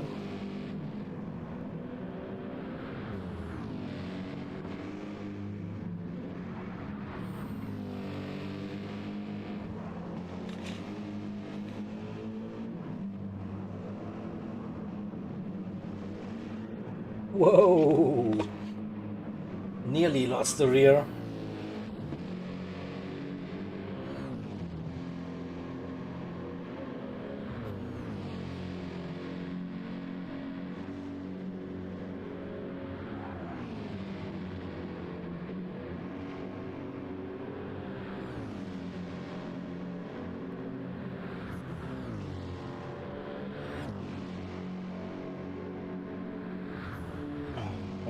Keeps that position for now, gets a good run. Braking for Arenberg, and it's 7/10 that gap now. Nearly 10 seconds for a dude. Super also opening up that gap to Lugi, 3.6.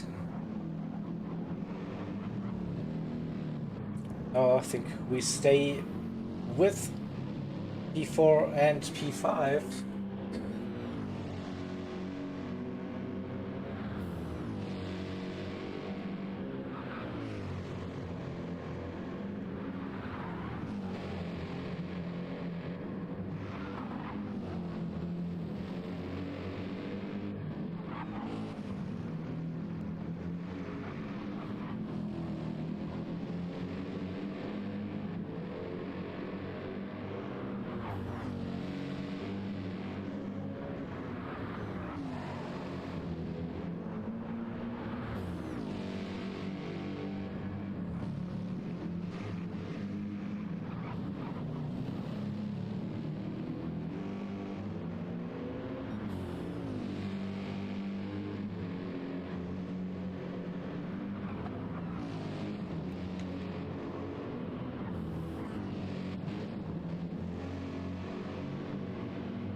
Again, sorry for being silent. I need to have a look at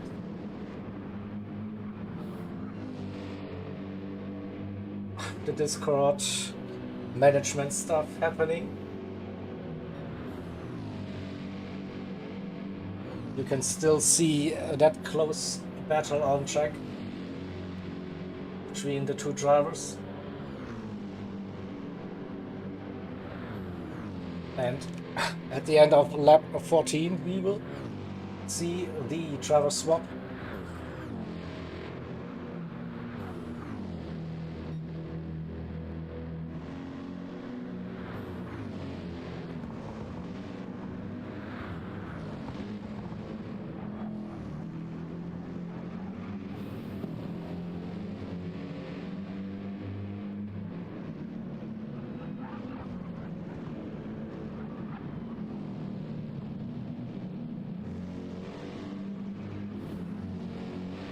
They're gaining on Lugi. Lugi's struggling now a little bit to go that pace. Under 2 seconds again, so it looks like a three-way battle for P3 between Lugi, Q-Stip and Roadrunner Jr. Number 2, number 56 and number 1.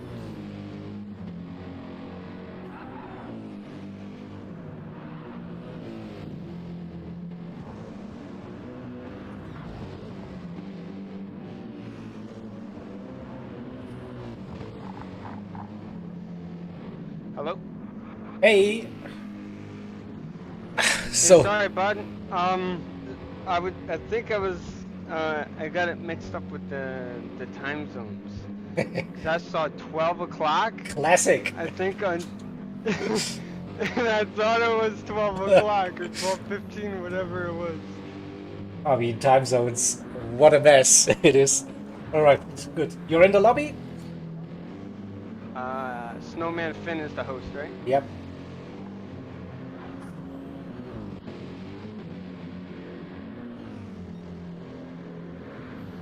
And then send me your stream link as soon as possible.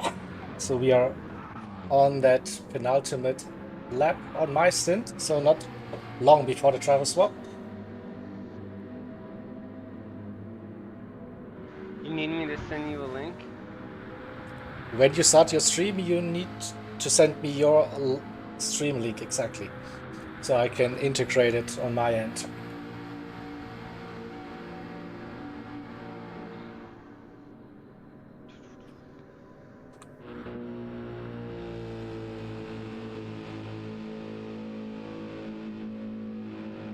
So I suppose you stream it to your channel, then go to your channel and grab the link.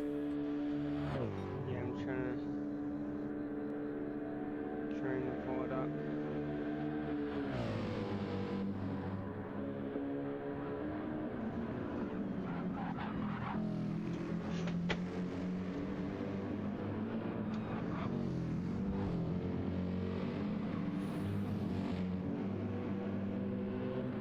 Well, again, close fight between Q-Stip and Roadrunner Jr. coming down the start finish straight, and that 56 stayed in front of the number 1. How come I can't start it?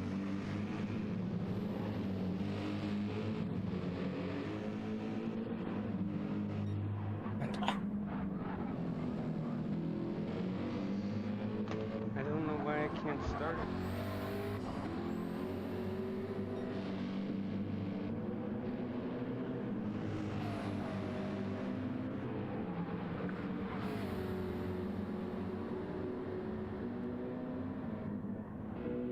so 10 seconds between Dude and Super S2K at the front, 23 leading, 24 in P2.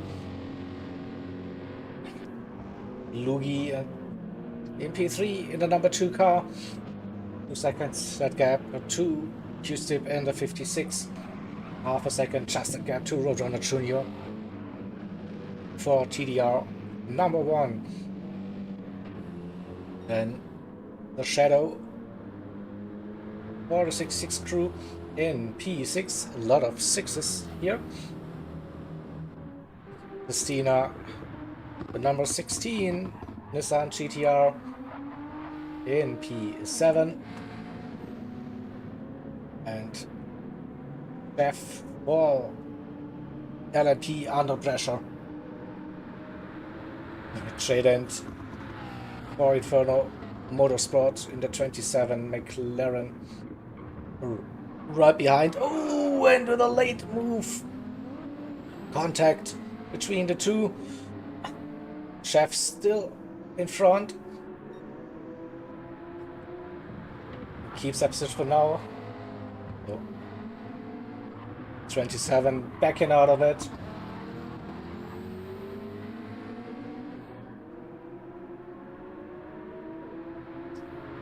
He says sorry. Again, it's close between those two cars now.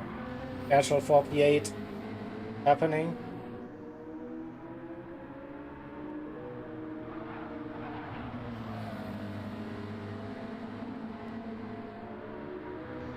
Is there a move? Into the chicane, late on the brakes. It's not a chicane, it was a bit earlier on the GP track, sorry. Now, coming out of Warsteiner, this is where 27 now made that move. Upper position. E8 it is against Chef for Legendary Motorsport Performance.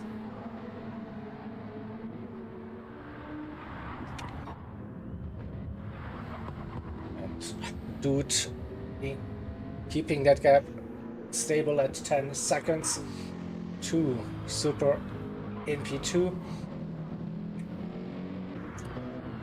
4 seconds now that gap to Lugi. And that is still close between Q-Step and Road Runner Jr.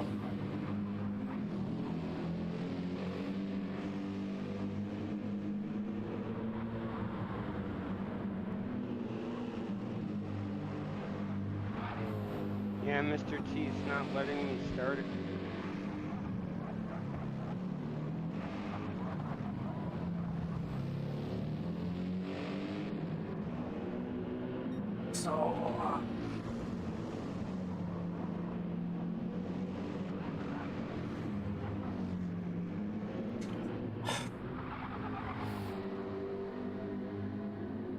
What? Did I disconnect? No. Booty seat.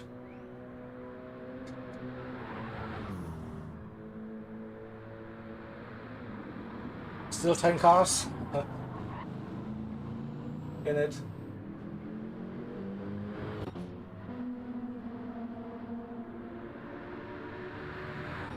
All good. Yeah. We just had 3 disconnects this stint. So we are good. Need to prepare the rejoin times then. And Genzo, I need your stream link now.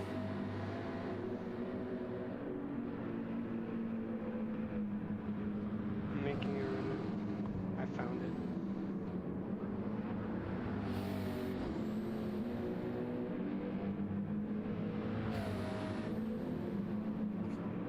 it. Not that easy to find your own stream link.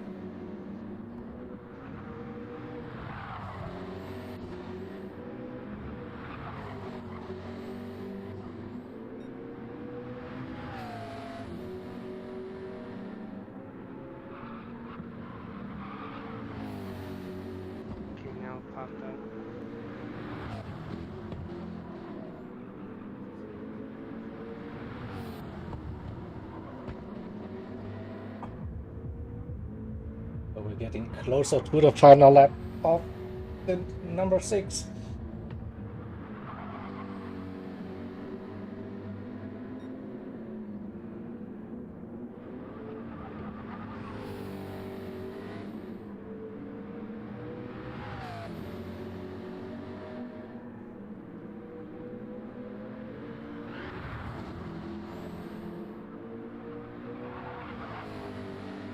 Over 10 seconds now between P1 and P2.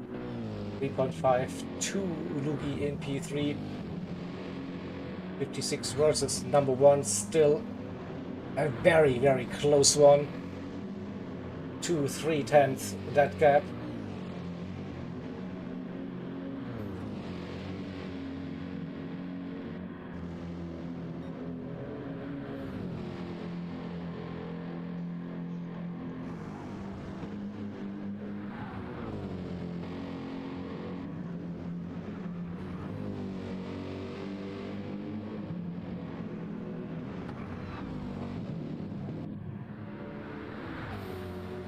Letting for Dude or the penultimate time stint.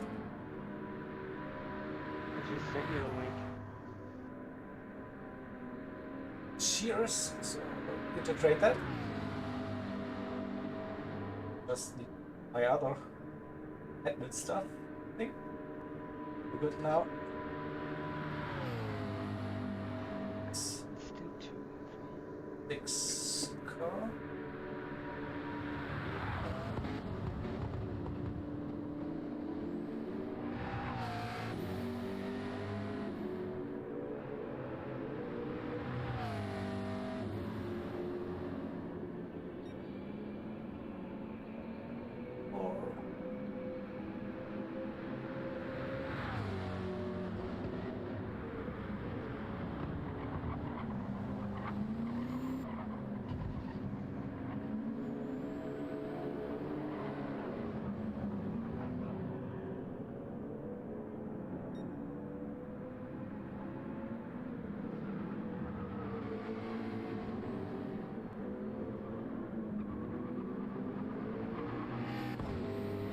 67. Come on, come on, come on.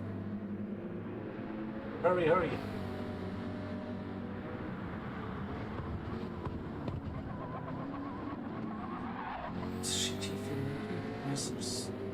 Here we go. Alright. So that's sorted on my end. Now let's grab your link and then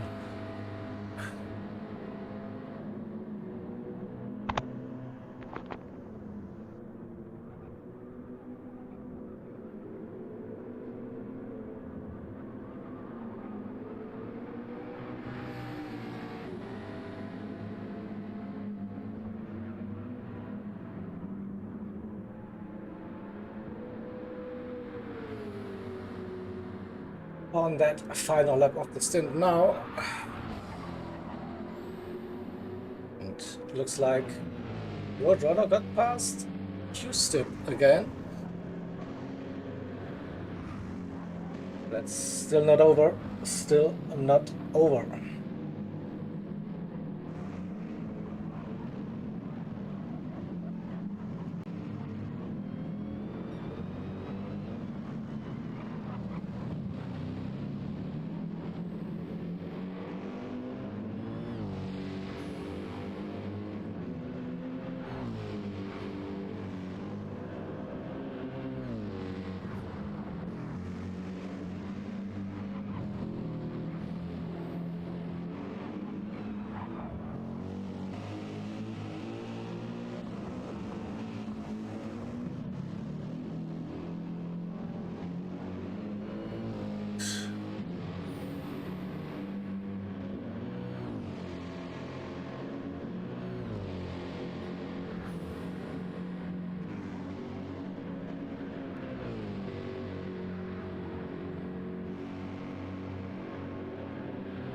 Okay, so for the stream later, please don't use the chase cam.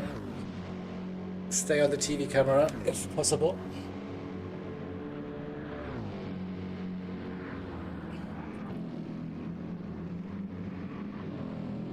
And hide those driver names above the cars, then we should be golden.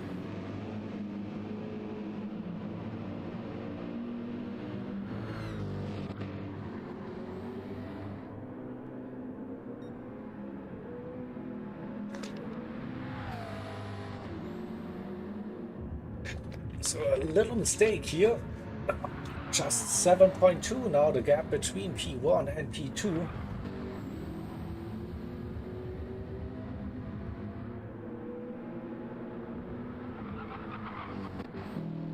Lugi keeping that gap at 3.5 seconds, 2.72 Roadrunner Junior and 1.22 Q-Stip, so we still have the top 5 separated by less than 15 seconds.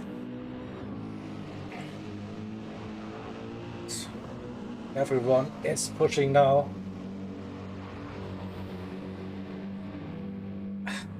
For that final bit of their stint. Just 4 minutes roughly to go for the top 5. Yeah, dude is struggling a little bit, losing some time now, under 7 seconds. Don't think they have to fuel save. It should be okay. 6.5 or is super okay, just pushing the limits. 6.3. Getting the most out of the car. Lugi also closing that gap with 3.2. Everyone is gaining 13.1 seconds. What is going on? 6 seconds. Dude, struggling, touched that barrier. Oh. Under 6 seconds. What is going on? Come on, it's less than 3 minutes. Survive this final lap of your stint. Come on. This is crazy. It's dropping like half a second per timing sector. What is going on?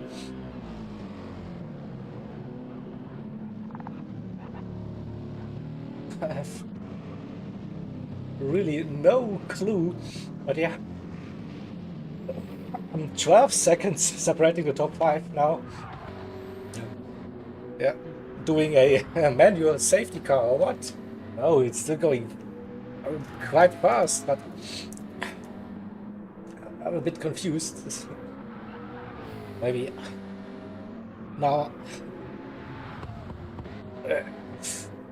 I can't explain it, to be honest. I mean, it's the end of a 2-hour stint.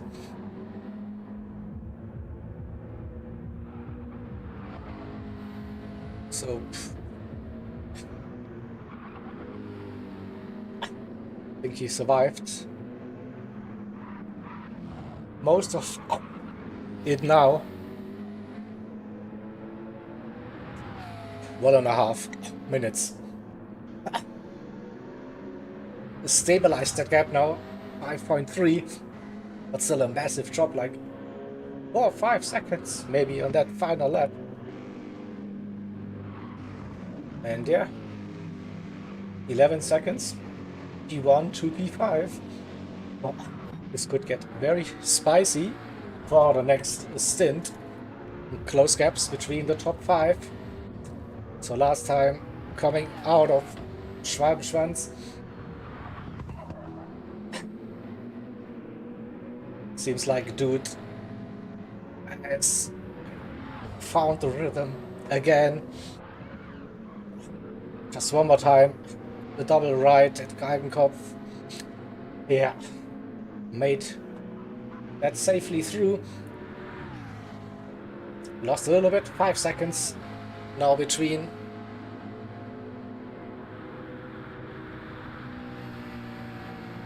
The cars, and you will stay in that lead. Roughly 5 seconds the gap to the 24 car.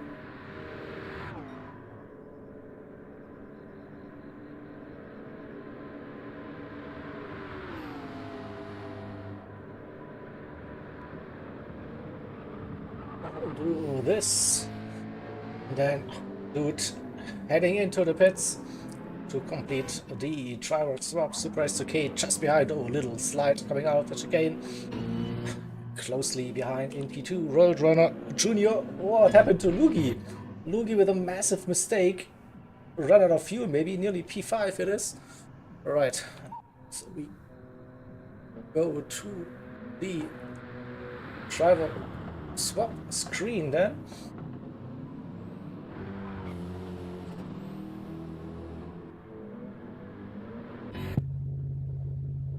And wait for the next cars to head into the pits.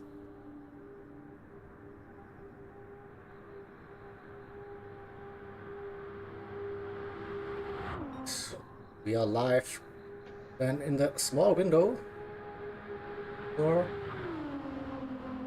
stint number 7. So just prepare the swap then on my end, so we can go full screen very soon.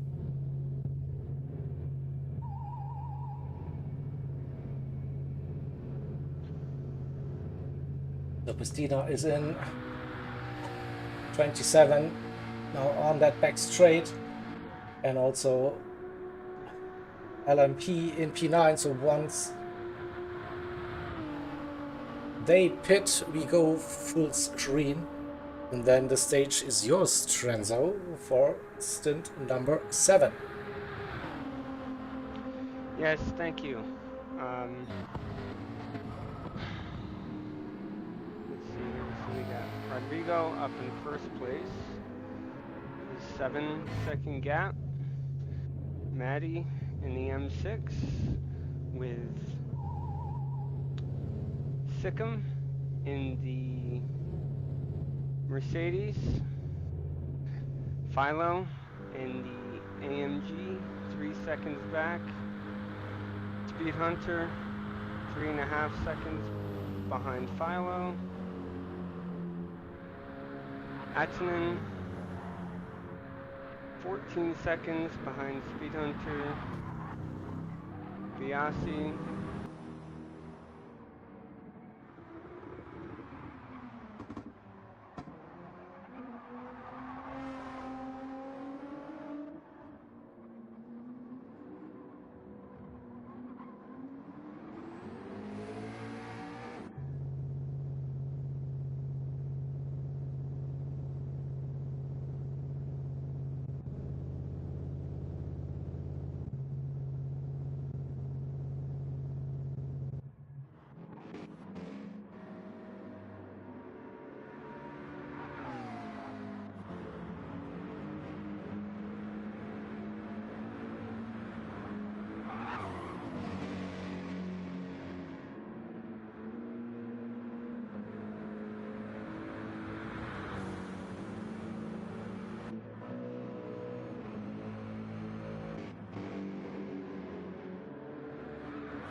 Hello, hello?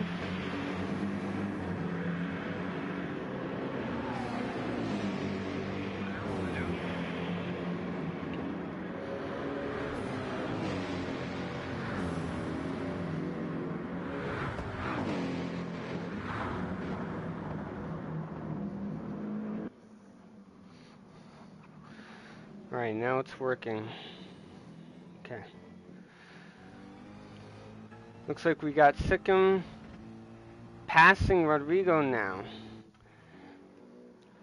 With Maddie right behind Rodrigo. Looks like Sikkim's trying to pull away from Rodrigo now, building up to a half a second lead over Rod. And Rod just under a second ahead of Maddie. With Philo 7 seconds behind Maddie. Snowman Finn trying to at least keep that gap to Philo. Does look like Speed Hunter is catching Snowman Finn. Nikolai really reeled in Geary in the AMG. Trying to see if he can make up some positions.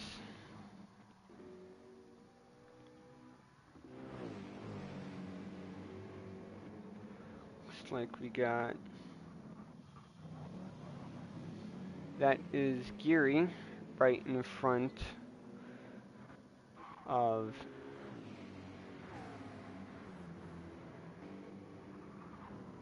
I think that is... Yes, Speed Hunter.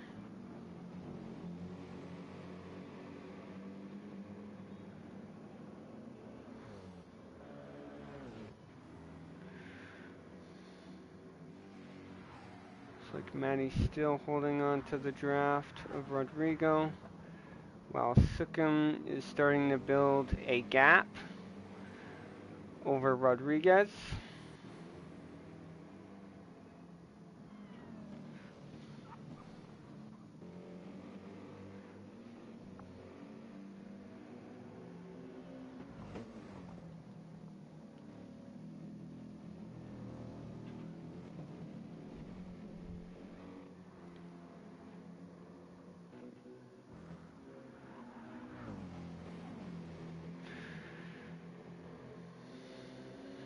Like Speed Hunter lost a bit of time, lost about a half a second to Snowman.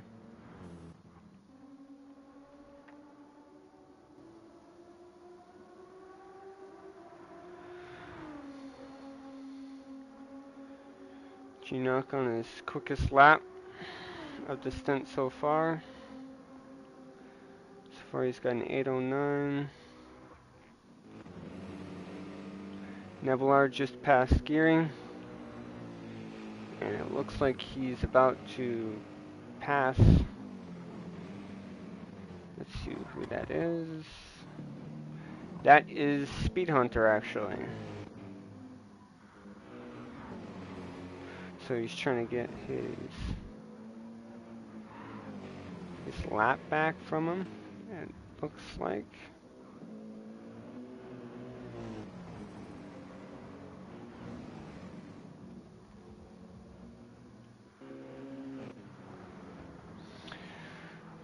Maddie is not letting Rodriguez out of his vision.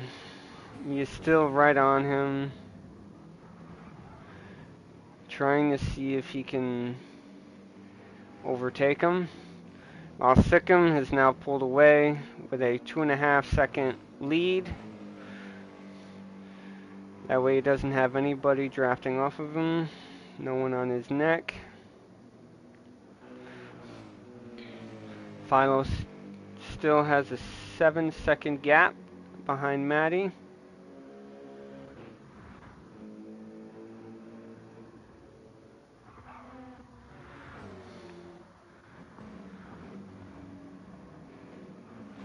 Looks like Nikolai is now behind Geary again, so he must have had some sort of incident that caused him 10th place. And now Geary is back up in front. IRT Ferrari is a little bit farther back.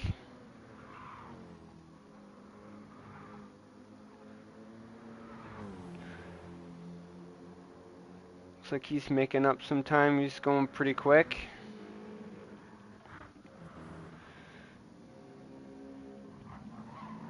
This guy's setting some pretty fast times. So far, fast lap, Sikkim with a 156.9. Fast lap for Matty is a 759.2. Rodriguez with an 8-minute.7. Philo just did a 8-minute.3. So he's putting in some good consistent times. Snowman Finn with just an 803.4 that lap, keeping some consistent times. Speed Hunter just put in a 806.2. Chinook with an 809.2. He's actually 2 seconds up on his lap right now. Should put him at about an 807. Maybe even an 806, possibly. Let's see here. Yeah, 806.2, 3 seconds.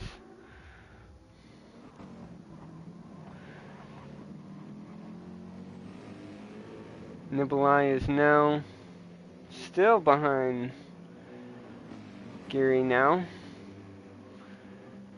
Ferrari's actually reeling them in with only 42 seconds behind now. Snowman Finn putting a gap on Speed Hunter now. Philo is starting to take some time off of that gap in front of him. Down to 6.7 now. Matty is starting to pull away from Rod. He just passed him. Sikkim now 2.4 seconds ahead of Matty. Matty now trying to catch him. See if he can reel him in and take first place.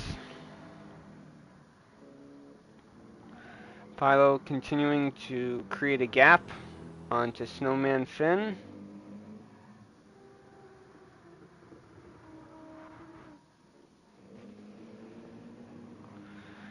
Nikolai now back around Geary. He's now created a 1 second gap. While Ferrari tries to reel in the Italian of Geary.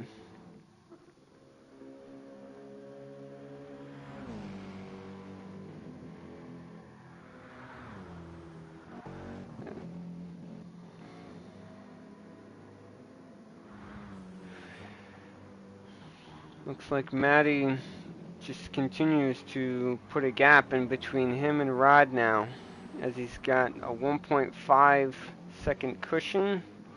Still within slipstream range, but it's more difficult to try and get slipstream from that range.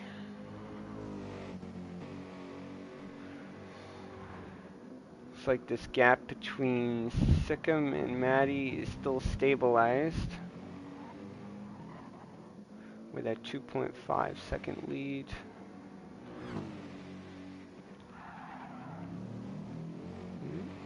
A little slide from Philo into that hairpin.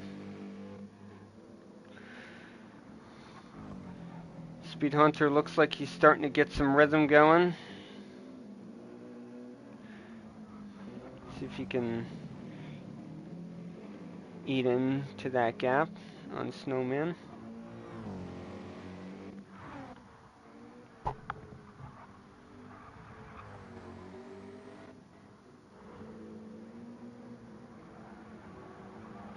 Nikolai not quite able to get Geary out of his sights. He is still just 1 second behind him. Ferrari now only 39 seconds behind Geary. Putting in some good times. Start off with an 8:01. Looks like there's an accident. This GTR went off the track. Try and see who that is.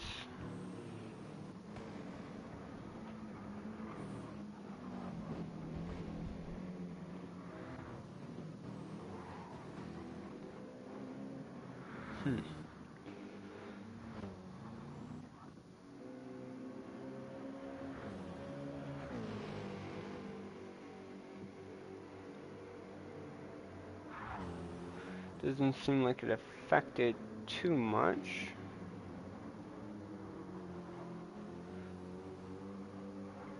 Got someone coming up.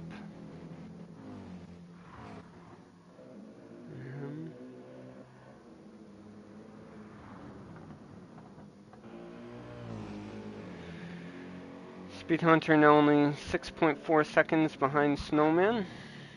That gap continues to go down.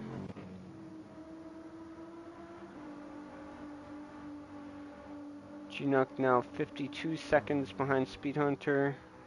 Berger now only 45 or 55 seconds behind Chinook.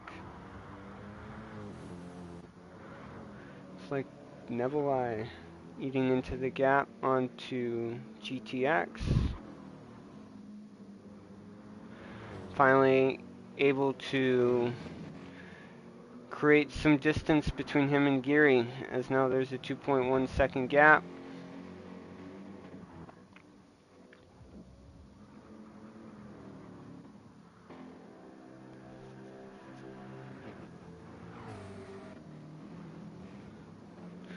That gap from Sikkim to Maddie is now only 1.7 seconds, which is still in slipstream range.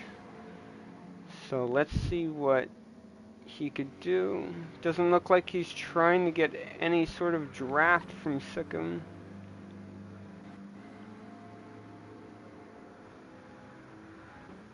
Looks like they're pretty evenly spread out between the top three here.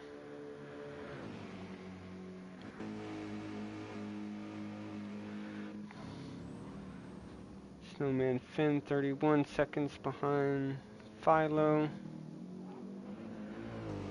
Speed Hunter still 6.2. Chinook now 1 minute and 1 second away from Speed Hunter. Looks like Maddie is the first person to head into the pits. That'll put Rodriguez back up to second place.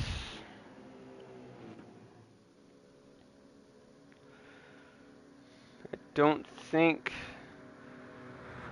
Finn will be able to catch Maddie before he comes out of the pits. So he should slide in right in front of Snowman Finn. Speed Hunter now only 5.7 seconds behind Snowman Finn. Snowman Finn's now coming in. Let's see, Speed Hunter is now in pit lane.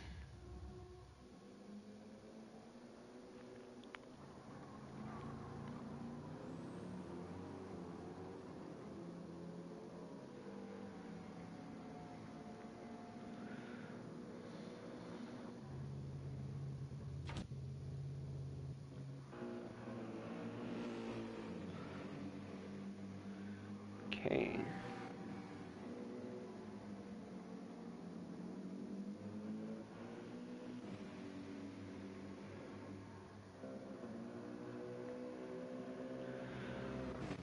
So now we got Rod about 4 seconds behind Sikkim. Philo 6 seconds behind Rodriguez. Maddie 31 seconds behind Philo.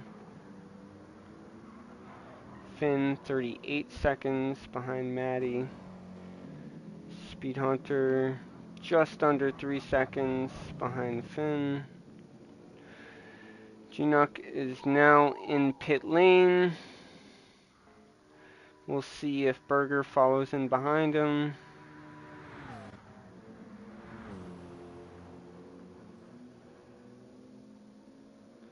A big gap to GTX of 5 minutes. Nikolai increasing that gap to Geary of 4 seconds. Ferrari continuing to try and bring that gap down to Geary.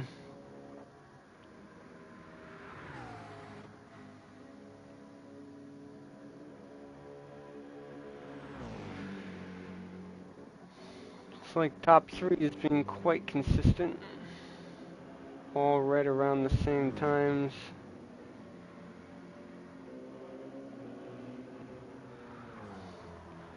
No big mistakes yet.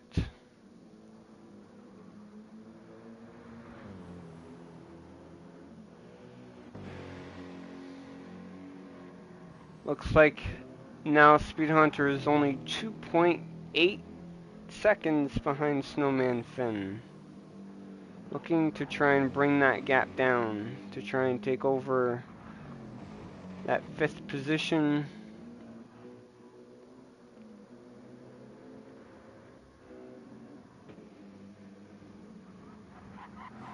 Looks like Sikkim is continuing to increase that gap ahead of Rod.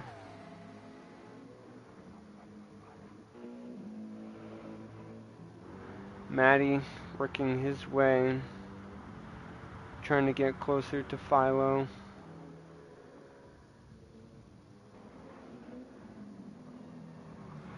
Last lap, Philo had an 8:01. Rodriguez only had an 8:02. With Sikkim, another 8:01.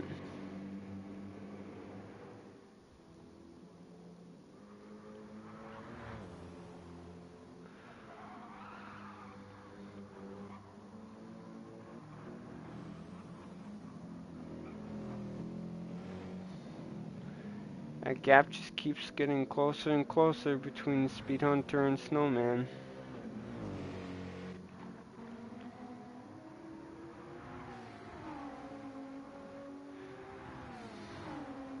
Let's see, believe Ginook still may need. No, I think he already pitted. Sorry, it's Nikolai. Nikolai continuing to increase the gap to Geary with now 7-second gap.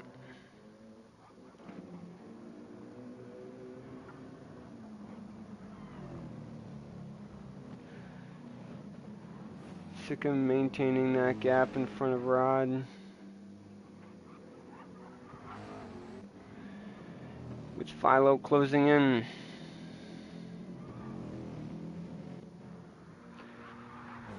Same thing with Maddie. Now only down to 28 seconds.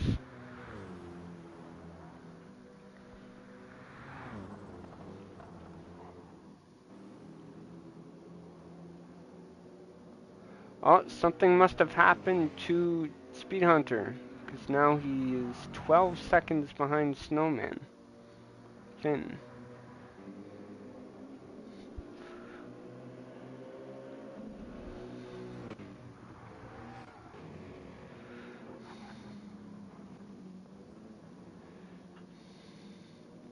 Nikolai increasing the gap to 7 seconds.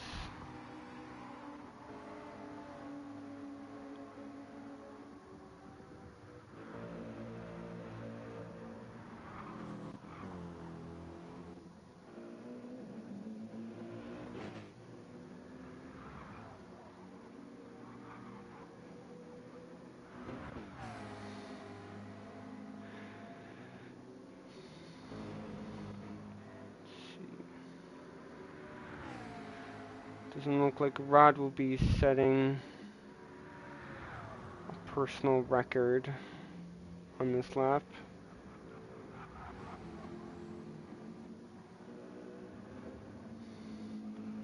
Philo continuing to reel him in. With the gap now just below 5 seconds. Oh, Philo just went off.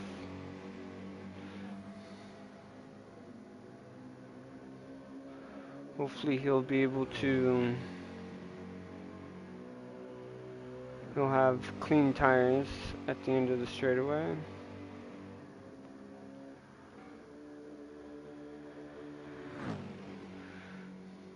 Sikkim with just comfortable lead.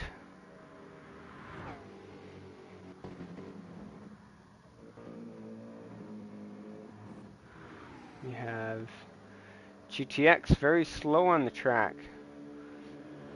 Looks like he might be out of fuel or severe damage.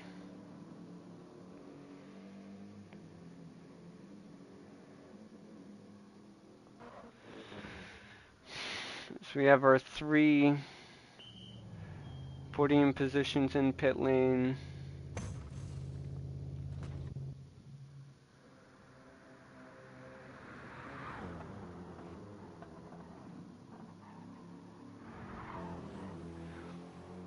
See if Maddie can overtake them.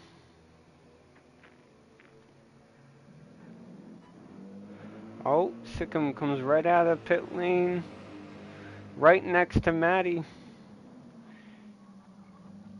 Is Maddie gonna be able to get by Sikkim? They're right next to each other. Looks like Sikkim,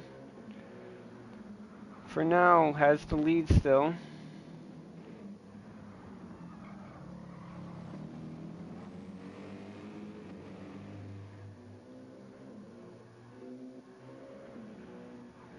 Rod now back down to 8 seconds behind the top 2.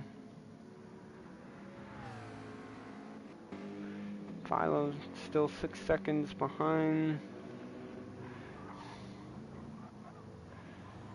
Snowman Finn closed the gap down to 27 behind Philo.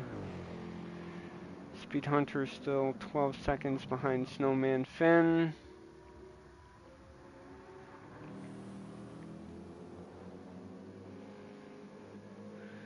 Looks like Nikolai is on a fast lap here.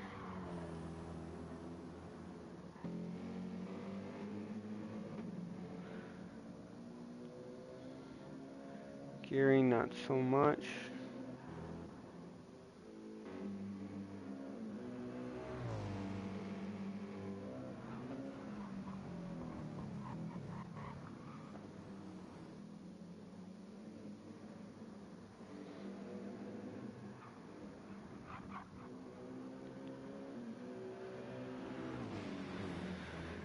Maddie's still right there with Sikkim. There's only a half a second gap. Looks like Sikkim's getting a little loose there. That's gonna allow Maddie to close up on him even more.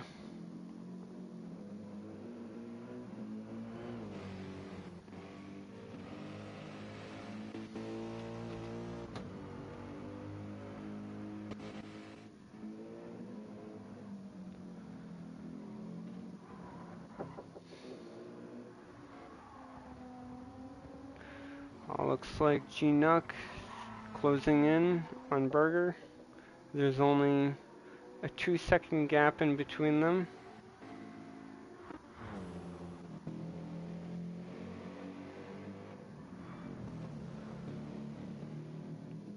Nikolai consistently keeping the gap to Geary.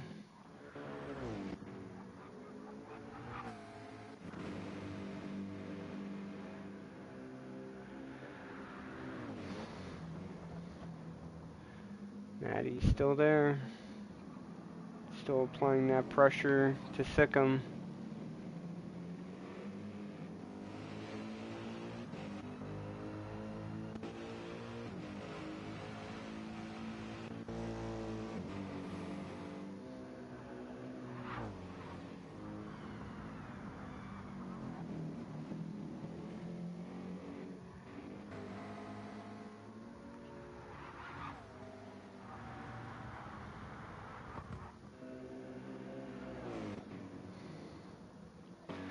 Speed Hunter now only 9 seconds behind Finn. He's able to cut down has joined the room. a couple seconds from Finn.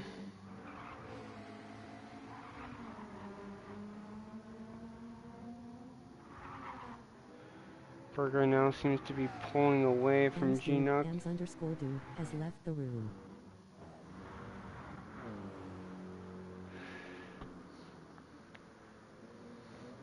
Looks like Ferrari has gained quite a bit on GTX from the problem that they had from what I believe was low on gas.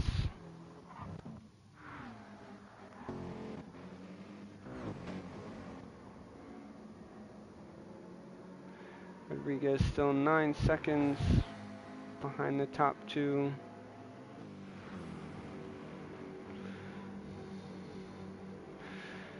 So we are on the top of the Nordschleife.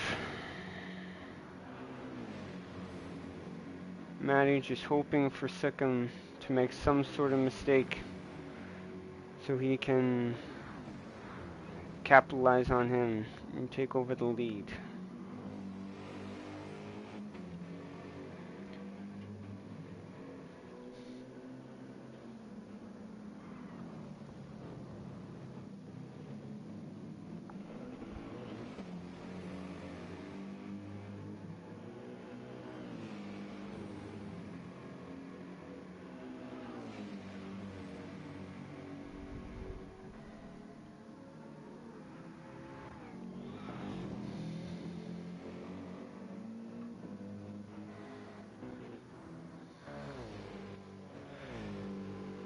Looks like we're starting to get some rain, as it looks like from what I saw.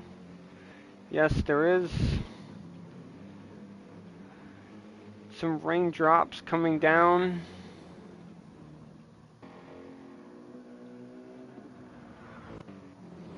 Maybe we'll have some people come in and get some rain tires on, maybe.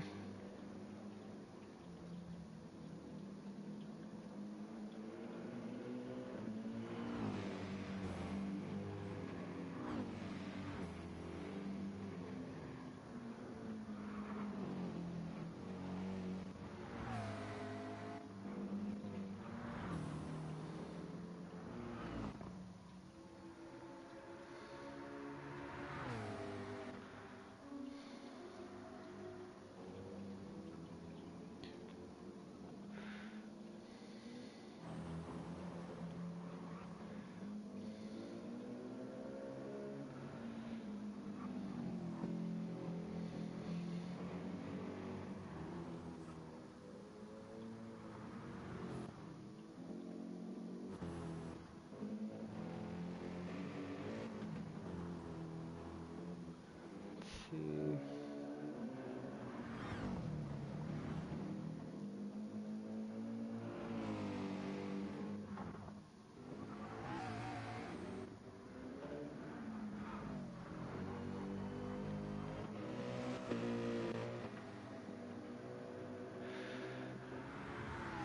Well, either Rod made a mistake or Philo is really driving fast, because that gap to Rod is now down to 3.9 seconds. And closing. With Matty still on Sikkim. Oh! Sikkim goes off and hits the barrier. I would assume he's got some sort of damage from that, because that looked like a pretty big wreck, and he is still spinning. Drops down to third, fourth. Rodrigo and Philo both go into the pit. I assume Sikkim is going in the pits. Yes, he is. Matty's staying out. We'll see if this strategy of staying out helps him. Very unfortunate for Sikkim the American with damage.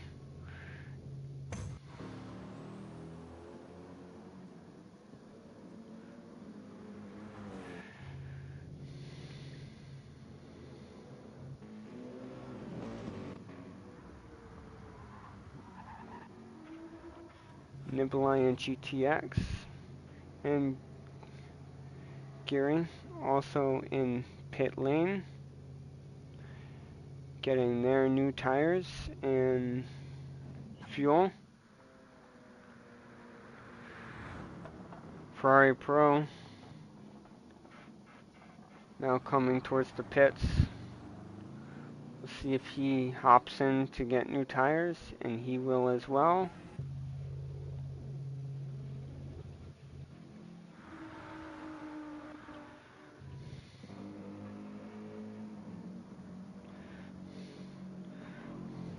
We're gonna have to see if Sikkim can overcome the difficulties he had with that last lap. See if he can make up that time.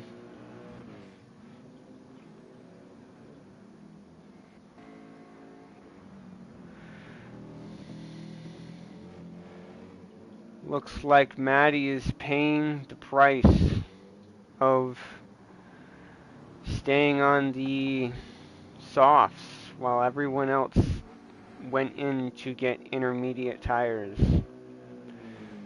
But is it going to be enough to where these guys end up catching him? We'll have to see.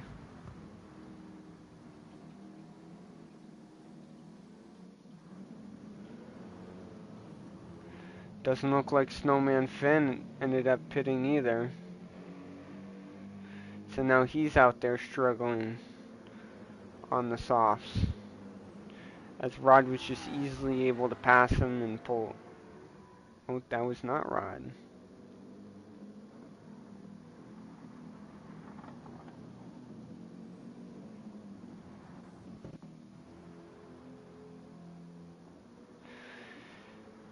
That gap is just draining between Philo and Maddie. 16 seconds now between the leader and Philo, with Rod 7 seconds behind. And Lassie, Nyakaria, has left the room. And it looks like we have another disconnect, unfortunately. Hopefully they can get back into the next stint and continue racing.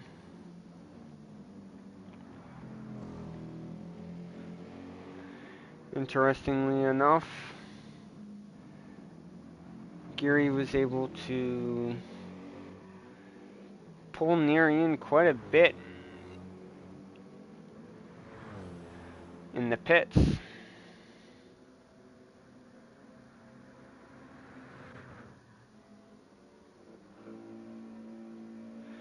Speed Hunter 7 seconds behind Finn.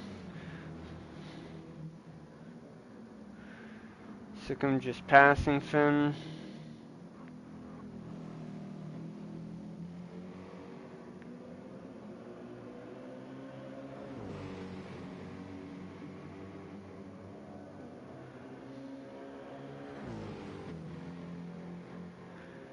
From the looks of it, I don't see any more rain.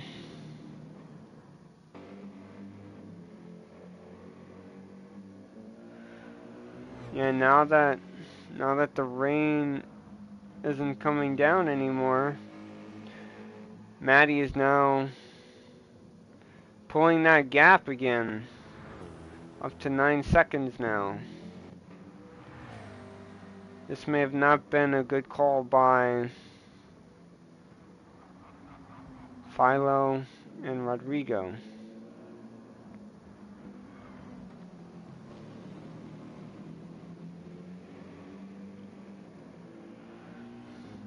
Who knows, maybe Snowman Finn will get around Sikkim now that the track is drying back up.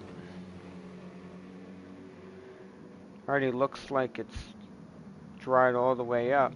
Oh, no, still saw some sort of rain there.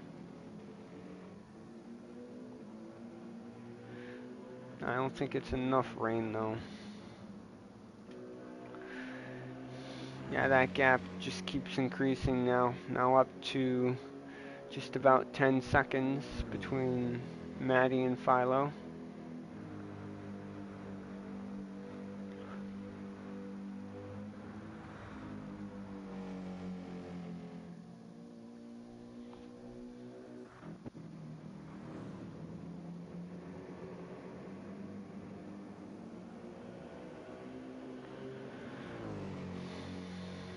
Looks like it's raining again. We'll have to see if PRT_G-Retech, Jared Keno 23, has left the room. Geary also disconnected. That is very unfortunate. Hopefully he can get into the next stint as well. We'll have to see if that... Yep, the gap is going back down again as it is raining again.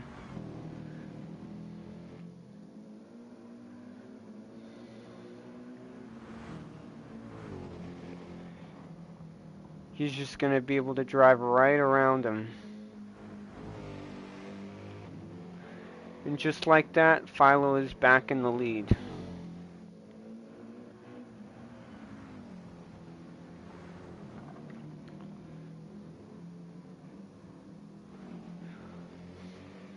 Unfortunate for Maddie.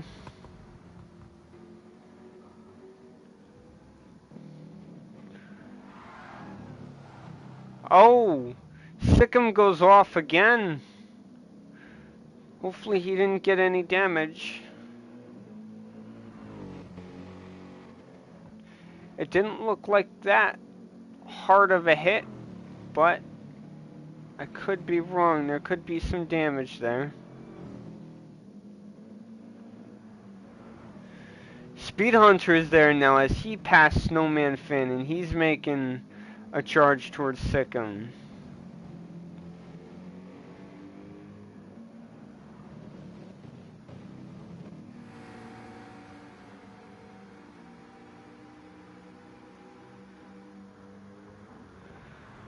Rod able to make his way around Maddie. I'm sure Maddie will probably come in and pit, get rid of those soft tires to maybe get some intermediates.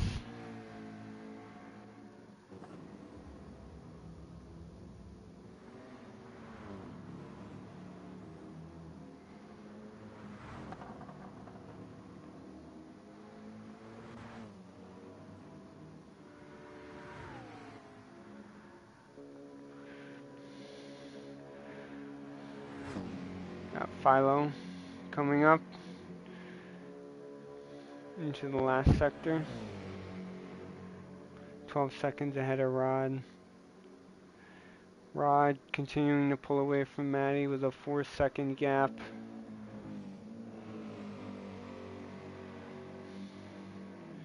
Speed Hunter coming up on Maddie.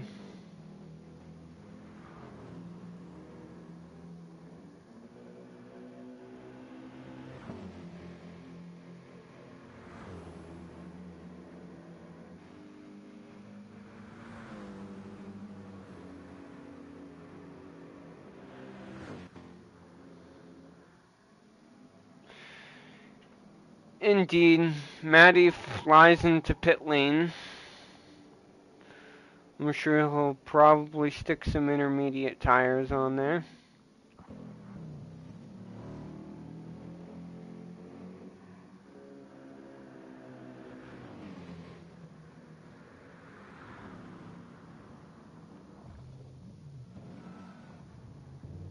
Oh, sick him around again.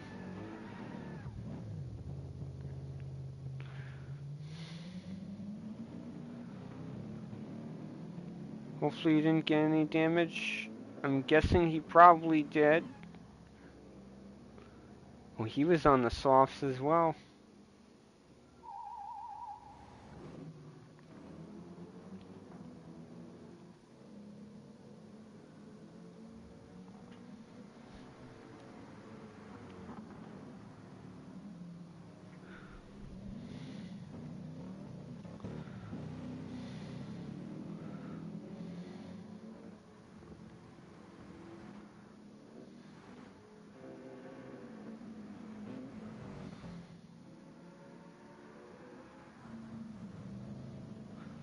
Oh boy, Matt off.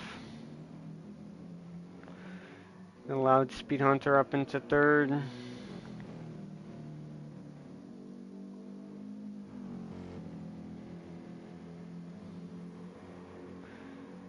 Looks like he's reeling in Rodrigo.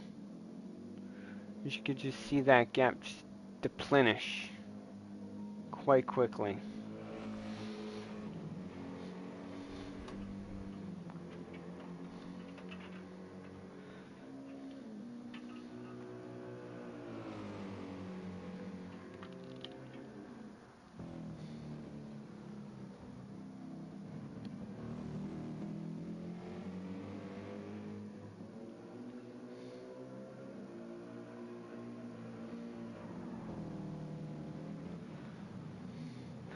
Oh boy, another slide for Sikkim.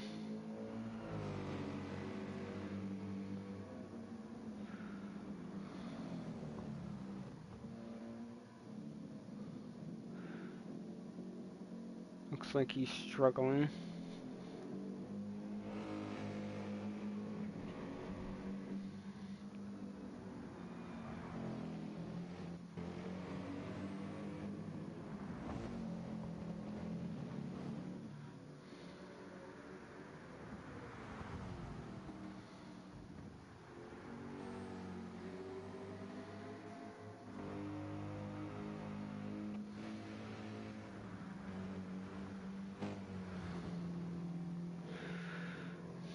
Maddie now trying to reel in Speed Hunter, seeing if he can claim back that third position, get himself back on the podium.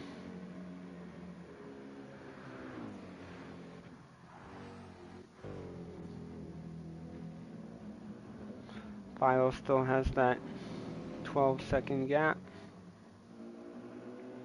Rod comfortably 32 seconds ahead of Speed Hunter. Maddie right on him.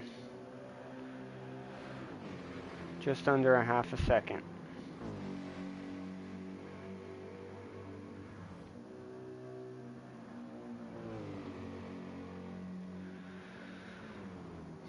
Snowman, Finn. SC in 30. Looks like there's gonna be a yellow SC in 30. flag. Caution.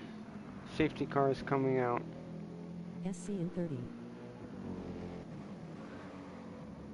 That's gonna allow everyone to get bunched back up together.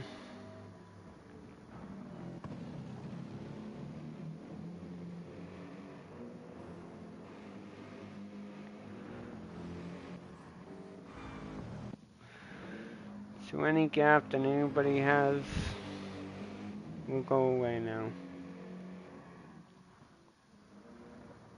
SC now. I'm sure that's gonna allow someone now. to get their lap back. No overtaking.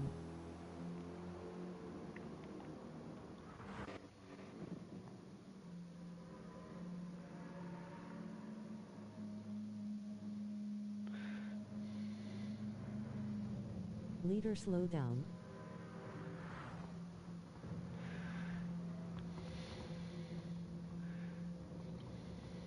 Okay.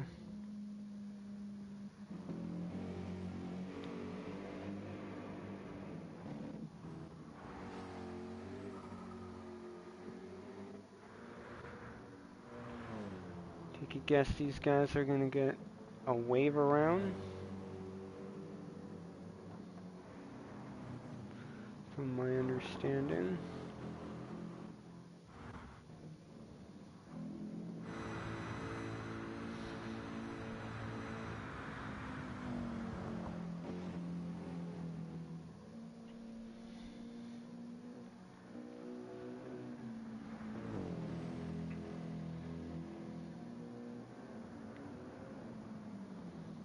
Car 9, car 67, car 54 can unlap. As I assumed, they will be able to get their lap back, and they will now be on the lead Car 9, lap. car 67, car 54 can They come unlap. around. for the green flag again.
Right.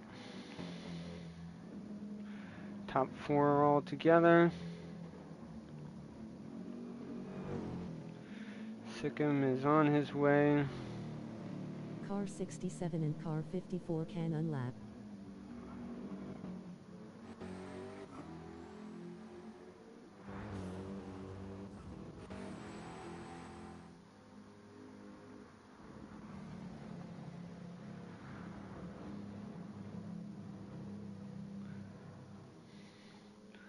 Yep, he went around. Be careful, leave space. Nikolai went around. Ferrari's coming around. He's gonna get his lap back.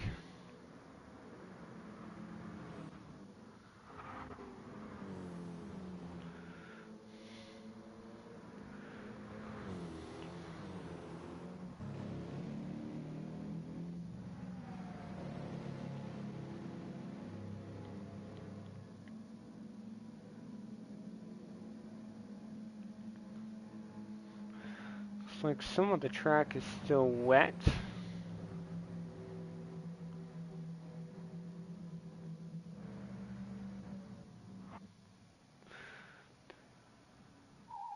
If it decides to go in the pits.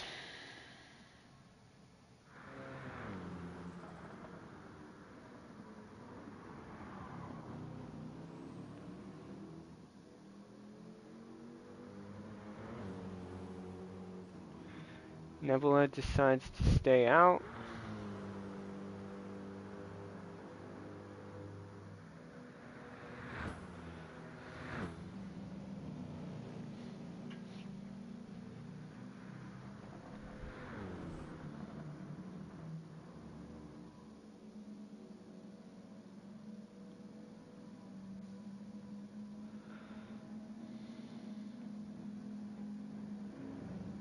Leave space.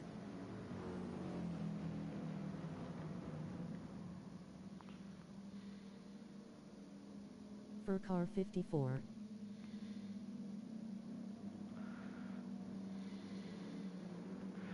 Looks like car 54 is able to get around, no problem.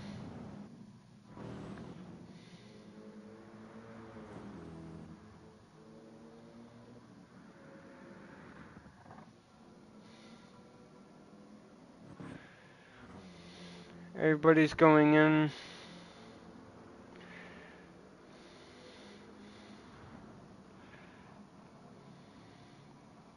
See if they stay on the intermediates or change to the softs.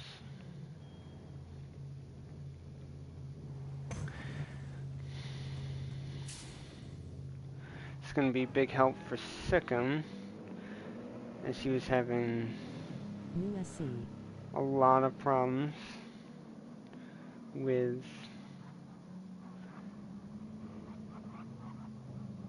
spinning.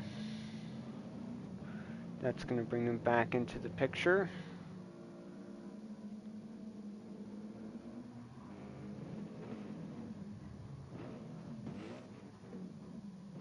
Oh, Well, Speed Hunter spun. I assume probably getting on the gas too soon.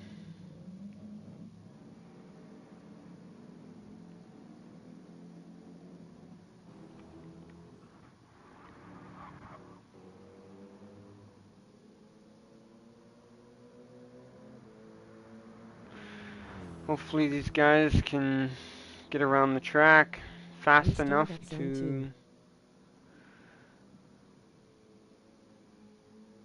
Restart at zone 2.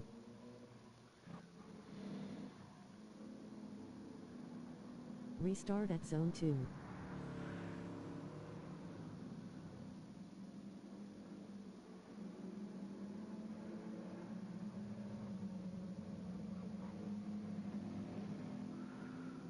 Okay. 75 miles per hour / 120 kilometers per hour.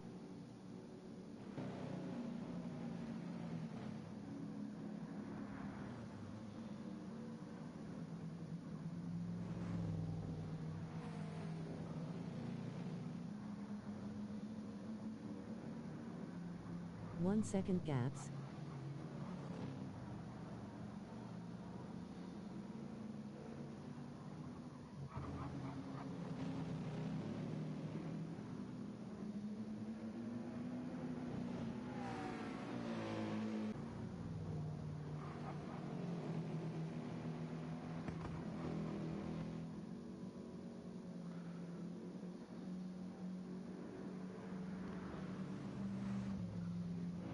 Let's see.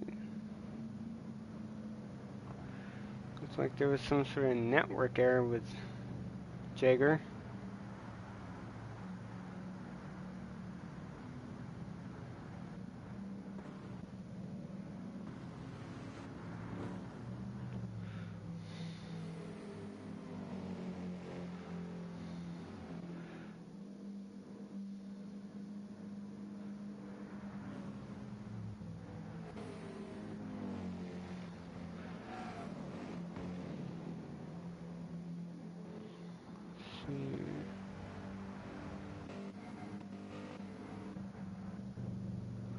Everyone, for the most part, keeping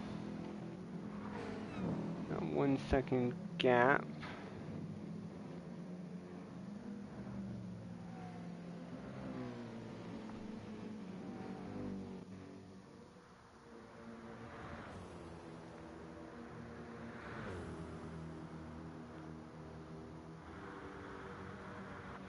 This guy's trying to go as fast as they can, catch up to leaders.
Hopefully soon here we can get back to racing.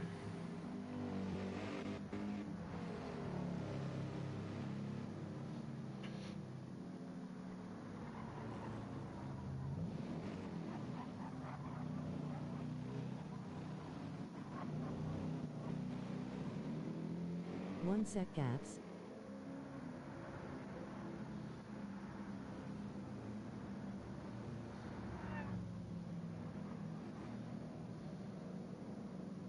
It's on the HUD.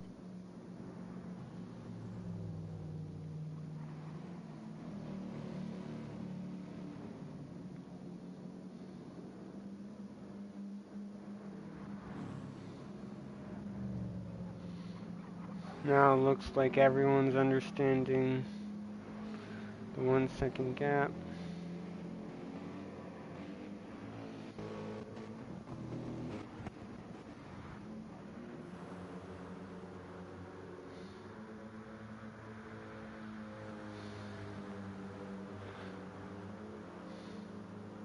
Green flag.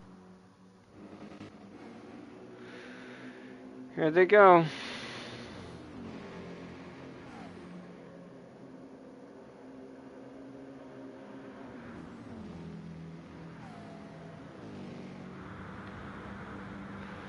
I don't know if Philo went a little too soon, maybe.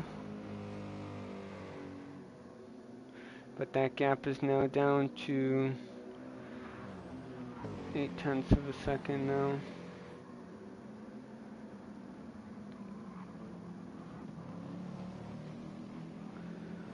It's Rod and Sikkim.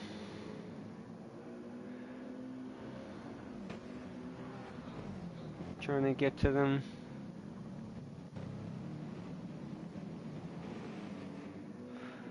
Philo's breathing down his neck, hoping and praying that he makes a mistake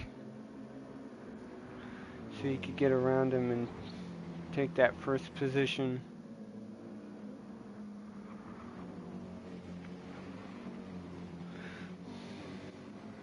Looks like they're starting to already put a gap onto Berger.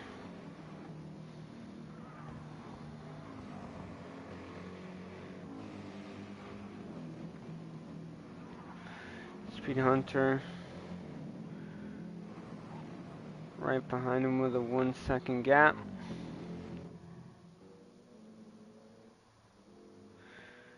Gap to GTX is just below 7 minutes.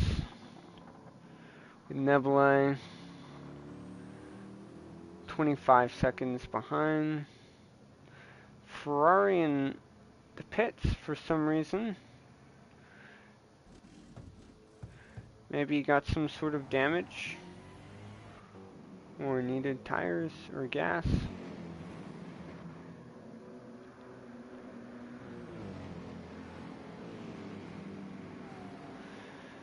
We'll have to see what happens here on the back stretch. Maybe Philo can catch a good stream of draft and get around Snowman. Oh, looks like there's some contact between Rod and Sikkim. There's going to be a huge line of cars coming down this back straightaway. We'll have to see who's able to capitalize the best.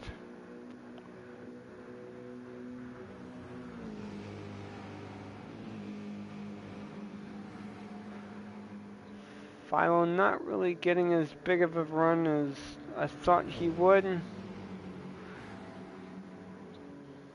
But it looks like he is going for the move on the inside. And he's able to close the deal and take first place from Snowman, with everybody else on their tail. Rodrigo right on Snowman's bumper. Maybe taking a peek on the outside. Nope, he stays right behind him.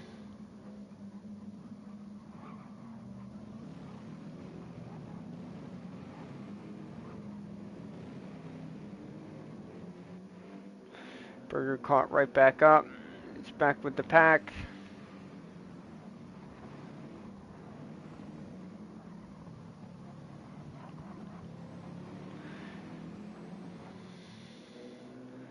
Philo actually being able to give himself Oh, and he went off. He broke too late, which is costing him so many positions. He went back 5 positions because of that corner. Now that's allowed Snowfin to take the lead. And we'll have to see if anybody can challenge him.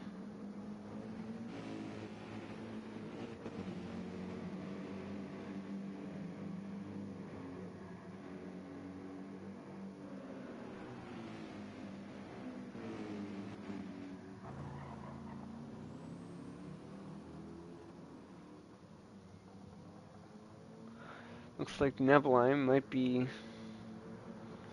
closing in on GTX here.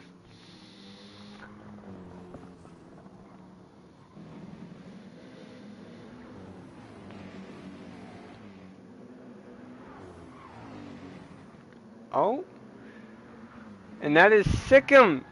Oh my goodness, there's a big wreck.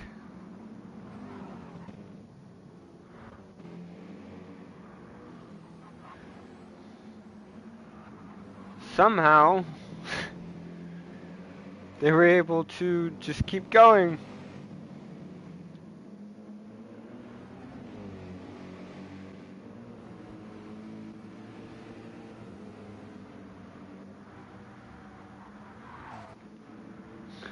Now there's a big gap between second and third of 3 seconds, and Berger was able to climb himself into third place after that carnage.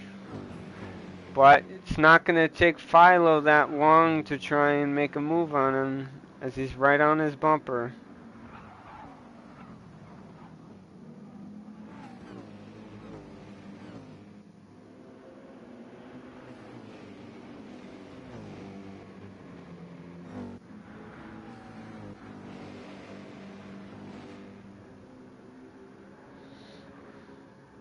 Rodrigo was able to stay away from the carnage in hopes to try and catch Finn here, as he is not too far behind.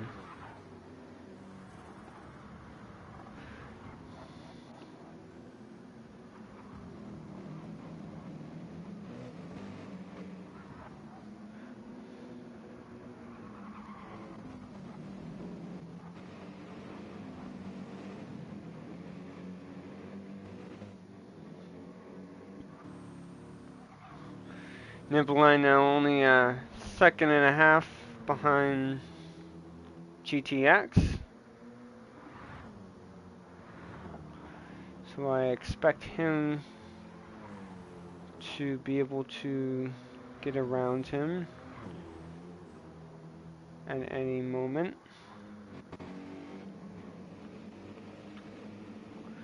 Looks like Maddie lost some time to the field. 2 seconds behind.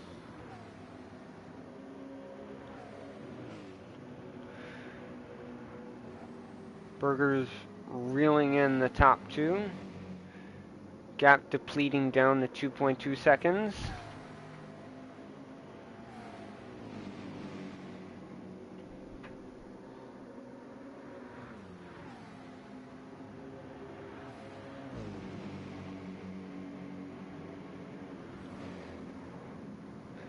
Oh, that's Speed Hunter.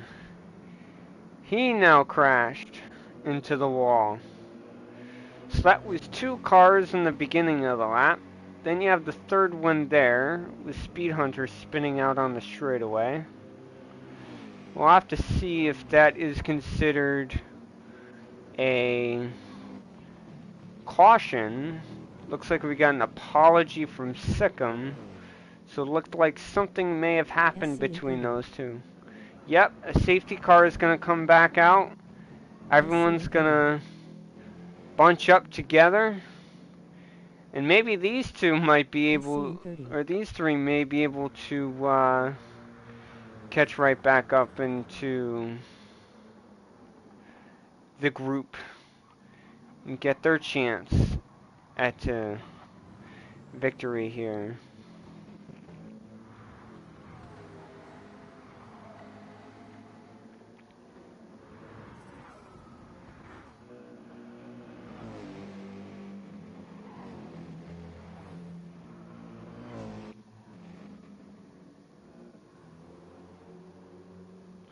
Nikolai did end up passing GTX.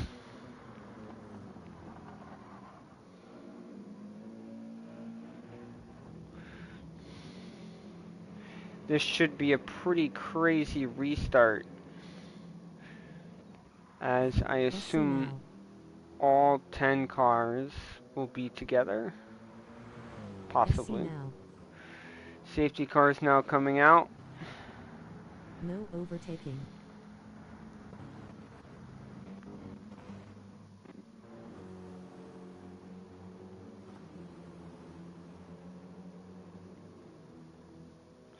We'll have to see how much time these guys Restart at zone 2. catch up. So these guys are going to restart back at zone 2 of the next lap. Restart at zone 2.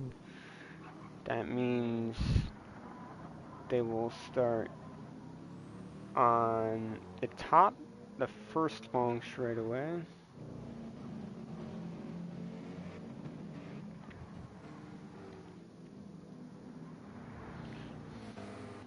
Should see some pits from likewise of Sikkim, Speed Hunter.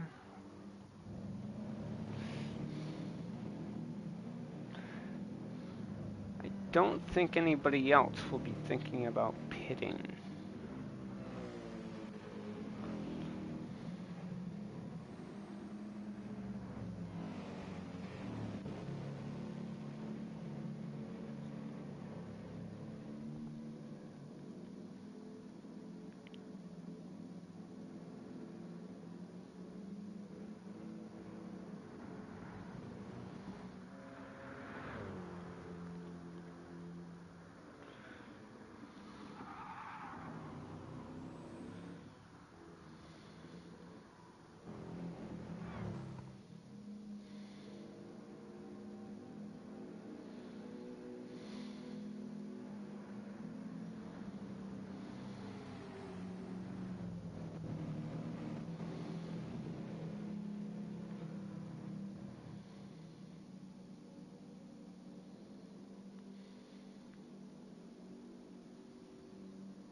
Alright, let's see who decides to come in.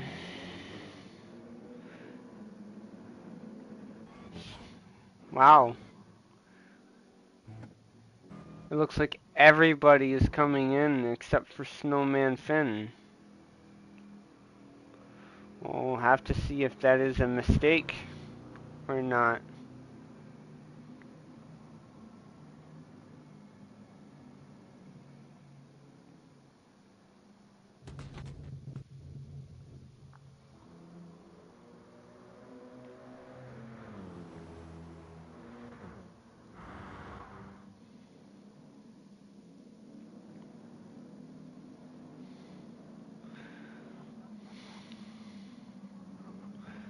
Looks like everybody came out of the pits A-OK.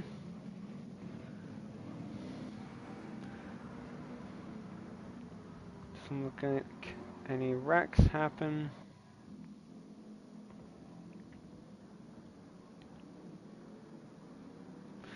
Really don't understand why Snowman didn't pit.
From the looks of it, some people might be on intermediates, as they're trying to stay in the wet parts of the track.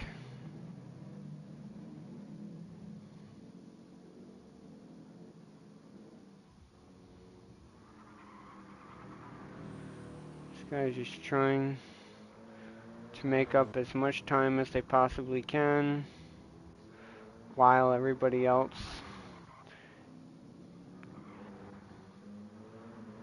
is under safety car.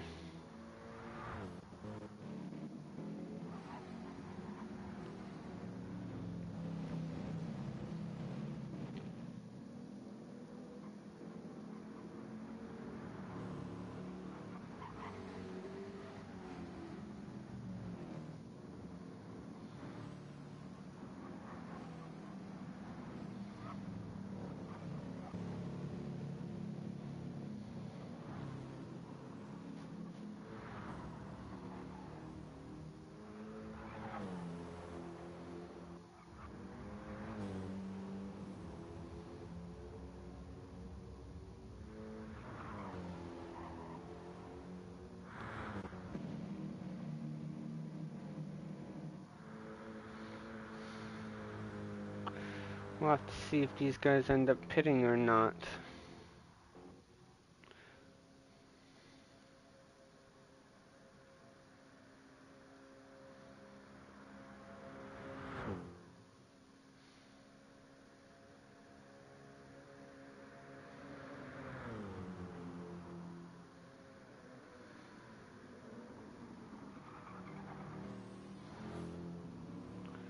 Let's see. Yep, Nikolai is gonna run into pit lane. Here comes GTX. He's finishing up the last sector. He is going to stay out, so he will pass Nikolai.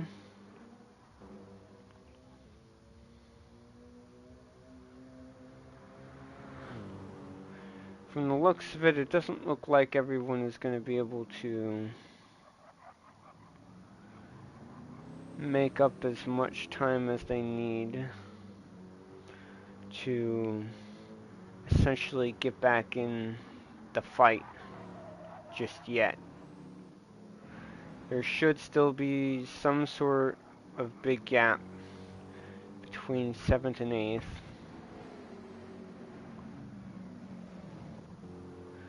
When we go green again.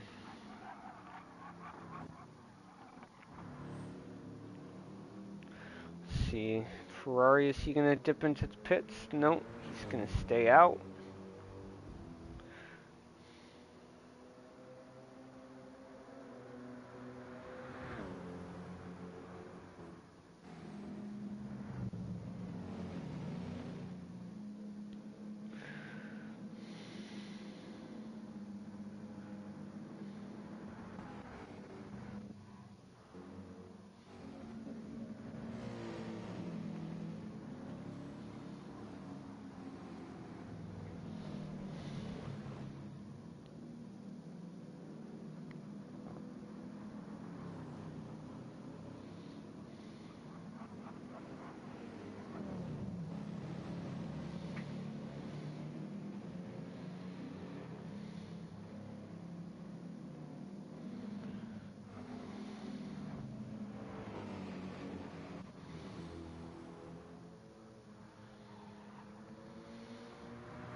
People starting to warm their tires up, getting ready for the restart as we are approaching zone 2 for the restart. Got Snowman Finn in first, AMS Rodriguez in second, Berger in third, Philo in fourth, Sikkim in fifth, Speed Hunter in sixth, Maddie in seventh, We got 1 GTX gas. in 8th, Nibali in 9th, and Ferrari in 10th.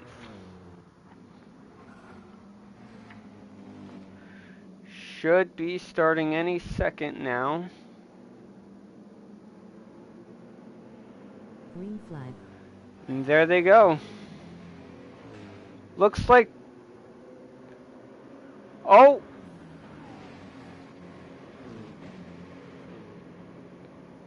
I think, yeah, that is...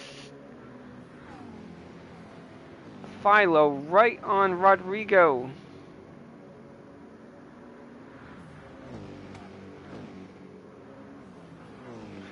Hoping maybe he can take back the lead he had early.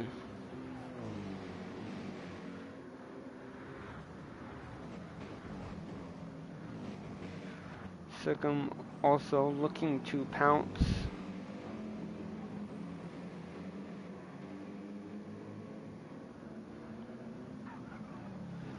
Hopefully Speed Hunter can reel these guys back. Oh! Sikkim misses his braking point. Has to avoid hitting the cars in front of him, so he went wide, losing him a little bit of time.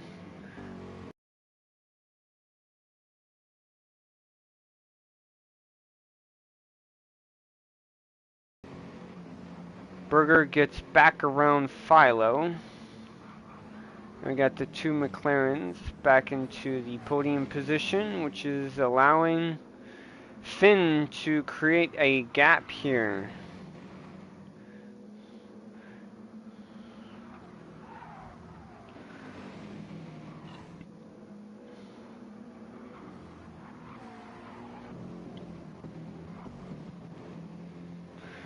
So now after safety car, these guys are only about a minute or 2 minutes behind the leaders.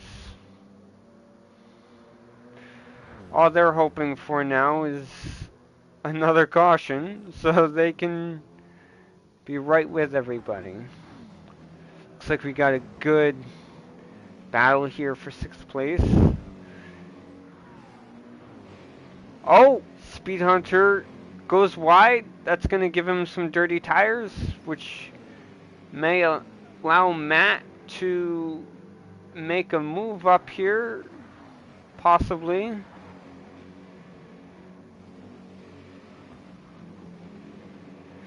Doesn't seem like he's really going to be able to take advantage of that. But we are coming up onto the straightaway, so he is going to have some slipstream. Everybody else, about a half a second of a gap between them. We'll have to see if anybody makes any sort of moves. Snowman Finn may be too far away from Rod.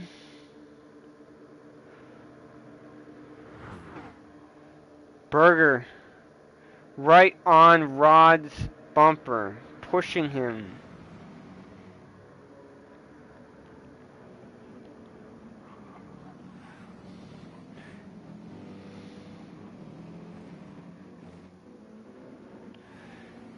Speed Hunter again starting to lose the field a little bit with a 1 second gap. Maddie ready to pounce. Oh! Sikkim is off again. That's gonna hurt him pretty bad as he loses the draft with the rest of the field. Looks like he's now 6 seconds behind the field, and he gets a warning on top of it.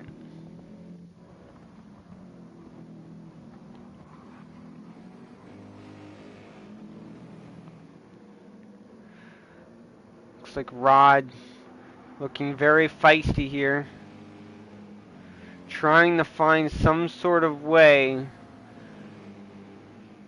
to take away that first place position from Finn, hoping Finn makes some sort of mistake, trying to find some sort of way to get in front of him.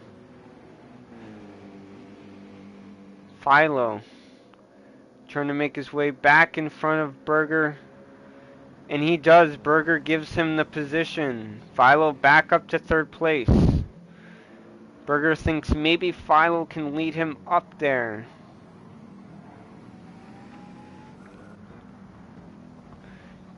Speed Hunter is able to reel them back in with Maddie right behind them.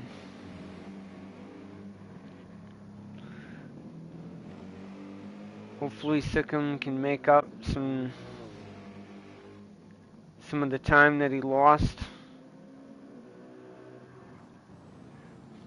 Nikolai right on GTX with only 1.3 seconds of a gap. Should be able to get around him. Top 3 is so tight here.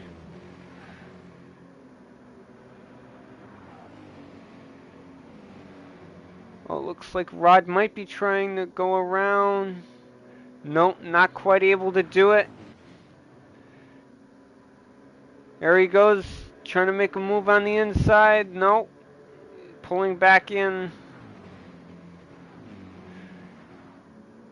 Oh, there goes. Oh, contact between Philo and Rodriguez. More contact. Side by side. Switching positions. All this is doing is allowing Finn to pull away and the rest of the field to catch back up. Philo files in front of him with Rodriguez right behind. Speed Hunter is now up into 4th. Looks like he passed Maddie and Berger. Something happened to Berger to cost him 3 positions. Sikkim now bringing the gap down to 6.1 seconds. Philo looking as hungry as ever, trying to get his Mercedes in front of Finn. Rod breathing down his back. Speed Hunter is hoping that some sort of collision happens with these guys so he can get in front. Maddie is right on him. Maybe Maddie will try and look. There he goes, trying to make a move. Nope, files in behind. Sikkim continuing to try and pull them in.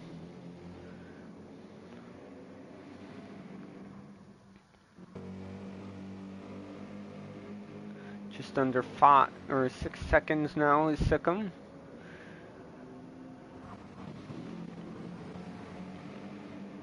Rodriguez now up to 2nd place. This is such an exciting race. So close between the top 6. All within a second and a half. 6 cars. Absolutely crazy.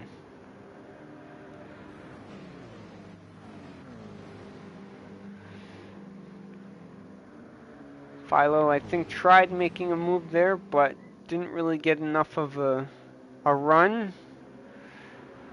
Maybe Rodriguez will make a move coming down into the hairpin. Nope, he still files behind Finn. Sikkim now only 5.1 seconds behind 6th place. As long as everyone else keeps battling up front. Oh, Rodriguez pushing Philo a little wide there. Philo touching the grass just a tad. Nebeline now has a 7/10 gap.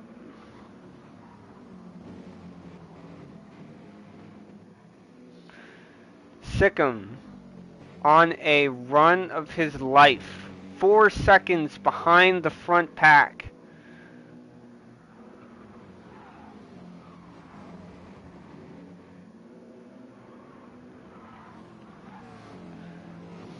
Looks like Rod and Philo are now working together to try and catch Snowman Finn now.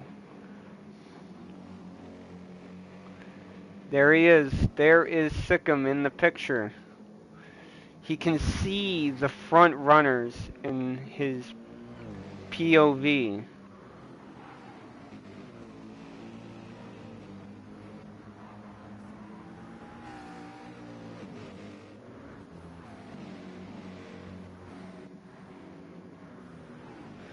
Three seconds of a gap now. Sikkim is reeling them in big time.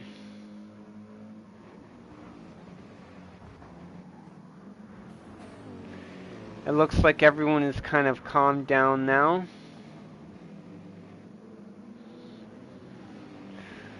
We'll have to see if Rodriguez is able to get enough of a run onto Snowman Finn to take the lead. He is only 4/10 behind and dropping. It looks like he should be able to make a run here, with Philo right behind Rodrigo following. 3 wide down the backstretch. Philo overtakes Rod. Rod overtakes Finn. Speed Hunter following close behind.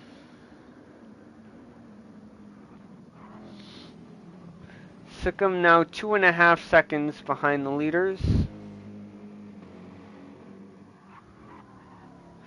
Nikolai has now built a gap to GTX and trying to put some efforts into catching the front, possibly. Looks like we got some side-by-side racing here with Matt and Snowman Finn.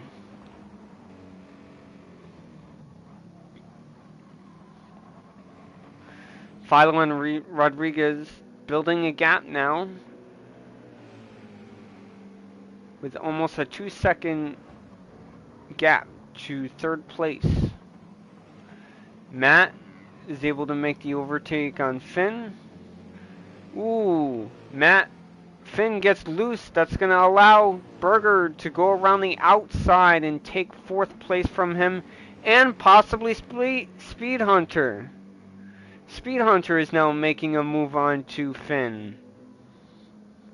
Doesn't quite look like he's able to do it. There's Sikkim. Sikkim is now in the picture.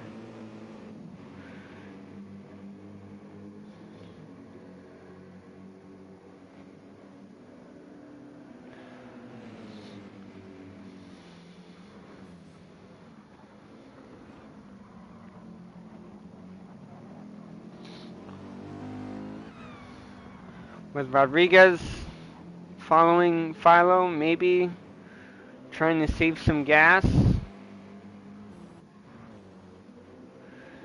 Matt has built a gap to Berger. Speed Hunter following close behind. Snowman Finn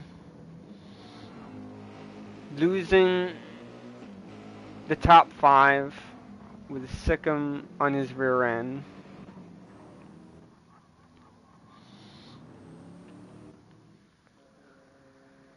Looks like GTX maybe at some point in this race will fall into the clutch in the hands of Ferrari.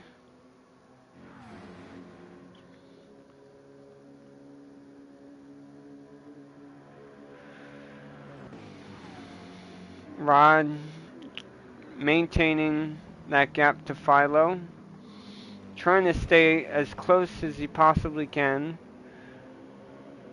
to the leader before they come in for pits. Matty ahead of Berger now, trying to reel in the top two to get his chances to get into the fight for the lead. Berger's got some company. Speed Hunter along the side of Berger. Will Berger let him by? No. Berger wants to keep that 4th position. Something happened to Sikkim. Sikkim is now 11 seconds behind Finn.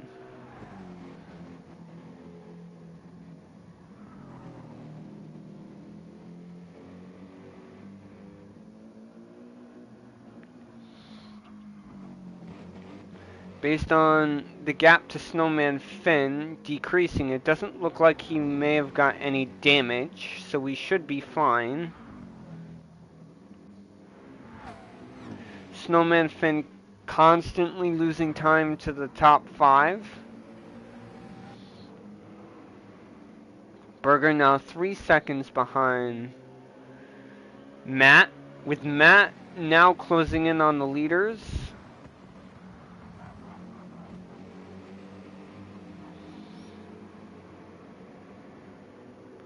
I'll have to see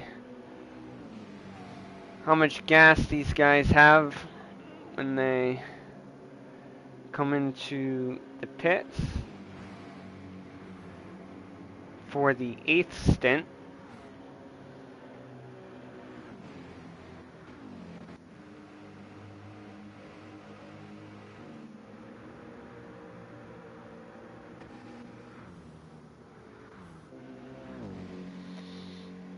Looks like Sikkim is running pretty quick. Reducing that gap down. Looks like we got a change of position here. Speed Hunter getting around Berger finally. Possibly Speed Hunter could try and close the gap to Matty in the final stages of this stint. Matty is now with Rodriguez, just 0.3 of a second behind. And now Philo has been able to build a gap to Rodriguez with a whole second ahead.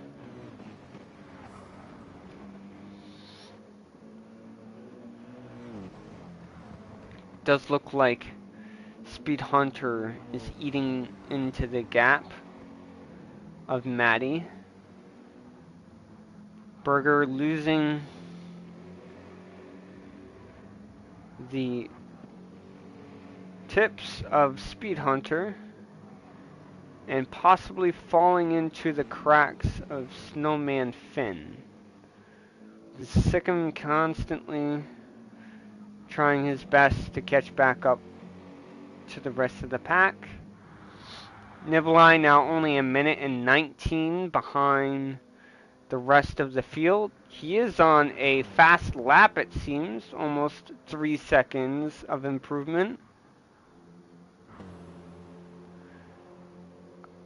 From what it looks like, GTX and Ferrari are about stabilizing in gap.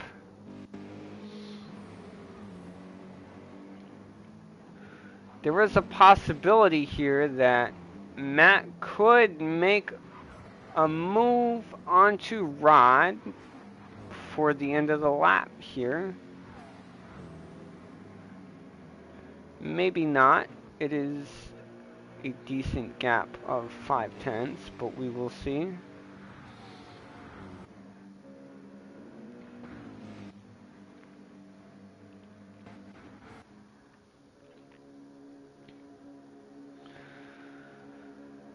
Philo coming into the last sector here.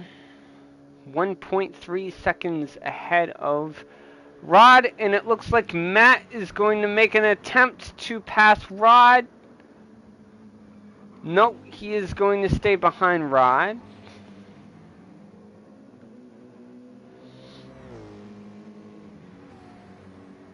Philo finishes this lap with a 7:59. Rod with an 8:01. 8-minute point 2 by Matt. Matt is gonna try to make an overtake on Rod, and it looks like he's able to complete it. Yes.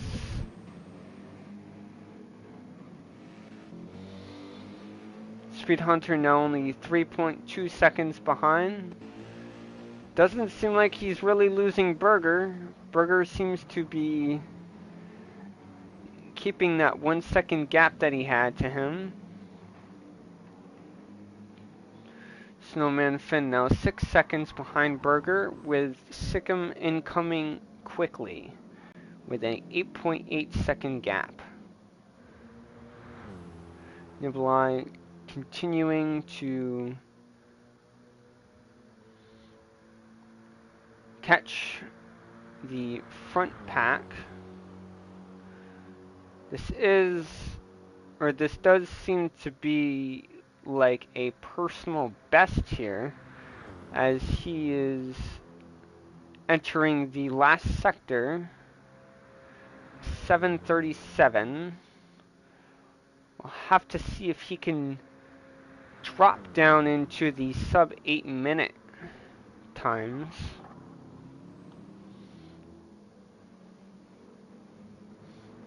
As he crosses the line, he will get a 7:59. He will be able to get it.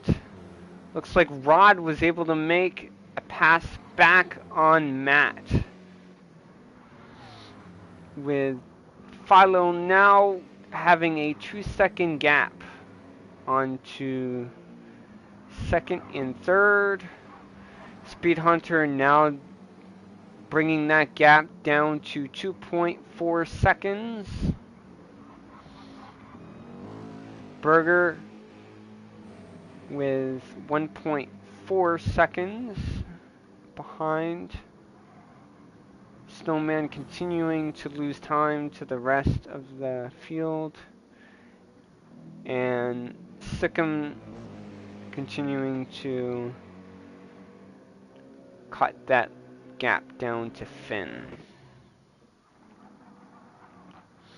Does seem like Ferrari is eating into that gap that GTX has built on him. So it'll be interesting to see if in the next stint they can make an effort to pass them.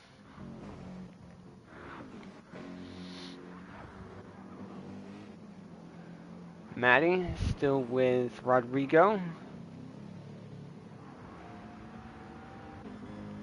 This looks to be smooth sailing for Philo. No worries at all. Clear track in front of him. Small images of vehicles in the rear view.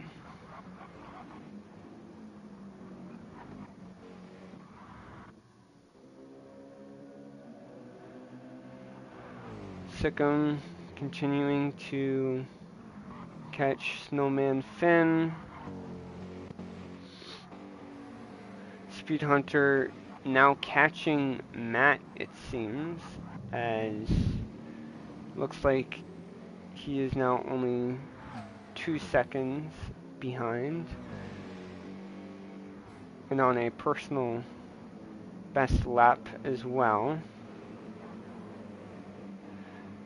Philo may have made a mistake here, because now Rod is less than 2 seconds behind him.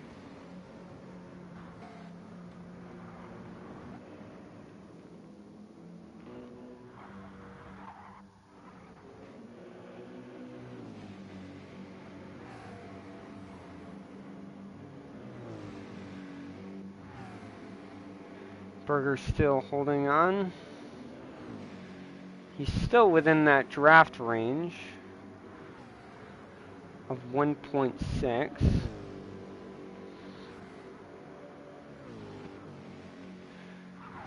Maddie's still there. Maddie might try and work with Rod to catch Philo, possibly.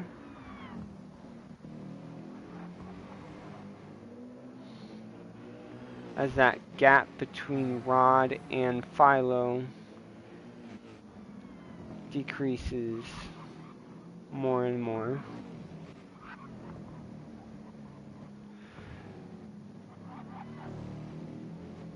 Well, looks like Speed Hunter made a little bit of a mistake there.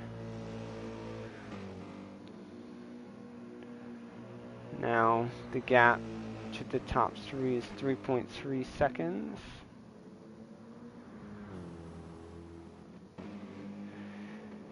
Sikkim now only 5 seconds behind Finn. Nikolai continuing to run fast and consistent times, bringing that gap down to 1 minute and 16 seconds to 7th. Ferrari continuing to run nice consistent times with an 8:05, 8:04, 8:06, and an 8:09.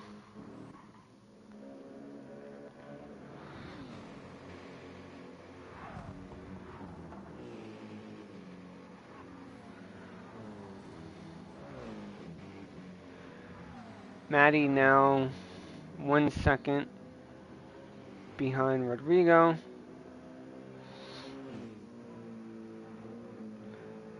Matt still 3.5 seconds.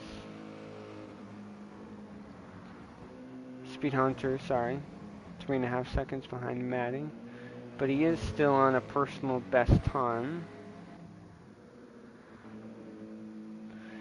Doesn't seem like Sikkim will be able to make up any positions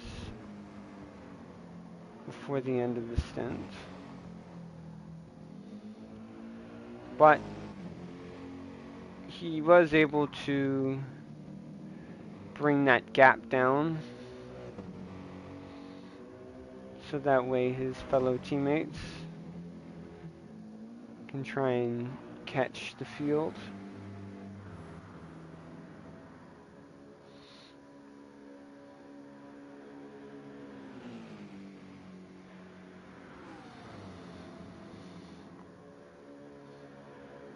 Now Maddie back up with Rodrigo.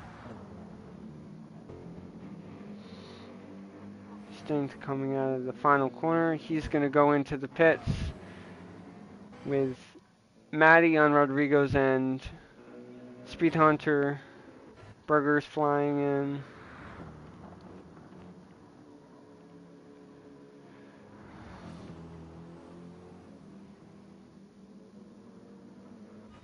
Snowman Finn making his way into the pits. Same with Sikkim.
Join you back. This is now hour 14 of the ERF Nürburgring 24-hour race of 2025. And it's a close battle for the top of the standings. Tim Lohr leading in the number 1 AMG. And he's got FGR Stick close behind, only 0.3 of a second as they enter the Nordschleife. AMS Dude in the number 23 McLaren, not too far behind these two. So the top three covered within just a second. It's hour 14, ladies and gentlemen. Welcome to the, if you're just joining us, welcome to the 2025 edition of the ERF Nürburgring 24-hour race. I am Warren Terrace from Clockwork Motorsport. I will be your commentator for the next 2 hours, as I was at the start of this race. And look at this battle right here. This battle continued on from the end of last stint, which we saw a safety car bunch the field up together. And now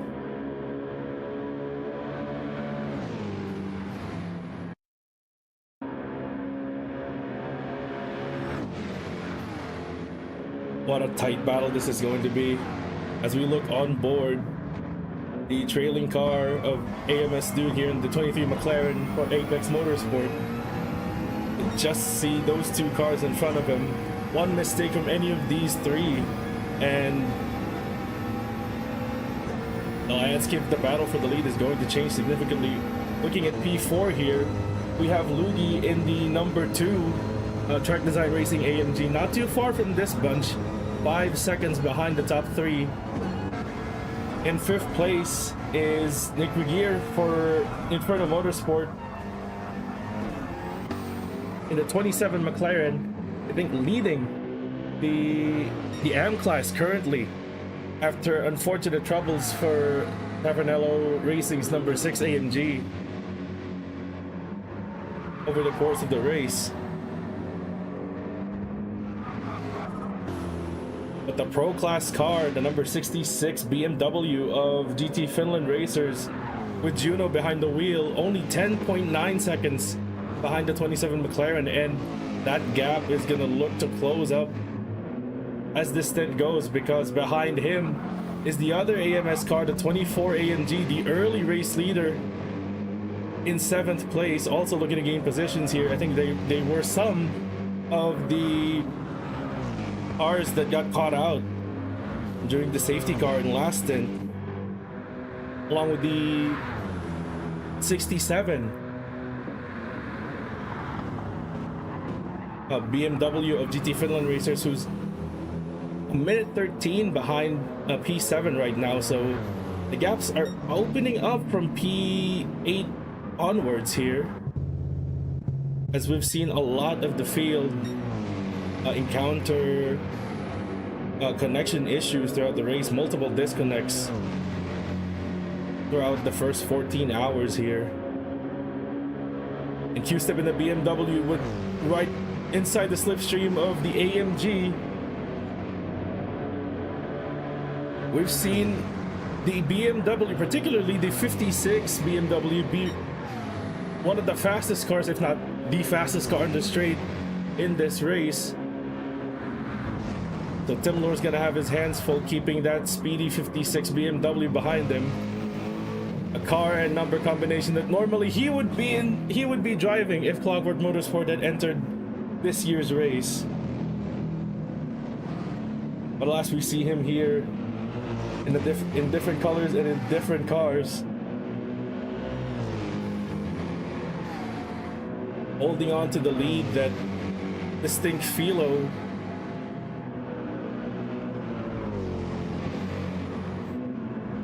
was able to take in a great move near the end of the last stint.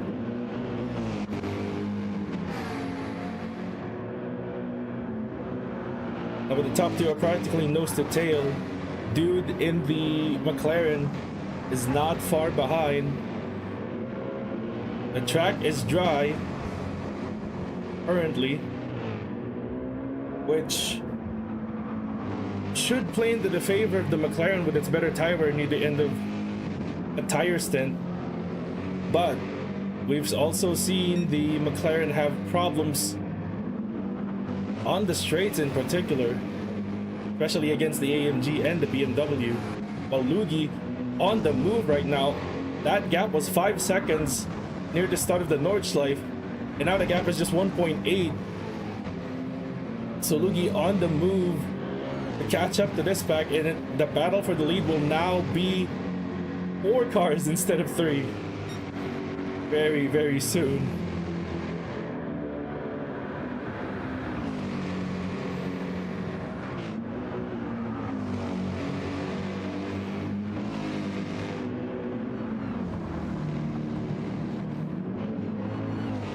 Our leaders make their way past the mini carousel.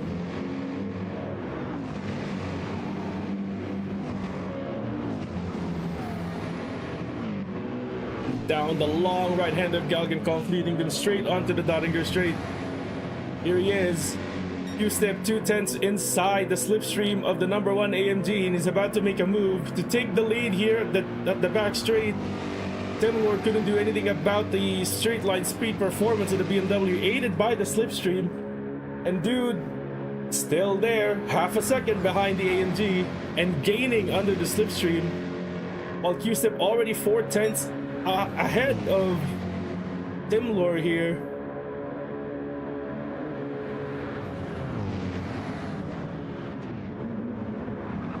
Q-step didn't have to do anything special throughout the Nordschleife. He just had to stay close enough. Or when he got to the Dottinger Straight, he had the power, he had the straight line speed to get ahead of the AMG and take the lead of the race.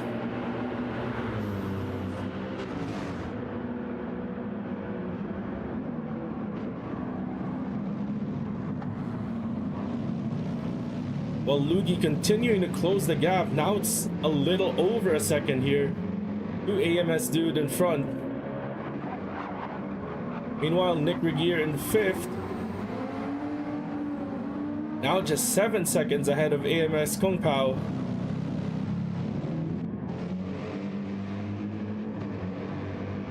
Was actually gained the position over Juno here. I wonder what happened to Juno. He's now 6 seconds. 6.7 now behind Kung Pao.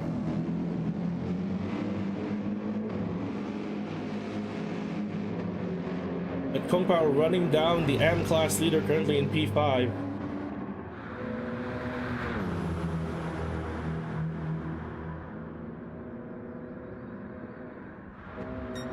We have the 67 BMW in P8.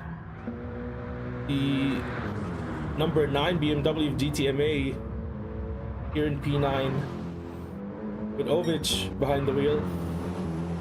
Awesome Gumball 14 is currently driving the 54 BMW per Nexus Racing. VRT Incredibile for Tavernello Racing in the number 6 AMG. An unfortunate day for this crew. They were so solid in the first few hours of the race, leading the AM class with steady driving. Liba 222 in P12 and the number 16 Nissan GTR for Vez. But they are a lap down, as was Incredible. Or Incredibile as his name says. LMP in the number 83 Legendary Motorsport Performance Nissan GTR is in P13. Unfortunately, we have lost one car from the running, which was the number 49 Lexus RCF of Spider GT. And if I remember correctly, that car was retired within the first 6 hours of the race. Unfortunately, we've lost one car in the full running of the Nürburgring 24, but we're soldiering on, 13 strong still. Meanwhile, AMS dude has finally managed to get ahead of Timur, and Lugi's also got past Timur here. So now Timur has fallen from the lead of the race at the start of this stint, now down to P4. I wonder if there's anything wrong in the number 1 AMG right now, because the sister car, the number 2, has been rapid and is still closing down on the number 23 McLaren in front. But they're not letting the 56 BMW getaway, only 2.1 seconds here to get from Q-Step to AMS Dude. It's been a wild race.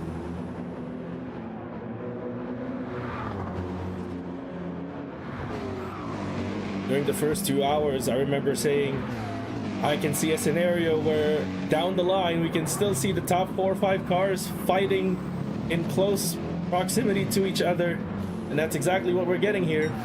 Still 14 hours deep into this race, 10 hours left in this Nürburgring 24-hour race. Our top 4 separated by only 4 seconds,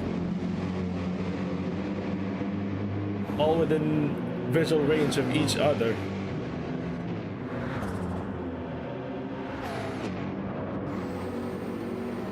Now Kung Pao making massive inroads here on the AM class leader, now just 2.5 seconds back from the 27 McLaren, as we saw the number 16 car almost lose the back end there. Oh, Nick Regier goes wide. No damage, thankfully, but those will be dirty tires, and that was a position lost. Finally, Kung Pao gets into the top 5. It's the 24 AMS Mercedes AMG up a position. If he's gonna chase down Tim Lohr in the top 4, the pack of the top 4, he's 13.5 seconds behind. He still has a lot of time to make up here.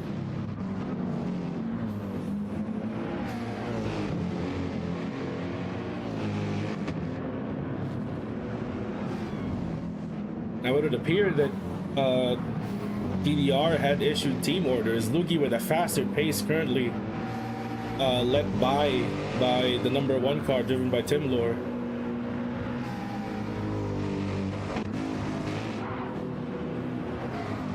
And both the 2nd and 3rd place cars are actually closing in on the leader. Did anything happen at Q-Step? That gap was 2.1 before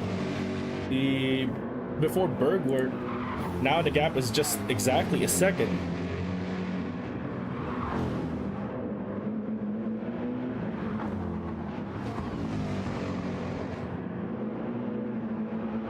Slipstream would be very much effective at this distance with just a second here.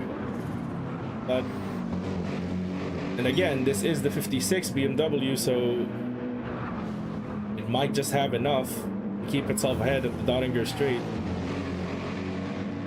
Means more than anything, track position has been really important for this crew.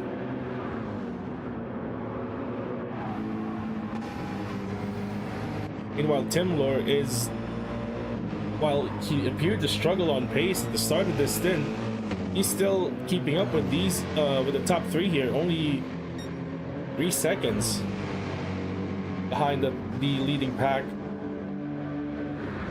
But the Mercedes behind him is quick.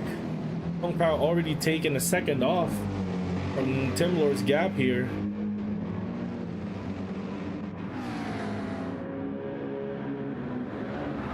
And the 24 car has clean road in front of him. As long as he keeps running his pace, the next car he'll see will be the green number 1 AMG. 4th position.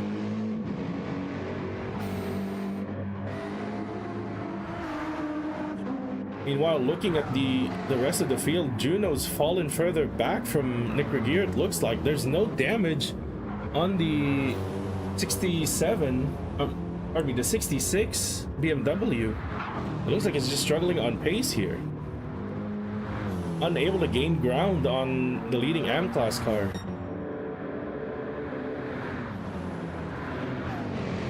An AMS dude in the McLaren somehow managing to hold off the Mercedes AMG, the number 2 car of TDR, down the Dottinger Straight. But still losing ground to Q-Step in the lead. There might have been some adjustments done to the 23 car over the course of the race, make it a bit more slippery down the straights, shall we say. Give it more combat potential.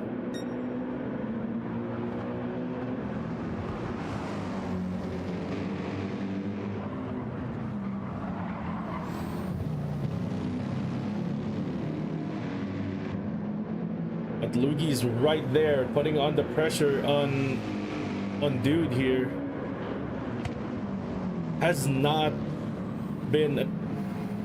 always been under a second for the entirety of that last lap, it feels like. Ever since they swapped positions with Tim Lor, he's been right at the tail of that McLaren.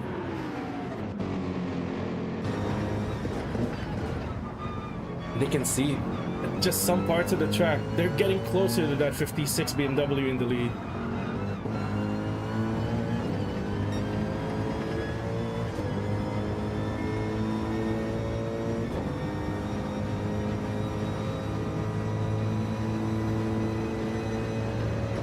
Lugi just leaving the braking so late into the chicane, attacking the chicane at full speed.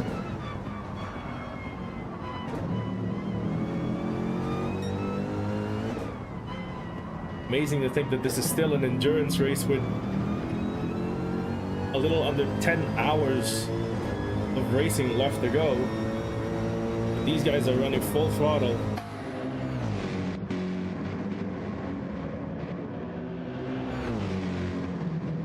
And Tim Lor is seemingly just keeping his pace here. Hong Pao behind is getting ever closer. But for Kung Pao to get close, he has to use his tires a bit more, and if anything, Tim Lor might just be managing his tires here, managing his pace. And maybe the cars up front that are fighting for the lead would end up using their tires more by the end of this tire stint.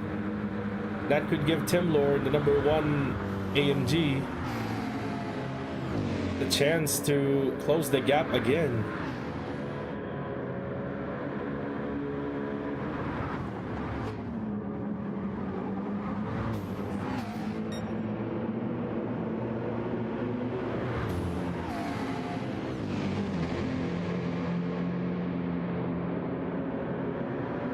Still anyone's guess as to how the rest of this race is going to go, even on this stint.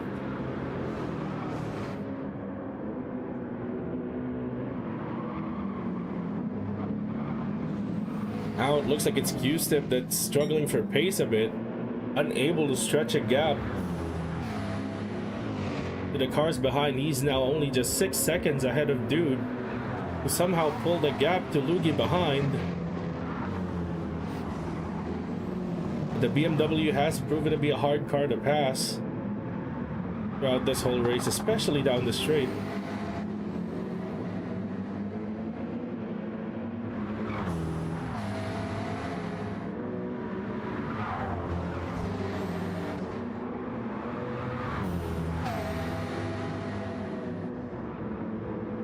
You see Dude running a little bit wide there after miss hit miss. Tires hitting the grass a little bit. Oh, and Tim Lor's ahead of Lugi now. I wonder what happened to Lugi here. Was there a mistake?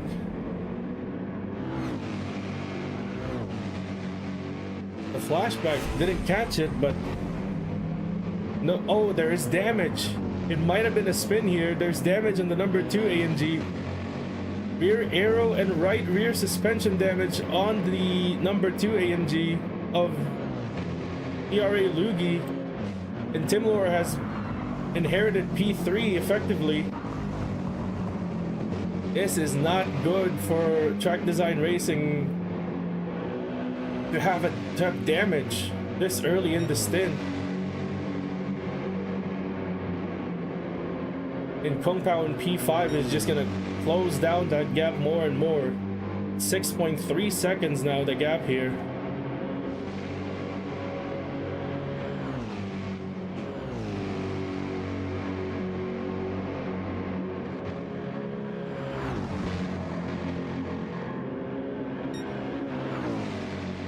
And the gap is coming down quickly, now 5.5, and he's also losing ground to Tim Lor ahead of him.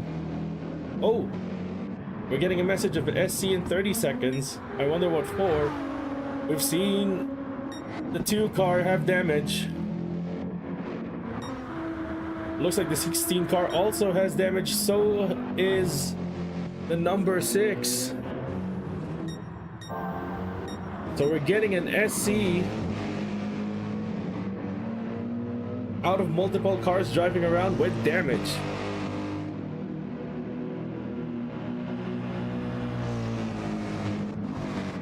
And the SC has now been called out. Safety car has been deployed. The leader will now effectively act as the safety car as the pack slows down to the controlled speed.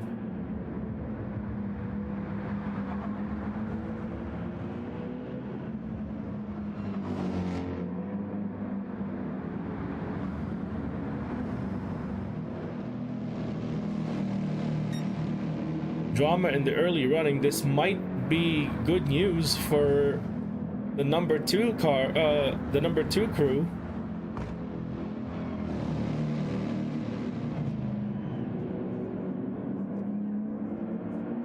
As they will effectively be able to take a free pit stop. However, if the pack closes up by the time they get to the pits, that would mean they would lose positions. Track position is very vital here in the Nürburgring, with the track so narrow and so few passing opportunities.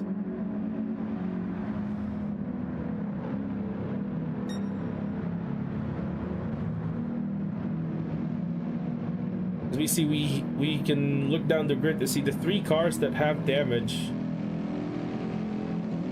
The number 2 car currently has rear aero and right rear suspension damage.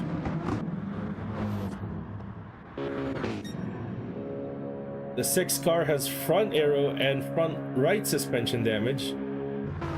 The 16 car has rear aero and left rear suspension damage.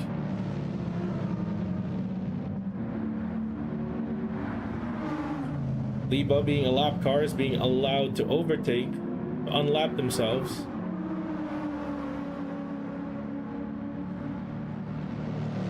They will be able to enter the pits and circulate again, rejoin the queue.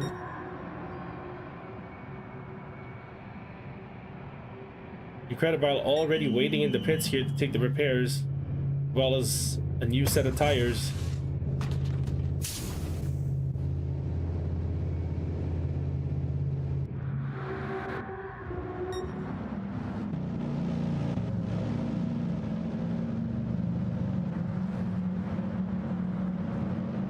Now, even with 3 cars in damage, it doesn't look like any of them were a result of car-to-car contact, as far as we can see, given their current positions on track. None of them were next to each other, as far as we know.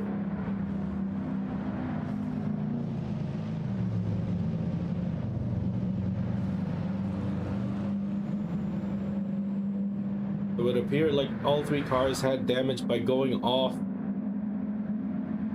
by themselves.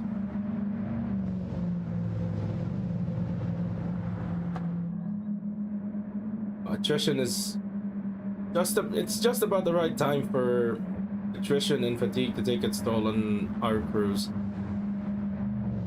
They've been racing now for 14 plus hours.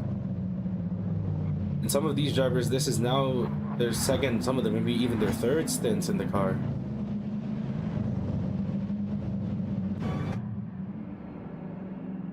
Predictably, everyone comes in to get new tires and a splash of fuel here, with the exception of Juno in the number 66 BMW staying out.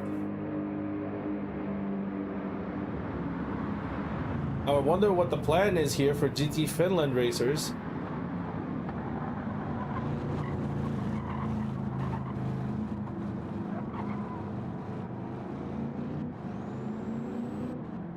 Because if you recall in the last stint, Snowman Finn was caught out by the SC by not having pitted in the SC, under the SC.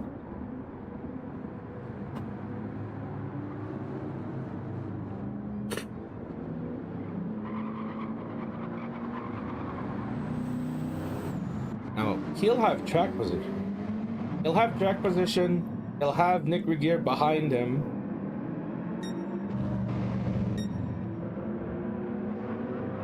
pretty much jumped the whole field, it looks like. As the number 27 McLaren has new tires. Maybe a bit more fuel at the start, allow it to offset the pit stop time here. Hong Pao is now in third after that round of pit stops. The 24 AMG. Q-Stip is in P4. Kukis in the 67 BMW has jumped up to P5. While the pack of Dude, Timlor, and Lugi are in 6th to 8th.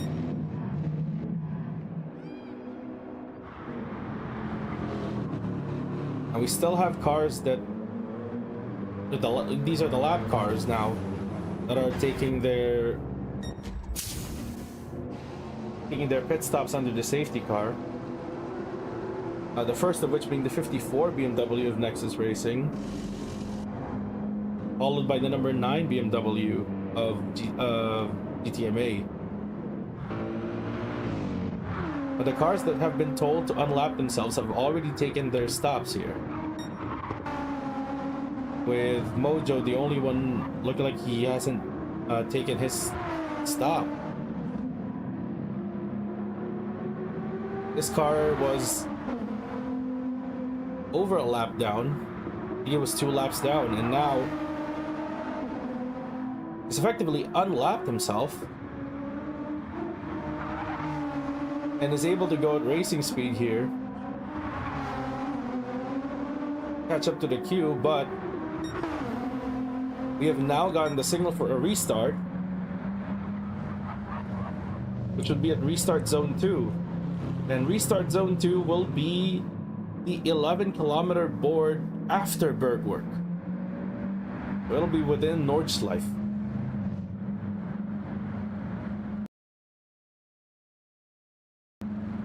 Our current race leader is Juno, so he'll be the one to decide when to accelerate once they reach the 11-kilometer board at Bergwerk.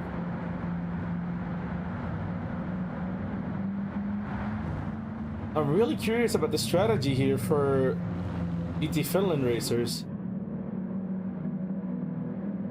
because they haven't exactly gained anything here since it's under SC. All they have gained is track position, but with the amount of fuel and the state of their tires, they'll be forced to pit within the next 2 laps, if not at the end of this lap.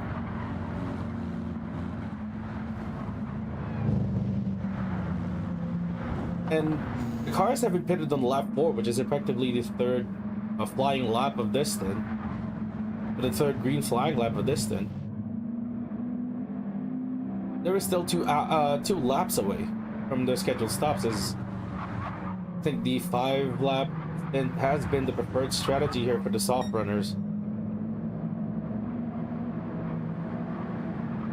I agree, GTFR are doing the same mistake as last stint by not pitting. Remember, on the restart in the last stint, they got swamped so quickly by the cars that did pit that had fresher tires, and they ended up getting shuffled close to the midfield by the end of it.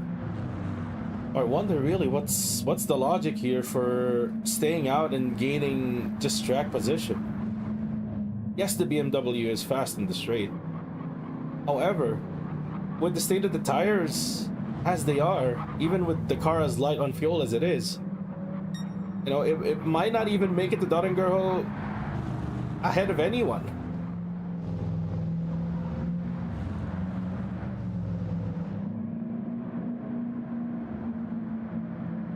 And with the safety car speed being as they are, even with, you know, the slightly increased safety car speed of 120k,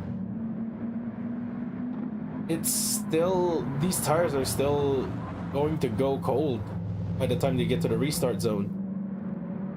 And the track time being as late as it is, and the track being as cloudy as it is on some points, it's not helping. Which is why you can see a lot of the cars aggressively weaving even through the corners here as we get closer and closer to our restart zone 2. So take a look at where everyone else is on track right now. Mojo, Diva, Incredible, Ovich, and Awesome Gumball still circulating to make their way back to the queue. They would have gained some time here considerably since they are going close to racing speed.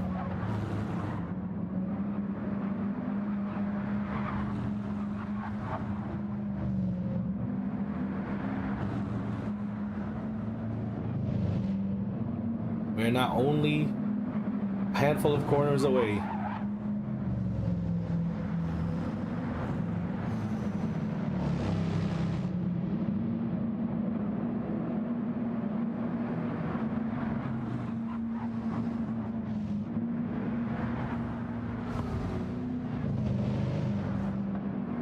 Let's get on board Juno. Listen in for when he goes back on full throttle.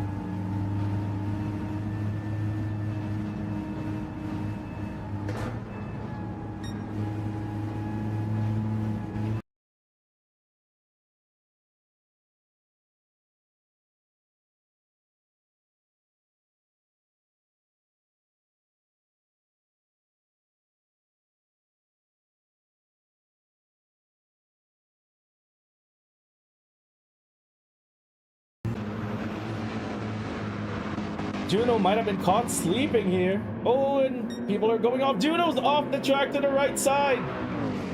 Juno now has damaged front left suspension and front right, and he's...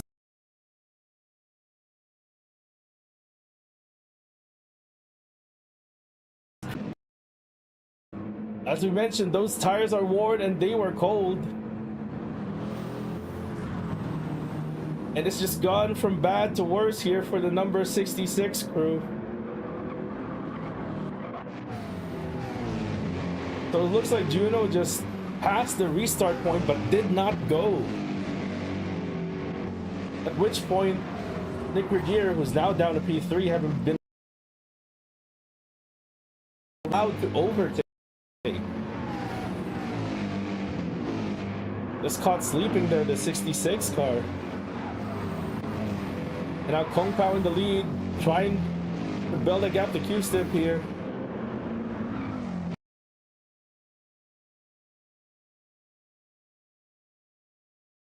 Trying to run away as the AM class leader is holding up the rest of the pack here.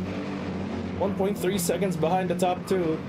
Luke is in P4, Dude in P5, Luigi P6, Timlord P7. With a sizable gap of 4 seconds to Awesome Gumball, who was able to avoid damage there. It looked like he made contact with Juno, who was out of control pretty much of his car. And has also lost position to Ovich. He's down to P10 with damage, and Ovich also has damage here. Front aero and front left suspension. So these two BMWs are limping.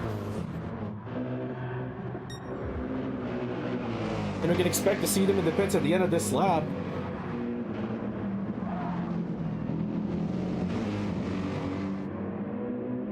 Head-scratching moment there from GT Finland racers, and as Nick Regier gets overtaken around the outside, holds it in somehow over Kukis. Looks like he just gets crossed up at the exit of the mini carousel.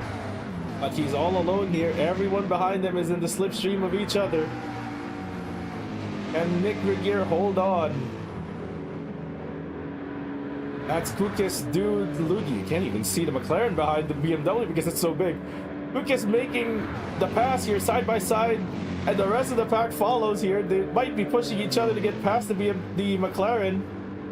So it's Kukis up to P3, Dude in P4, Luigi in P5.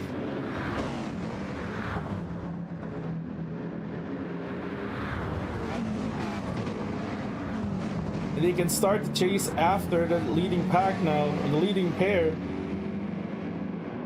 Separated by just 1.1 seconds here. Q-Step 1.1 behind Kung Pao. Somehow, Tim Lore hasn't been able to stick to that pack and make the pass on Nick Regier along with the rest of him. He's 1.5 behind the McLaren. Just not having the pace here, it looks like here in this stint.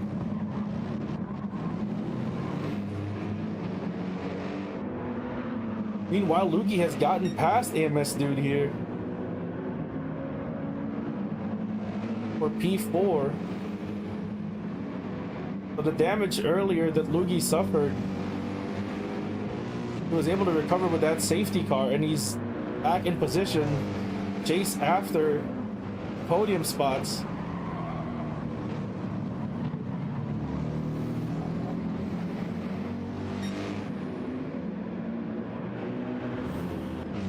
The train overtake was indeed a nice moment. A moment of racecraft between the three cars as well. You know, Dude and Lugi recognizing that Cookie's had the momentum and just stuck by him and really helped themselves to get past the McLaren.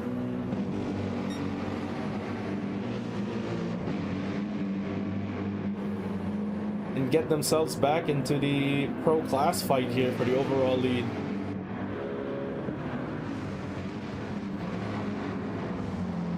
Nick Regier is really hanging on here. An amazing job here by the AM class team, the leading car of the AM class in the 27 McLaren.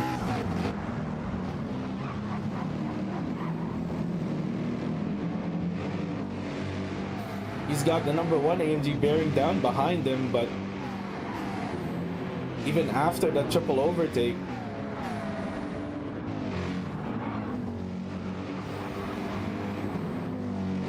he's not losing focus.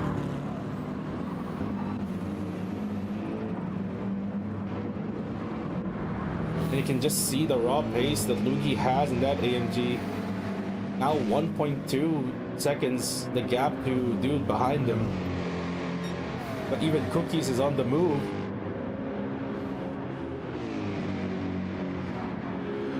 Now 1 second ahead of Lugi.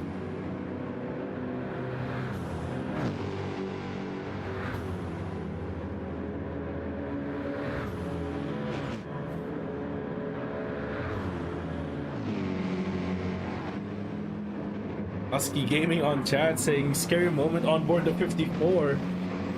Yeah, I don't think Gumball would have seen it coming. Like the 66 car just go riding the walls to the right and suddenly cutting across the track to the left. They were very lucky to avoid getting damaged there in what was a very high speed part of the track.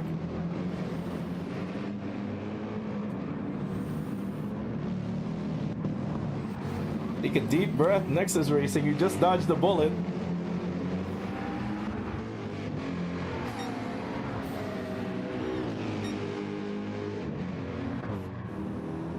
GTMA Ovich actually stayed out with that damaged front aero and front left suspension mode. Meanwhile, Juno predictably took to the pits to repair the damage and get himself new tires.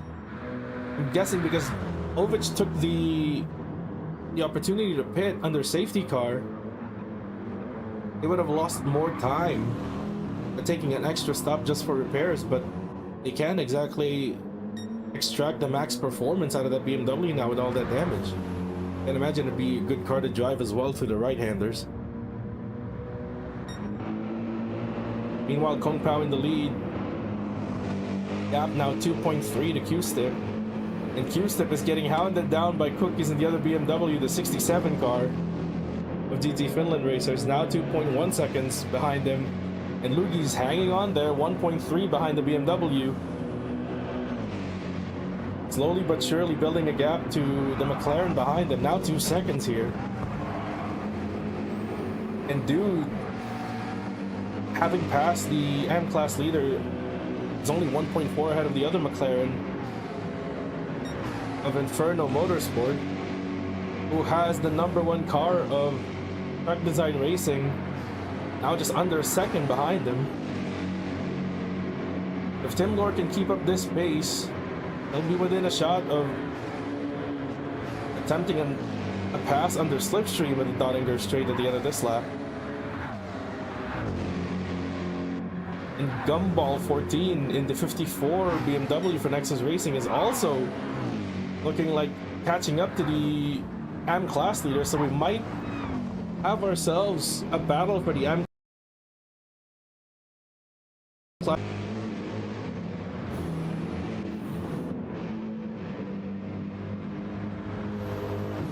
Kung Pao just steadily building the gap here, slowly keeping himself out of touch of FGR, who's being pressured continuously by GT Finland racers. The gap now just 1.1. And Cookies, who has the fastest lap of the race, is on pace to update that fastest lap on this stand, at least the 55.3. On that last checkpoint, he was 2/10 up on his personal best. Oh, he's still running a bit wide there. Lucky not to lose the rear completely. And the gap is slowly getting closer and closer. Now just under a second. 8/10 here between the two BMWs.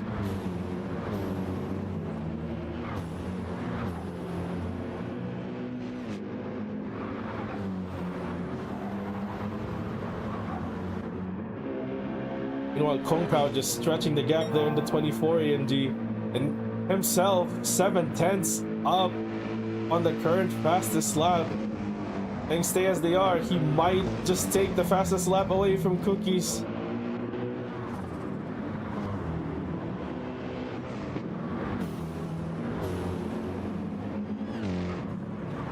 It's gonna be a battle of the two BMWs here. Oh, Cookies running a little bit wide, right rear onto the grass there at the exit of the mini carousel.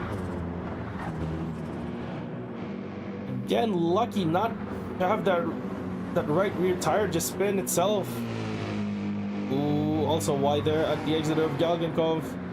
6/10 the gap here onto the Donninger Straight. I almost say Mulsanne Straight there. And FGR just having the best straight line speed out of all the BMWs. The gap actually extending back to 6/10 and over.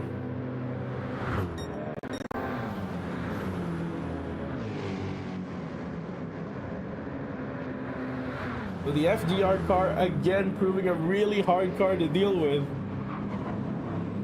Unless you can force it to make a mistake, and this team has been solid the whole race.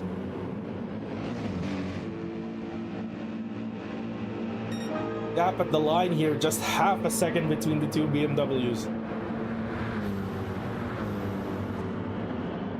As we look at the board here, Tim Lohr finally managing to get past Nick Regier, but he's still right behind him. The McLaren's not done.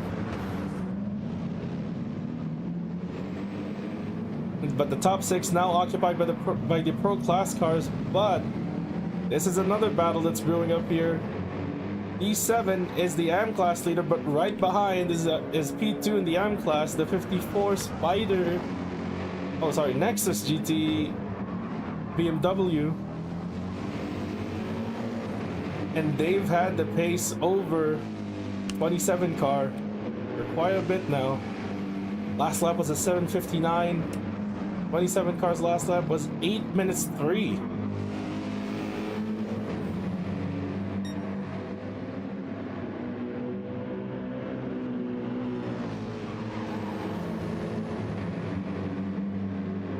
We all know how good of a handling car the McLaren is. But with the AMG in front, giving it dirty air, it's going to struggle to gain some of that lap time that it wants over the BMW behind him. If I were Nick, I'd be thinking, come on Tim, get away from me, stop giving me that dirty air. But for now, stay there. I need the suck. I need the slipstream. Gumball thought about a move there, but thought better of it. Oh, and he's making a move down the inside. Oh, will he get it though? That's the inside for turn 1, Sabine Schmidt's corner, but the Regier holds it around the outside. And amazing battle here between these two cars. This is the fight for the AM class lead.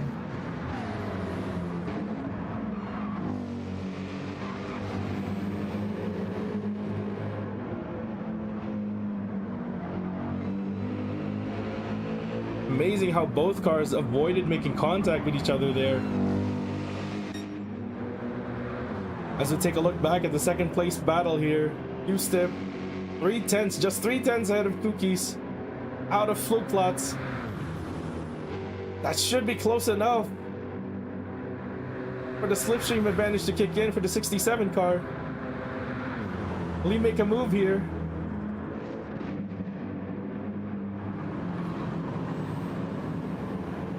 Yustip just placing his car at the right place to defend. Cookies with nowhere to go here.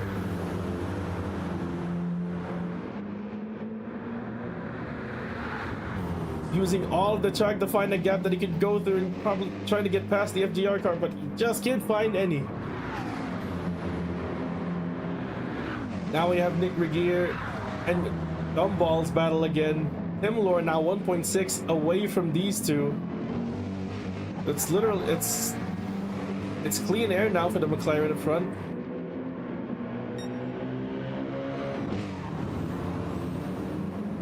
Oh, I wish we had split screen right now. I'd want to see both these battles simultaneously, but we have to go back and forth. Cookies is not letting up on Q-Stip here. And AMS Dude is closing in just under a second behind. Oh, Lugi, sorry, he's closing in on AMS Dude here.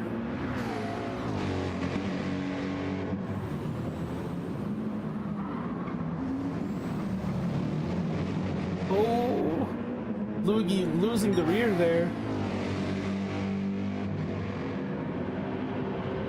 I'm guessing a change of position happened somewhere because wasn't Lugi ahead of Dude earlier?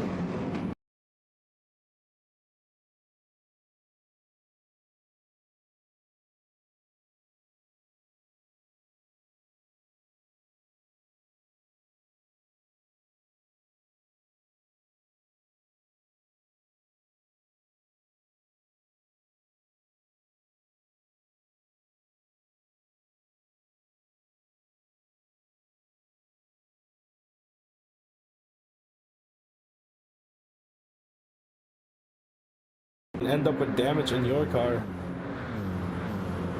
And we've seen it with even the fast guys, particularly with Track Design Racing. Mohada in the #1 car had instances of getting damage several times in this stint, and now we're seeing the same with Lugi in the sister car. You just have to calm it down, know when to back it up. You can't be going 10 tenths on a track like this. Oh, and Q-Stip going wide there. Half of the car was on the bank and half was on the outside flat. Even getting a little push there from Cookies at the exit because Cookies had the actual line through Carousel.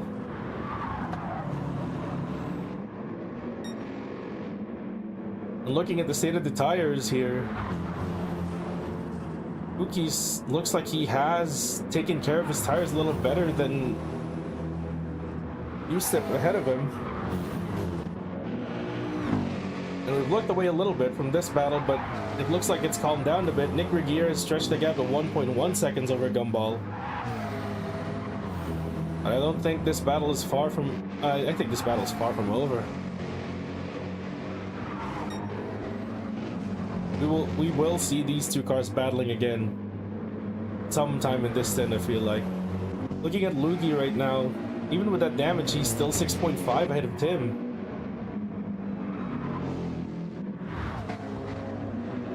But given the timing of the damage, I don't think Lugi will have to put or would pit, considering where they are in this current stint.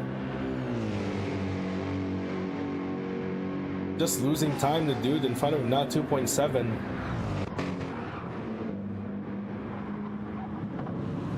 Oh, here we go. Q-Stip losing it at the exit, overcooking the whole of Mini Carousel and getting overtaken there. Cookies now has position as they get onto the Donninger straight, but the faster car in the straight is behind under the slipstream now, so let's see what happens here. There might be a fight back incoming. Cookie's recognizing the threat here. Weaving trying to break the slip. But it's now under a tenth at the Bilstein Bridge. What will Q-Step do?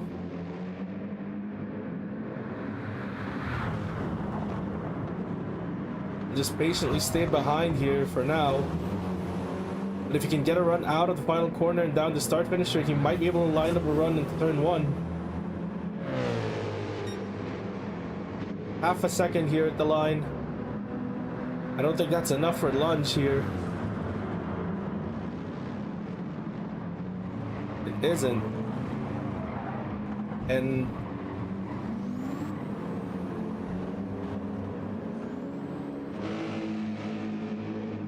with the pace that Cookies has displayed here over the pretty much the whole lap over Q-Step,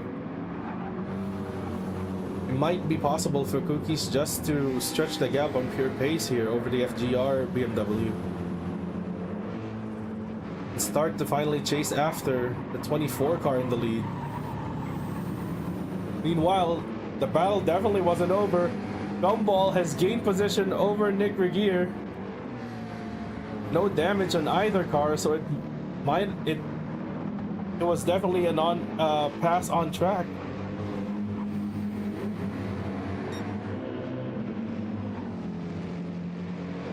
Gumball just biding his time there with the pace advantage of that Nexus car. Oh, the Nexus car. Last lap was an 8:04. Nick Regier had an 8:05. And it might be possible for that gap to now grow here. Loogie took to the pits at the end of that lap to repair the damage, take a new set of tires and fuel. And is now 36 seconds off the lead. Next car in the queue would be Ovich. Still carrying that damage in the number 9 BMW, while Juno, having repaired that damage in the 66 BMW, has now closed the gap to 3.7 seconds. It might not be long before Juno can be in position to retake P9. But after that mistake, after that crash, the mistake of not pitting under safety car, 66 car finds themselves a minute and 40, almost 40 seconds off the lead here. You take a look at the rest of the grid. Incredible in P11 just tugging on there. So is Lieber in the 16 GTR and Mojo in the 83 GTR. So far, the two fastest cars on track currently find themselves first and second. The question is, does Cookies have enough pace left in the tank to close the gap to Kung Pao in P1?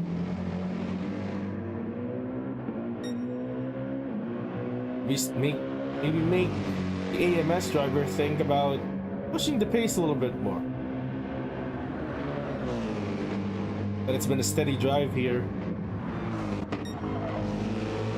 Last two laps have been a 54.6, which is our current fastest lap, and a 56.4 on the last lap. Meanwhile, Cookies' last two laps have been a 55.0 and a 58.3. Definitely getting held up behind the FGR had something to do with it. And speaking of, FGR now has the AMS McLaren pressuring him from behind. It may be that the tire performance of the 56 BMW is finally letting it down. It's just struggling for grip here at the exit of corners, where the mid-engine McLaren, with its better tires overall, is not having such problems.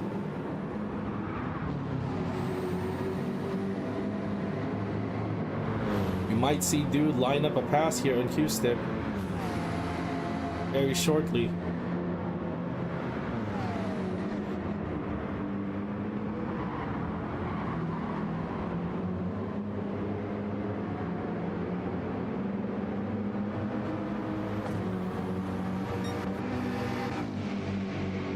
Oh, and Kung Pao must have made a mistake somewhere.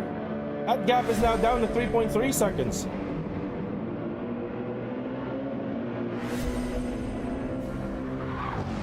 We were just talking about making Kung Pao think about pushing the pace a bit more. Now we don't know if that was the pressure of having the fast BMW behind him or just a lapse of concentration while being in the lead here. But the gap is under 3 seconds now to the 67 BMW. Meanwhile, dude here just hanging off the back of the 56 car.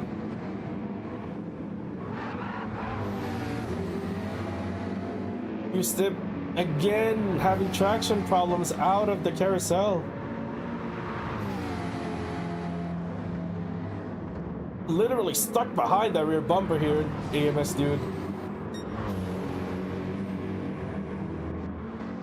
Looking at the tire situation between the top two, they're practically even on tire wear. With the BMW carrying a little bit more fuel. Now with that coming to play in the next round of pit stops,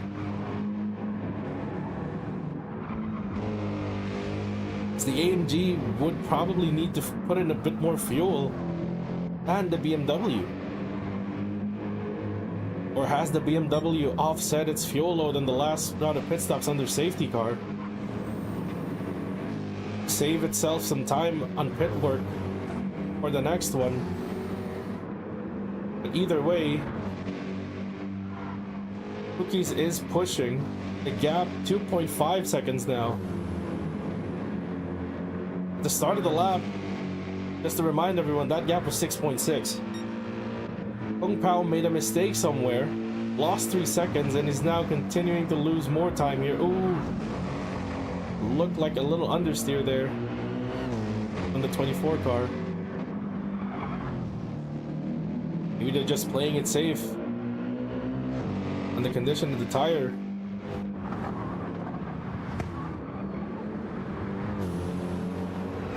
Dude has fallen slightly back on Q-step, 1.3 seconds. Out of the carousel, he was practically stuck to the rear bumper of the BMW. Down Dottinger straight, the gap between the top two, 2.2 seconds. Cookies is on the move here.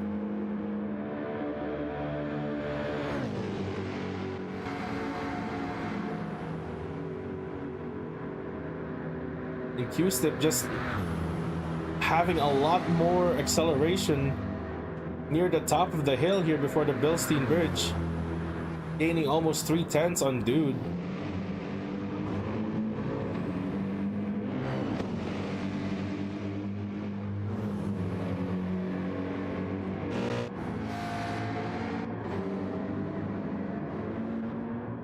Tim Lord just running a lonely race here in P5, but the lap times have been consistent in 8:02 and in 8:01.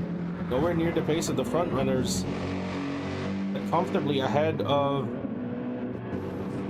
the AM class cars behind them. Gumball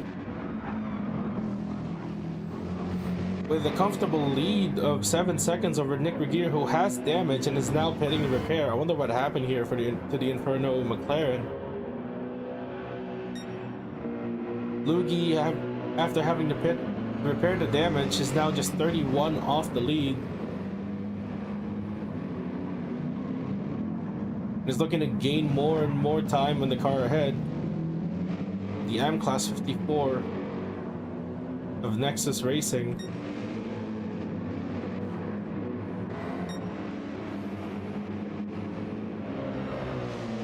You know, the gap up top has stabilized, it looks like. The gap has held solidly to 2.5 seconds between the top two.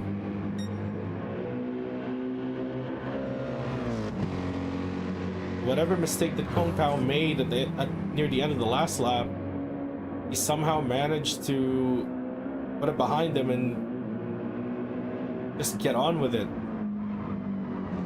Both cars now running again on equal pace. And Q-Step still getting hounded down by Dude. in the 23 McLaren, just losing the rear of that BMW.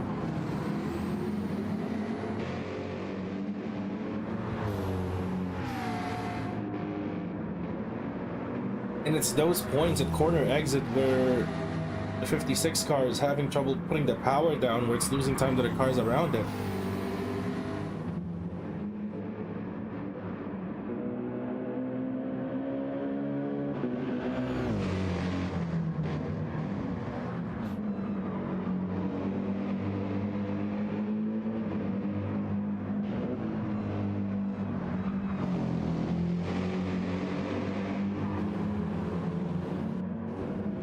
Gumball actually doing a good job of hanging to the back of Himmler here.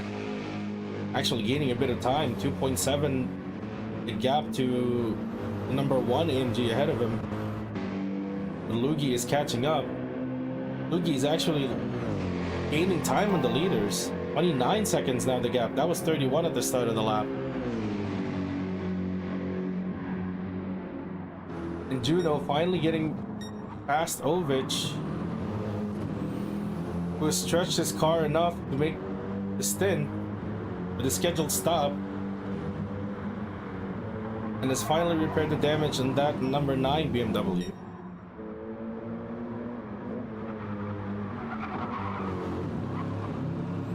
The 66 BMW M6 of GT Finland racers now a minute 42 behind the leaders. They're not out of this yet. The best they can do right now is to just keep the car safe.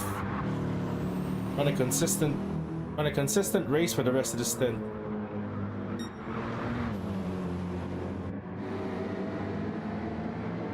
The closest battle on track right now is this.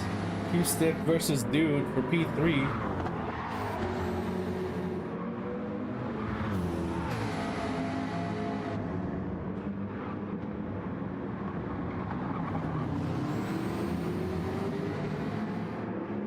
And Dude just having the traction at the exit of slow corners like that, closing the gap.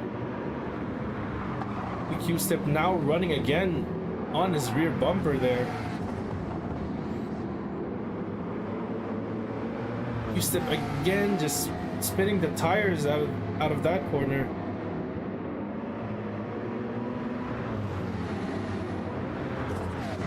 And out of the slower corners, the 56 BMW just struggling for traction here.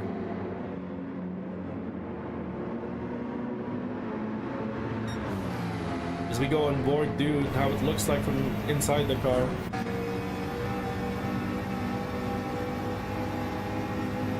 He's getting close.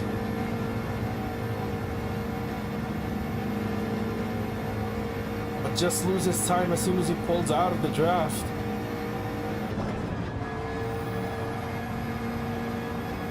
Oh, Q-Step runs wide and loses the place. The Dude there, lucky for both cars to not come into contact with each other as he rejoined. But those tires have finally said enough is enough. The 56 car down to P4.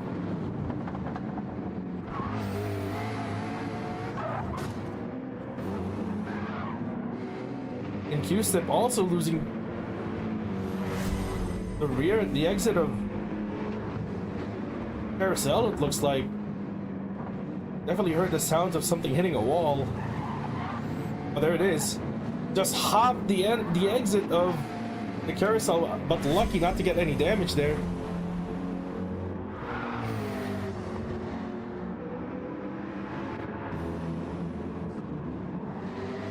And the struggle is apparent. The gap to Timlor has come down to just 10.9 seconds here from what was 13 seconds. Just in that little span of road where he lost control, he's given up 3 seconds to the car in front and the car behind. Meanwhile, Tim will soon have to look behind him as the sister car has finally caught up to him. Lugi easily being the fastest car on track right now. Gap coming down significantly from 31 at the start of the lap to just 25 here near the end of the Nordschleife section. And I wonder, would team orders come into play again? Let Lugi through. Let him have a go at closing the gap to the leaders.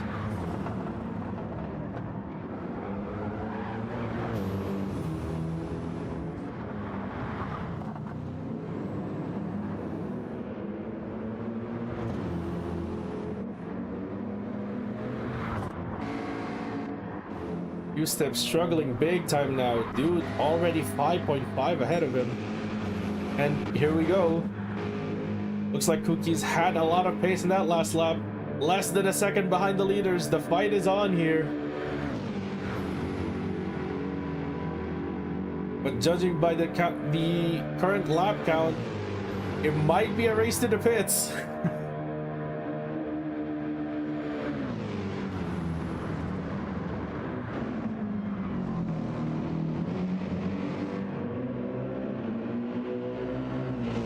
Not quite on this lap, but the gap is considerably reduced.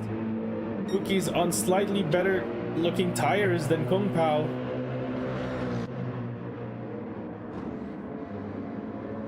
But Q-Step coming into the pits, those tires are done on the BMW. Meanwhile, Lugi and Timlor finally swap positions here. Lugi back up to P5 after that earlier damage. Timlor coming into the pits to get a new set of tires. Gumball also in. Nick Regier had that undercut effectively after pitting for repairs in the previous lap. Would that be enough, though, to get back ahead of the 54 car? The 54 has just stopped in the box, changing tires, and I'm gonna guess a splash of fuel here. Where's Nick Regier? Coming down to the final corner. Still taking fuel here, the 54. On the main straight now. Gumball taking 72% fuel. Coming out of the pits ahead of the McLaren. So it looks like Gumball had enough of a gap to offset the pit stop here. Taking in a bit more fuel than you would need for the stint. But meaning having to take less fuel the next pit stop, so the next stop is going to be much faster.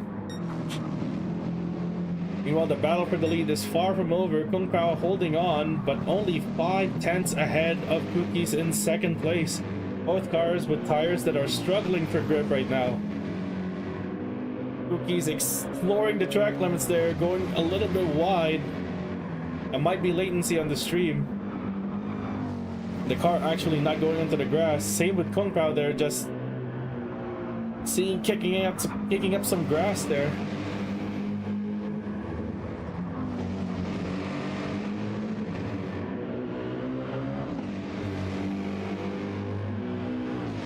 Both cars on their limits on the front tires. The question is, who's held on to just a little bit more? Just looking by the graphic here, Kung Pao's tires are slightly worse than Cookie's, which should be advantage to the Finns.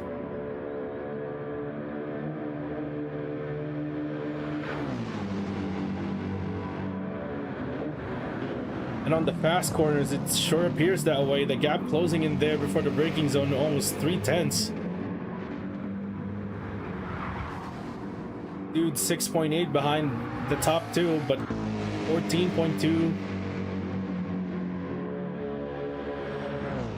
ahead of Lugi.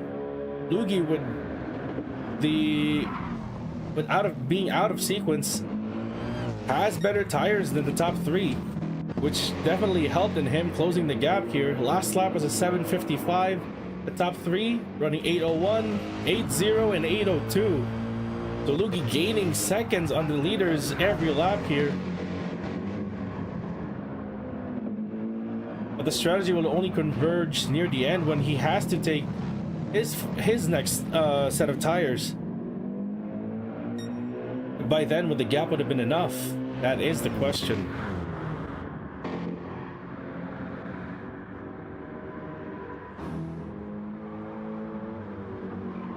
Look at now the rest of the field where they are. Everyone's been able to keep themselves clean so far. As we look back to the top the battle for the lead of the race. Kung Pao, that front right, almost down full red. Almost down to the rim.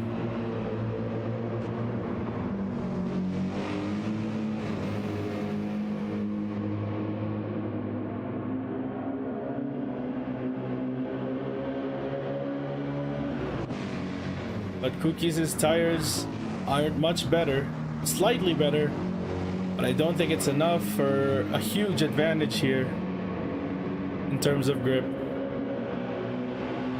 Both drivers just holding on to whatever grip they have left.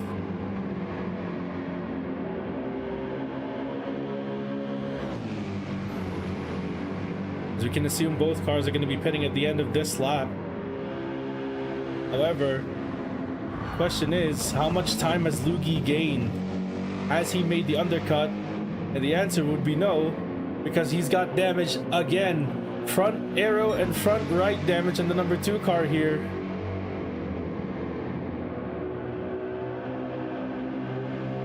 After doing so well, gaining all that time on the leading 3 cars, he's now given himself a longer pit stop on the next one to repair yet another bout of damage.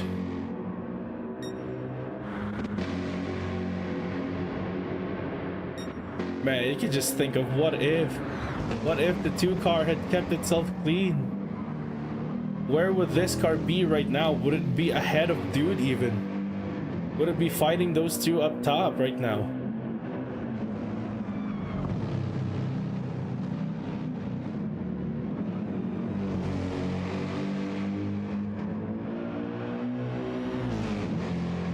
And he's starting to bleed that time back to the leaders. 27 seconds now, the gap. Remember, it was 25 last time we saw him.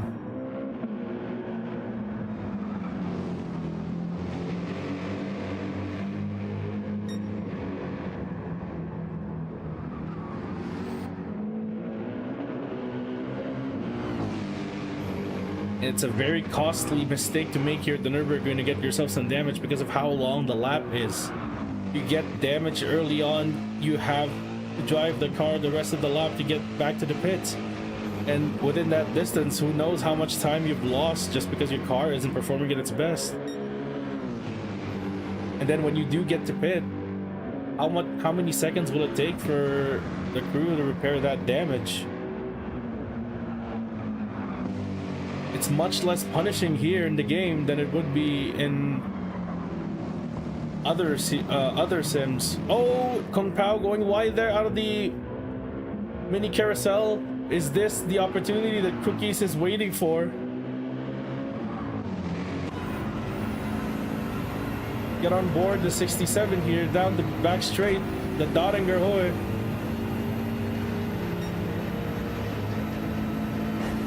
This is a race to the pits, but would the Finns be able to get to the pits first? That is the question. The gap is certainly closing in. 0.16.1 at the Bilstein Bridge. What's the gap gonna be? Side by side down the Bilstein Bridge. Will he take the chance here? He does. He makes the move round the outside there. And the 67 car, Cookies 47, takes the lead as they dive into the pits for their scheduled stops. Cookies with 7% more fuel than Kung Pao, which you would assume would give him an advantage on the pits as well. Dude on 36% fuel. Might even be possible for the 23 to overcut the 24 on pit work.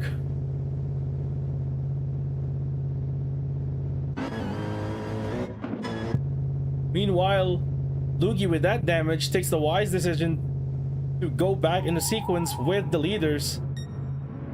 and get that damage repaired as well. Q-Step staying out with that 1 lap undercut.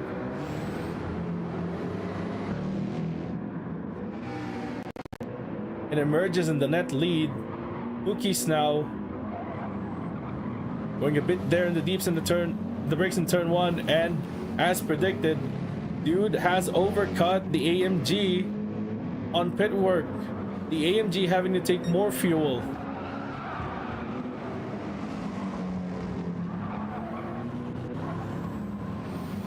So it's yet another BMW 1-2. The 56 finds its way back into the lead of the race with that undercut. Worked to perfection there, and Tim Lohr emerges ahead of Lugi.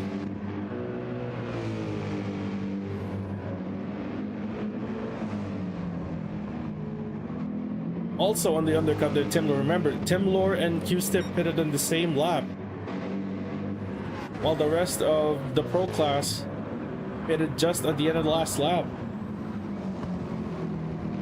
And dude is really close to Cookies now, under a second behind the BMW. While Kung Pao has work to do yet again. Kung Pao now finding himself in P4, behind his teammate and the car he was fighting with earlier.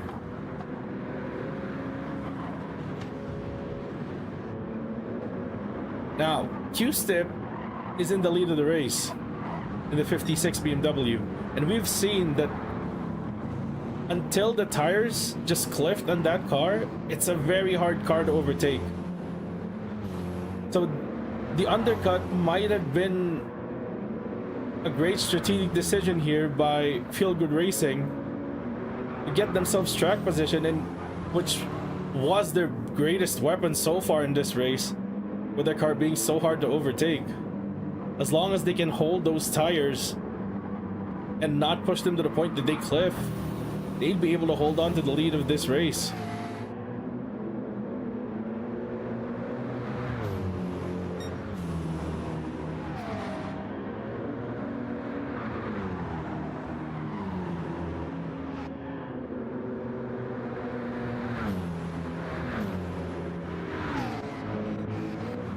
The top two's just separated by 2.5 seconds. The top 5 within 11, just a little over 10 seconds here. Lugi would work to do yet again in the remaining 5 laps of this stint. Now we've seen how much pace this DDR car has. Also the number 1 car when Mohata was behind the wheel. However, the issue has been really they're just over pushing by the looks of it. They've got really good pace. They've got enough pace to work their way back up to the top 3. But along the way, something happens, you know, make a little mistake, and when you're pushing that hard, the slightest mistake, you're in the wall and you get damage.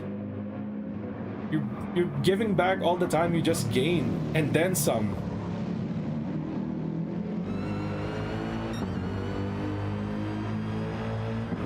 Now, whether the car is easier to drive when you're pushing it real hard, that's another question. As Tim Lohr seems to have struggled all stint long to just find the pace here, not having a lap under 8 minutes. While the rest of the Pro class, with probably the exception of Juno here, all lapping sub 8 minute lap times when the tires are good. Here we go. Cookie still has momentum, but Q-Step making mistakes somehow.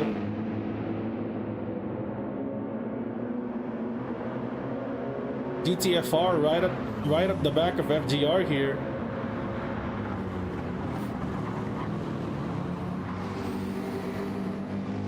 And what this does is bring the AMS boys back into play as well. Because we've seen how much the GTFR car, the 67 car, has been held back by the 56 when it was stuck behind them for those laps earlier in this stint. And this just allows AMS Dude and AMS Kung Pao to close the gap to the leading BMWs. Pretty soon we'll have ourselves a four-way fight for the lead again.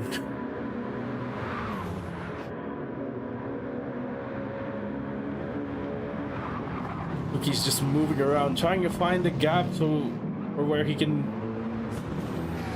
sneak that 67 car into.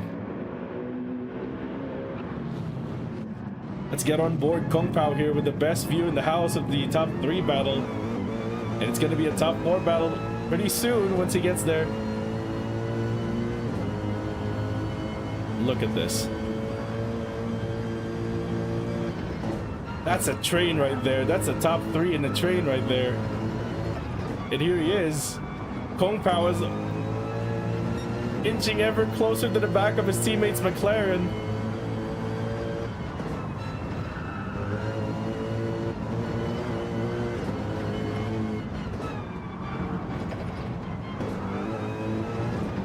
And Richie, you're right, it's this close after 15 hours.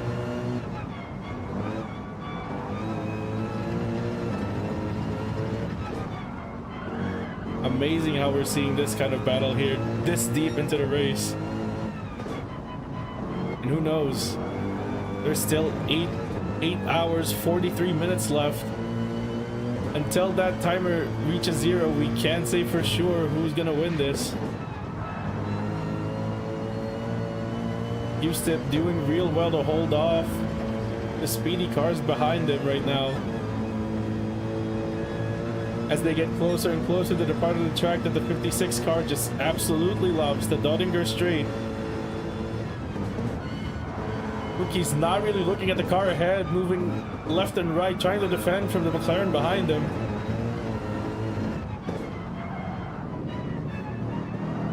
Kung Pao going a bit wide there, but manages to save it.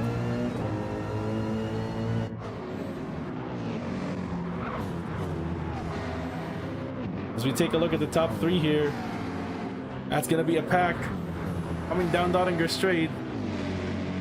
Q-Step didn't look like he had the best runs out of Galgenkampf. He's getting hounded down by the 67 BMW.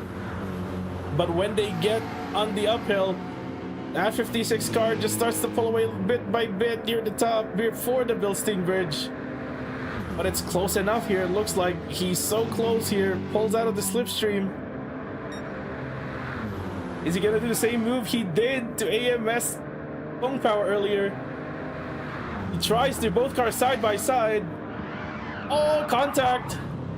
Contact there! Oh, and Cookies is off the road and has damage. Front arrow and front left. Did Q-Step have damage? No, he doesn't. It looks like the 67 car was tipped to the left. The 56 making contact with the left rear of the 67 car by the looks of it. That was a very tight squeeze.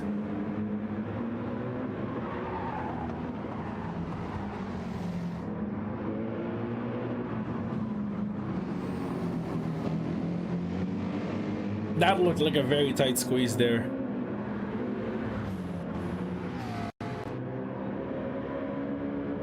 I don't know. I couldn't tell if Cookies was fully ahead of Q-Step by the time they made contact. Yeah, but it looks like they just ran each other out of room there. If you'd recall before the last round of pit stops, Cookies was able to make that move because Kung Pao had let off before they even got to the uphill before the final 2 turns. For the penultimate corner, Kung Pao had given that position away. He had chosen safety there instead of trying to hang it around the outside like Q-Step did. But then again, both cars, relatively new tires here, both cars still had enough grip to hold their lines there, and I think Cookies might have gotten half of his car ahead. But was that enough of an overlap for Q-Step to just have to back off on that one? Definitely that matter will be referred to the stewards.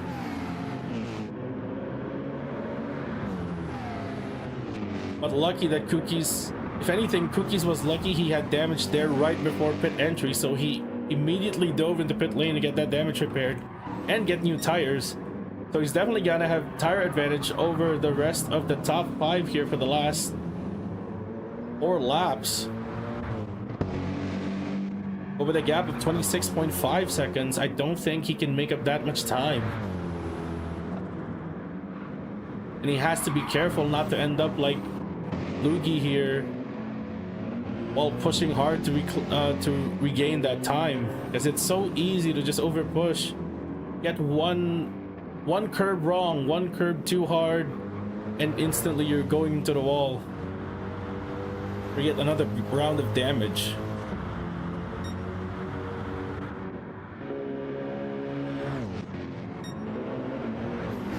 Meanwhile, the battle has heated up here. The top 3 now within 1 second. Q-Step with the McLaren of AMS Dude right on his rear bumper. Now we don't mean to make the 24 car the camera car, but it has the best seat in the house, so we'll go ahead and go on the onboard once again. Look at the action here for a bit.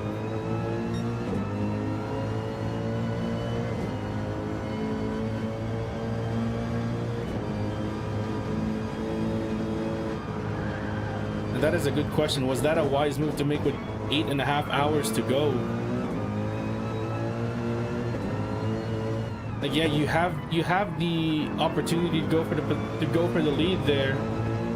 You have the opportunity to get ahead of a car that has been so hard to pass this whole race. But then, the kind of opportunity you're presented, do you really take it with that kind of risk?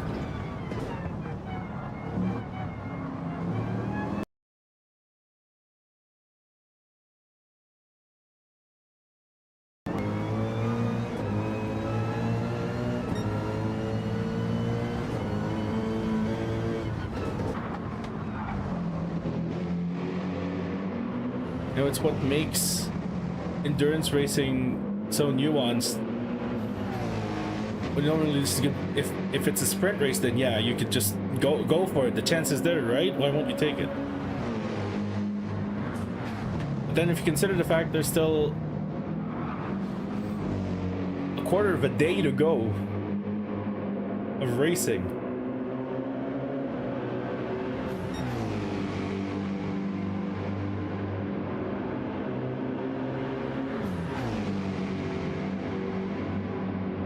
Have to think, and once it's all over, would that accident, would that damage, would those 26 seconds be the difference between a win and not? Oh, Kung Pao goes wide there. No damage on that car, luckily. Kung Pao definitely used up one of his 9 lives there to dodge damage going that deep off the track on that part in particular. That was where Juno messed it up on the restart after the safety car in this stint, and ended up with full damaged fronts basically.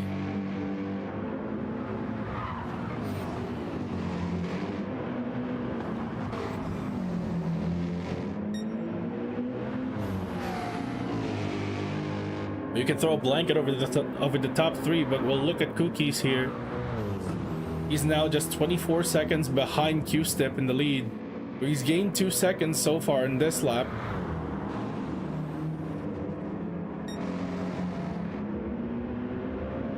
And these 3 battling it out will only help in his advances. But again, you have considered the what if. What if he had made that move stick? Would he be able to stretch the gap now to Q-Step? And have Q-Step battle the 2 AMS cars?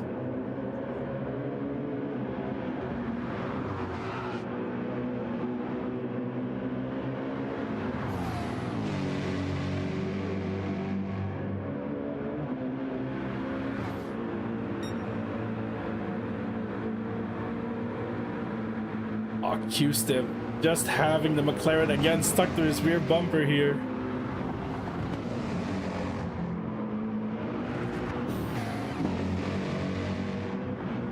coming off the Stefan Bell FS and off the mini carousel, where we have seen the BMW have struggled coming out of the corner, and again it's displayed that tendency to lose traction. And now literally 1, 2, 3 are nose to tail coming out of Galgacom,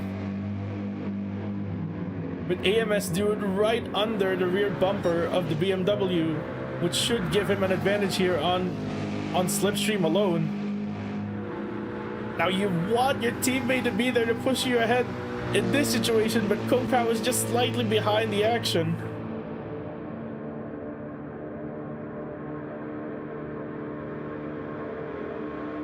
Now, would Dude think about doing the same maneuver? No, he just stays behind the 56 for now.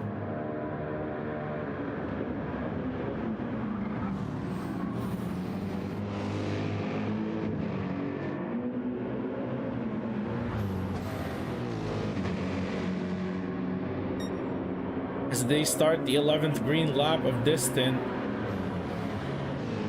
it's Q-Step still leading for Feel Good Racing in the 56 BMW.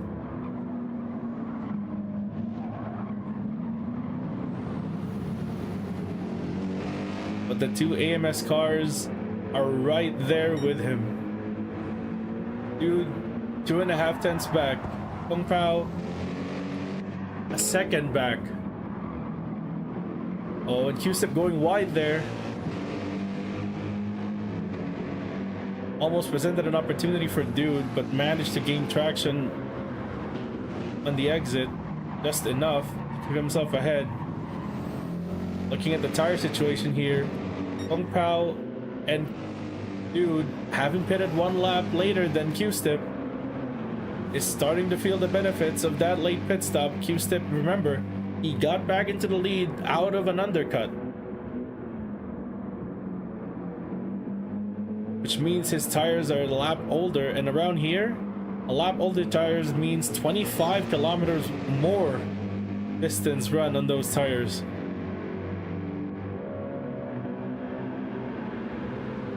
As we see the Inferno 27 McLaren of Nick Regier coming into the pits.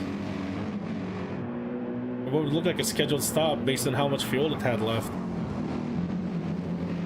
Relatively quick stop, and it only need 3 more laps of fuel for that.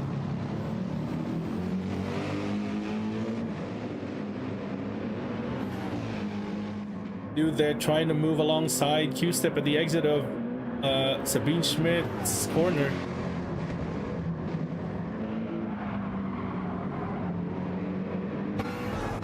Again, for our designated camera car of the action, we go on board the 24 in P3.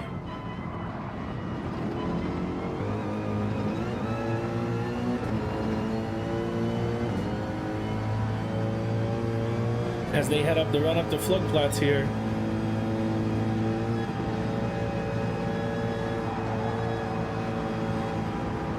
Oh, Kung Pao just getting the dirty air off of the McLaren in the middle of that turn. It just loses the front end there, just washes out, but keeps it safe relatively.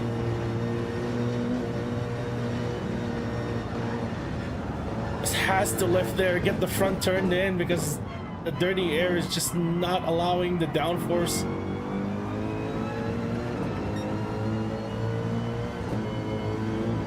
to go through there.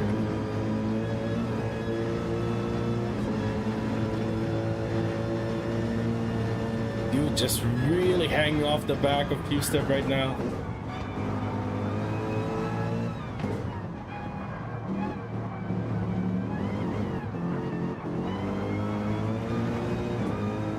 Kung Pao just feeling the effects of dirty air left, right, and center whenever they go through a high-speed curve. The AMG would have enough grip on turning, but in the middle part of the track, the wake of the dirty air just disrupts the airflow at the front of the AMG, and the car just washes out, loses downforce, causing him to go wide in the exit of the turn.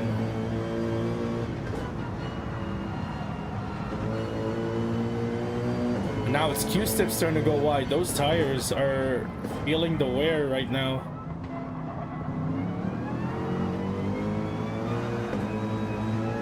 again, traction problems for the 56 out of slow corners. And dude, round the outside there. What a great move to get up to P1 for the McLaren of AMS. And now Kung Pao looks to follow through on his teammate there.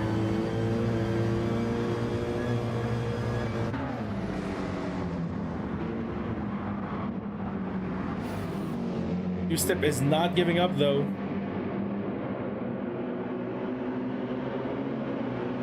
Was a little bit wide out of Bergwerk, but manages to hold position in P2. Those tires are not treating him kindly, and now he has the dirty air of the McLaren in front.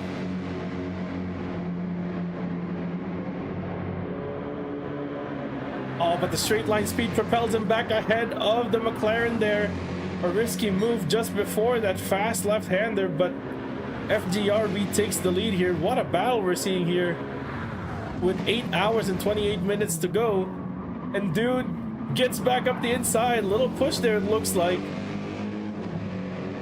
But Q-Step manages to hold on to the lead. Q-Step has to be careful here on the throttle out of the carousel. It's caught him out a few times already. Manages to hold on there.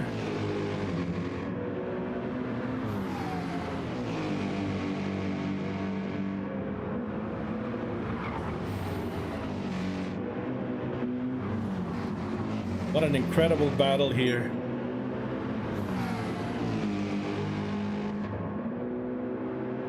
Two lead changes within, I would say, a kilometer of road. And now TDR have done the position swap again. Lugi has caught up to the back of Timlor. And Lugi back up to P4, 11 seconds off the lead. Now what about our former race leader, or momentary race leader? Lucas is now only 16 seconds behind this trio, currently right behind Timlor in P5, with 2 more laps to go after this.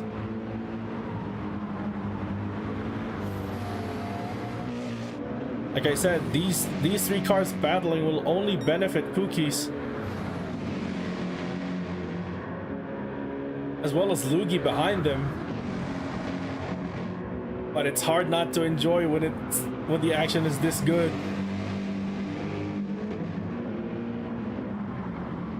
Oh, dude, look for the gap there in the bottom part of the mini carousel. Brave, but I don't think you're gonna get anything out of there. Not when Q-Step actually managed to get on the little bank.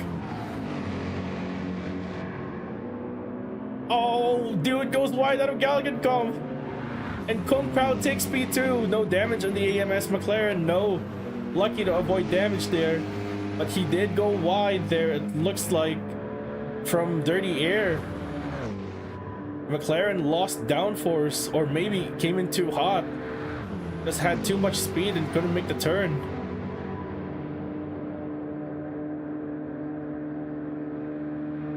Gave Q-Step a bit of a breather there with the next car, Kung Pao, now in P2, just 8 tenths behind him still. The tire situation is not going to get any better for the 56 BMW still.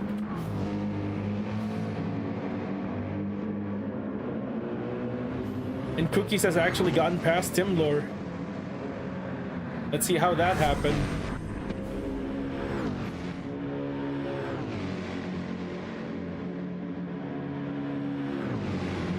It was just a straight up pass there under draft there.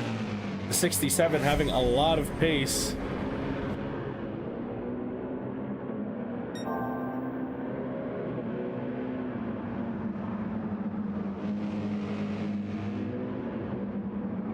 Q-Step barely hanging on to P1 here, 3 tenths ahead of Kung Pao in P2 in the 24 AMG.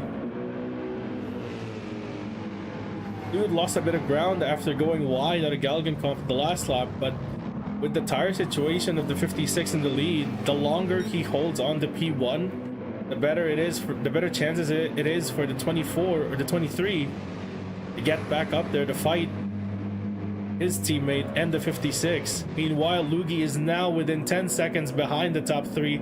Cookies is now 13 seconds to the leader of the race. But these two cars that have suffered damage throughout this stint has actually made the fresh set of tires that they had after repairing the damage work in getting back time to the leaders who have been busy fighting each other here for the last 4 laps or so.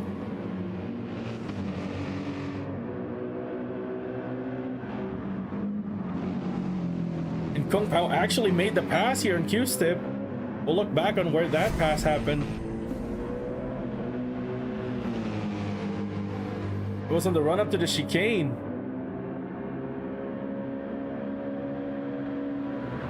Just using the tire advantage there. A lot of grip and the inside line, and I think even Q-Step thought better of fighting that move around the outside and just yielded the position to Kung Pao. The 24 AMG finds itself back in the lead of the Nürburgring 24. Lugi has lost ground somewhat. He was 8 seconds back to the leader, and he's now 10.4, with Cookies just 2.7 behind him.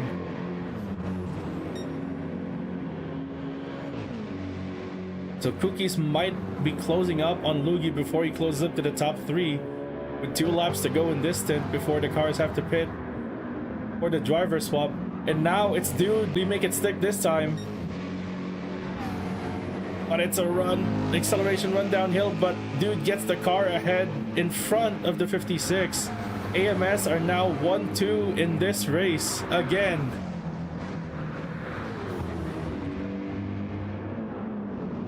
Q-Stip's tires have probably just given up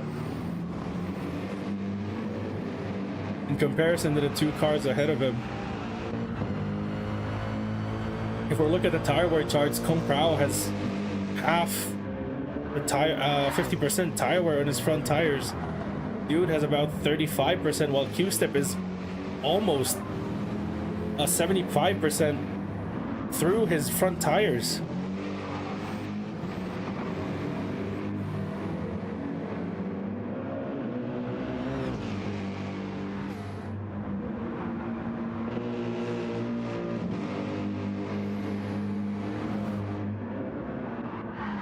Now the AMS cars can work on building a little gap to the cars behind. It looked like Kung Pao went deep there at the bottom of the hill. Lost time to AMS Dude.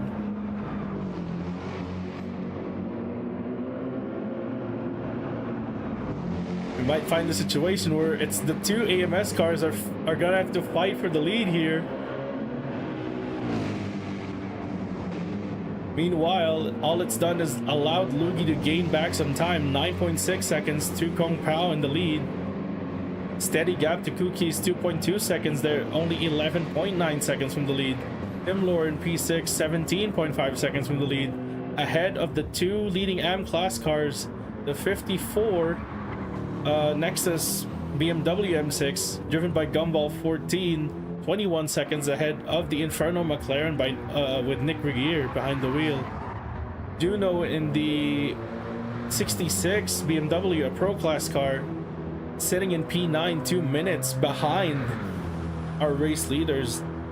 Not the best stint that the 66 car would have wanted, but there's still a long race to go here.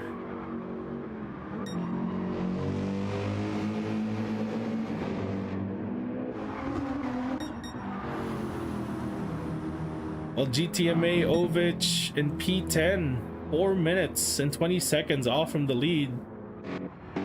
Comfortably ahead of Cavernello Racing in P11.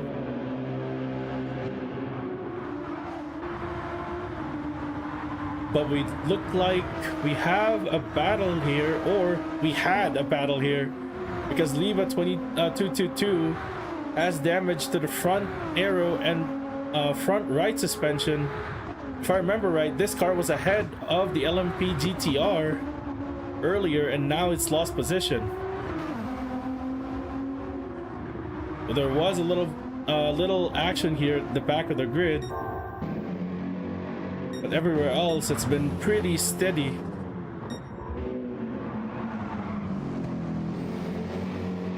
And it is amazing how Tavernello has disconnected 4 times in this race, having to rejoin after a nominal time and still holding on to pretty much P4 in the AM class.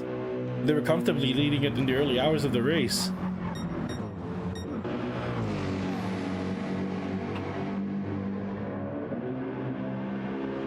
The battle between the AMS cars looks to be heating up here. Kung Pao's car is just unsettled. Just by looking at it, it's a lot more unsettled than the McLaren of AMS Dude.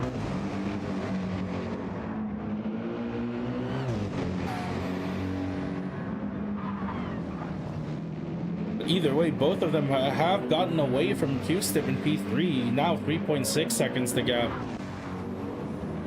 Those tires are not good on the 56. It has to do one more lap, and it's barely holding on to whatever it has right now. Ugi is now just 4.8 behind the 56 in the podium spots here. And Cookies has closed the gap to 1.3 to the number 2 AMG.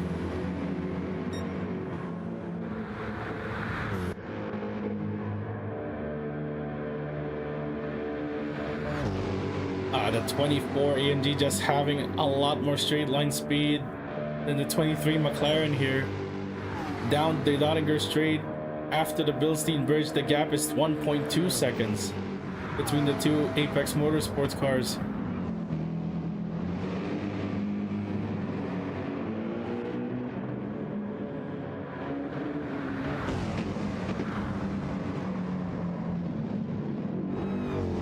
Meanwhile, the comeback hits here, Lugi and Cookies, are continuing to gain time on the leaders. Cookies 10.9 here at the start of the final green lap of this stint. Remember, at the end of this lap, all these cars will have to pit in. And Timlor pitting in, by the looks of it, not having enough fuel to do one more. He had fueled a lap short in the number 1 AMG. This has gone from bad to worse, with the number 1 car not having the pace of the front runners and now having to do a little splash and dash at the end of the race. What is happening here? But at least it has enough of a gap to keep itself in P6.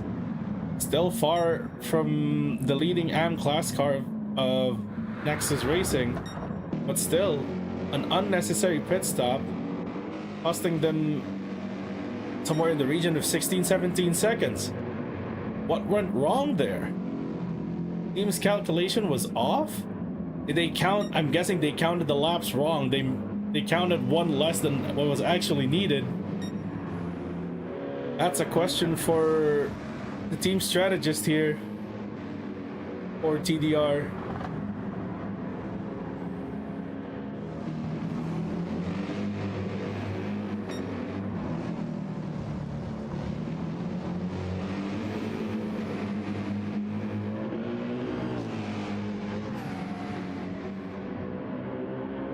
The maths were completely off here for the number 1 car.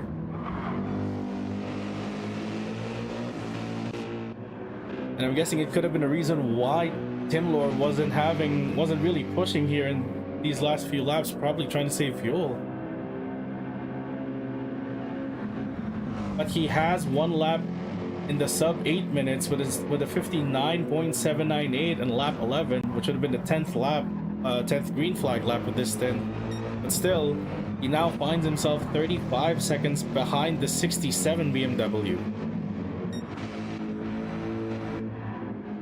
Not the best spot to find yourself in, position-wise on track. It's not the end of the world with a little over 8 hours left to go in this race. Meanwhile, the two AMS cars in the lead looks like they've built themselves a safe margin between each other, 1.5 seconds here. With the 24 AMG of Kung Pao leading the 23 McLaren of Dude. And both of them still comfortably building a gap to the Feel Good Racing number 56 BMW of Q-Step in P3, 4.4 seconds now the gap. And Q-Step just has to hold on. Lugi in the number 2 AMG is 3.5 behind. But he's about to get pressured with the 67 BMW of Cookies 47.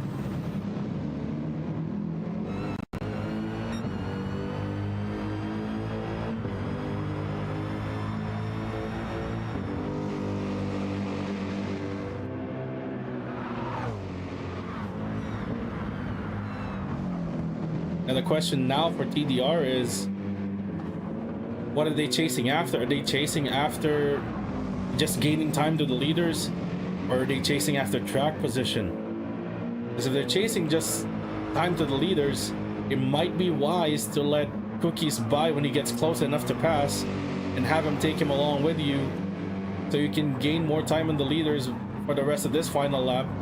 But if you value track position, then it's gonna be a fight here for P4.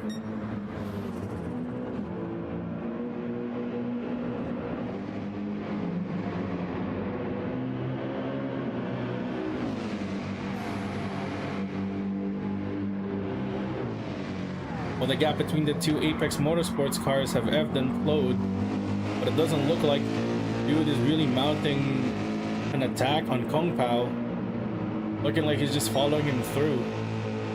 The gains on lap time probably due to the fact that tires are already worn on both cars, but still, dude's tires are in a much better shape than the AMG. It's probably helping him gain time on corner exits, in particular in slow corners, which is where the McLaren has been the strongest so far in this race. As we look back to the battle for P4 here, Lugi now just 6/10 ahead of the 67 BMW, but still gaining time on the 56 BMW ahead. But this might be an opportunity for both cars to get ahead of the 56 if they work together somehow, because the tires on the FGR car have cliffed. There's no other way to put it. This was the same scenario the car was in the previous tire stint, where it just fell off in the last 2 laps in terms of pace, because the tires just couldn't hang on anymore. And both cars behind them, especially the 67, are much fresher tires. Oh, Cookie's going a bit wider, but somehow saves it. I don't think he went all 4, so dirty tires shouldn't be much of an issue here for the 67. But Lugi closing in the gap to the 56 here. They might find themselves in a position where they can work together through the Dottinger Straight to get past the 56.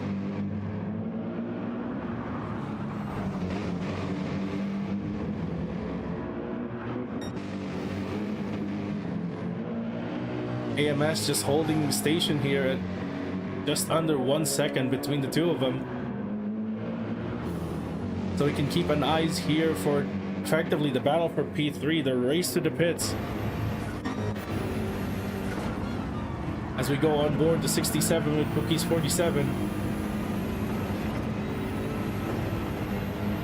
Lugi is now right up behind the 56 BMW here. And there's still one problem corner for the 56 coming up. It's the mini carousel.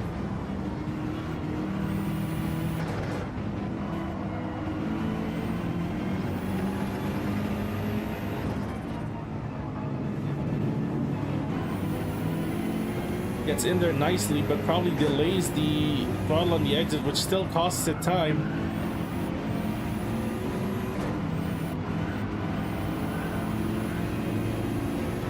Probably a couple of feet from the ideal line there through Galgenkampf. And now onto the Dottinger Straight. Unfortunately for LMP, Mojo was disconnected here, but he was a lap down, I feel like, so he disconnected in what would be lap 14 over 16. So I'm gonna guess LMP would need a rejoin time for the next stint. Here we go. Oh, they just missed the window to work together there.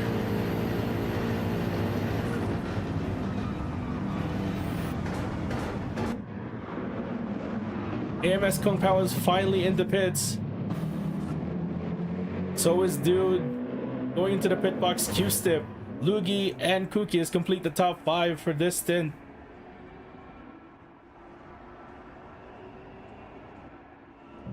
With Timor 35 seconds back from Cookies, Kung Pao has stopped. The next stint would have gone there already. So is Dude. Q-Stip is waiting for the car to stop.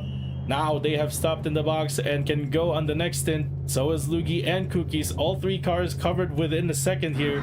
The pit work is going to be vital on the next stint to see which one of these 3 cars comes out ahead of the other. Tim Lauren, the number 1 AMG, comes into the pits finally with 1% fuel to spare.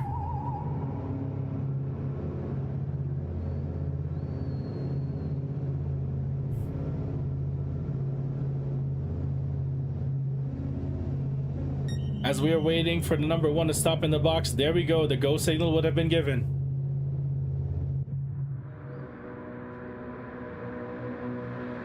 Gumball, and somehow Nick Regier has found himself back in contention for the AM class lead, because Gumball has damage to the front aero, front right suspension, and rear aero. Fortunately, you don't have that damage doesn't get reflected in the next stint, so it's gonna be a fresh car coming out of the pits, but the gap is just 1.5 seconds for the battle for the AM class lead. Now, again, it's a battle on pit work here between the McLaren and the BMW. Who has the faster pit work between these 2 teams will determine who comes out ahead in the next stint. It's been close. What a stint this has been. Drama all the way up until the end. Close fight between the top 3, and now also for P7 in the lead of the AM class. Juno 40 seconds away from the 27 car, and is now heading into the final corner. The 66 car will now be able to do their driver's stint once this car stops in the box.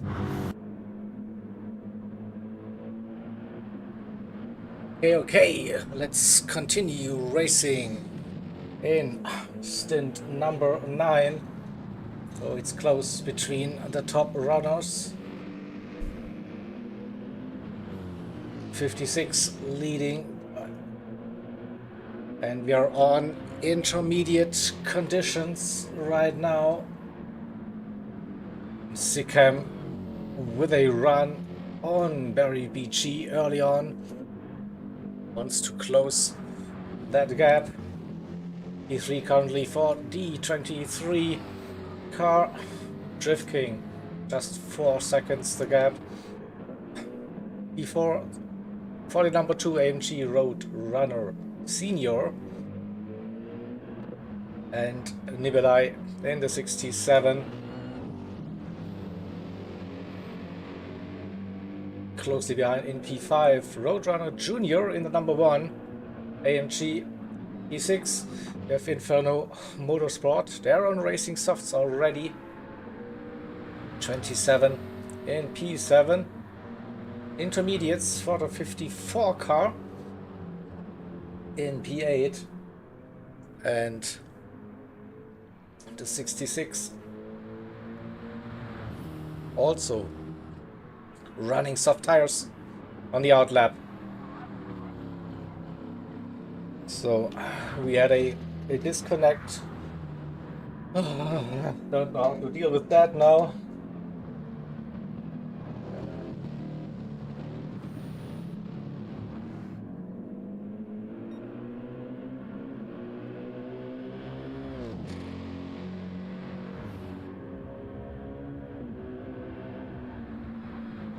Something, wait a second.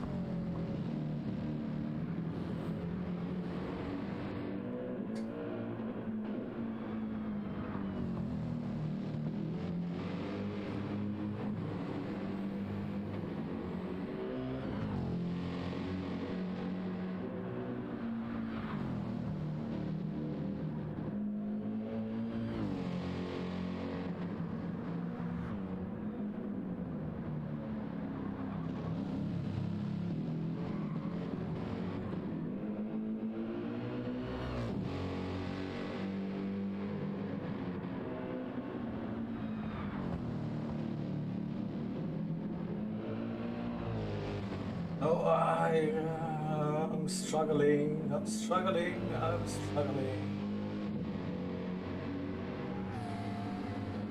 Currently, I have too many things going on currently.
Should be sorted now, hopefully.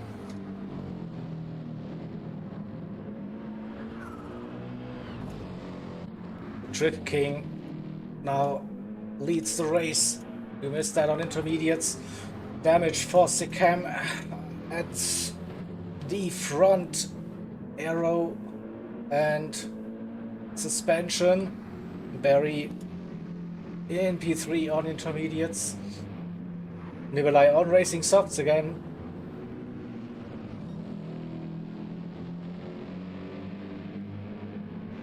That is a old strategy. Will it pay off for them? No, Roadrunner Senior on racing softs. P5. Junior as well in P6. So number 2 and number 1 car. '27 on racing softs in P7. 54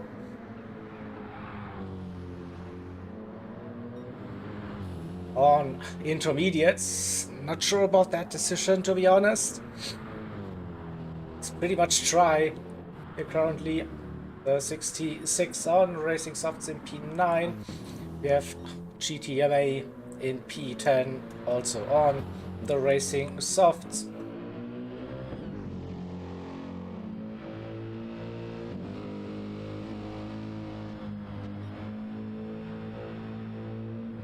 Fresh in P6 for Tornello.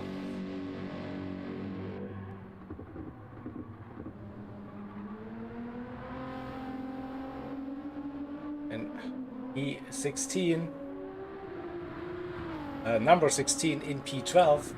That way round, it's Nukaria for VEZ and LMP with a late disconnect on the previous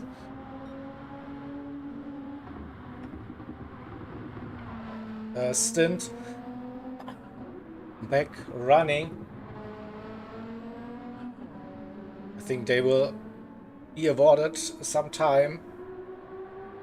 I think they're roughly 2 minutes behind the actual gap, so we keep an eye on that.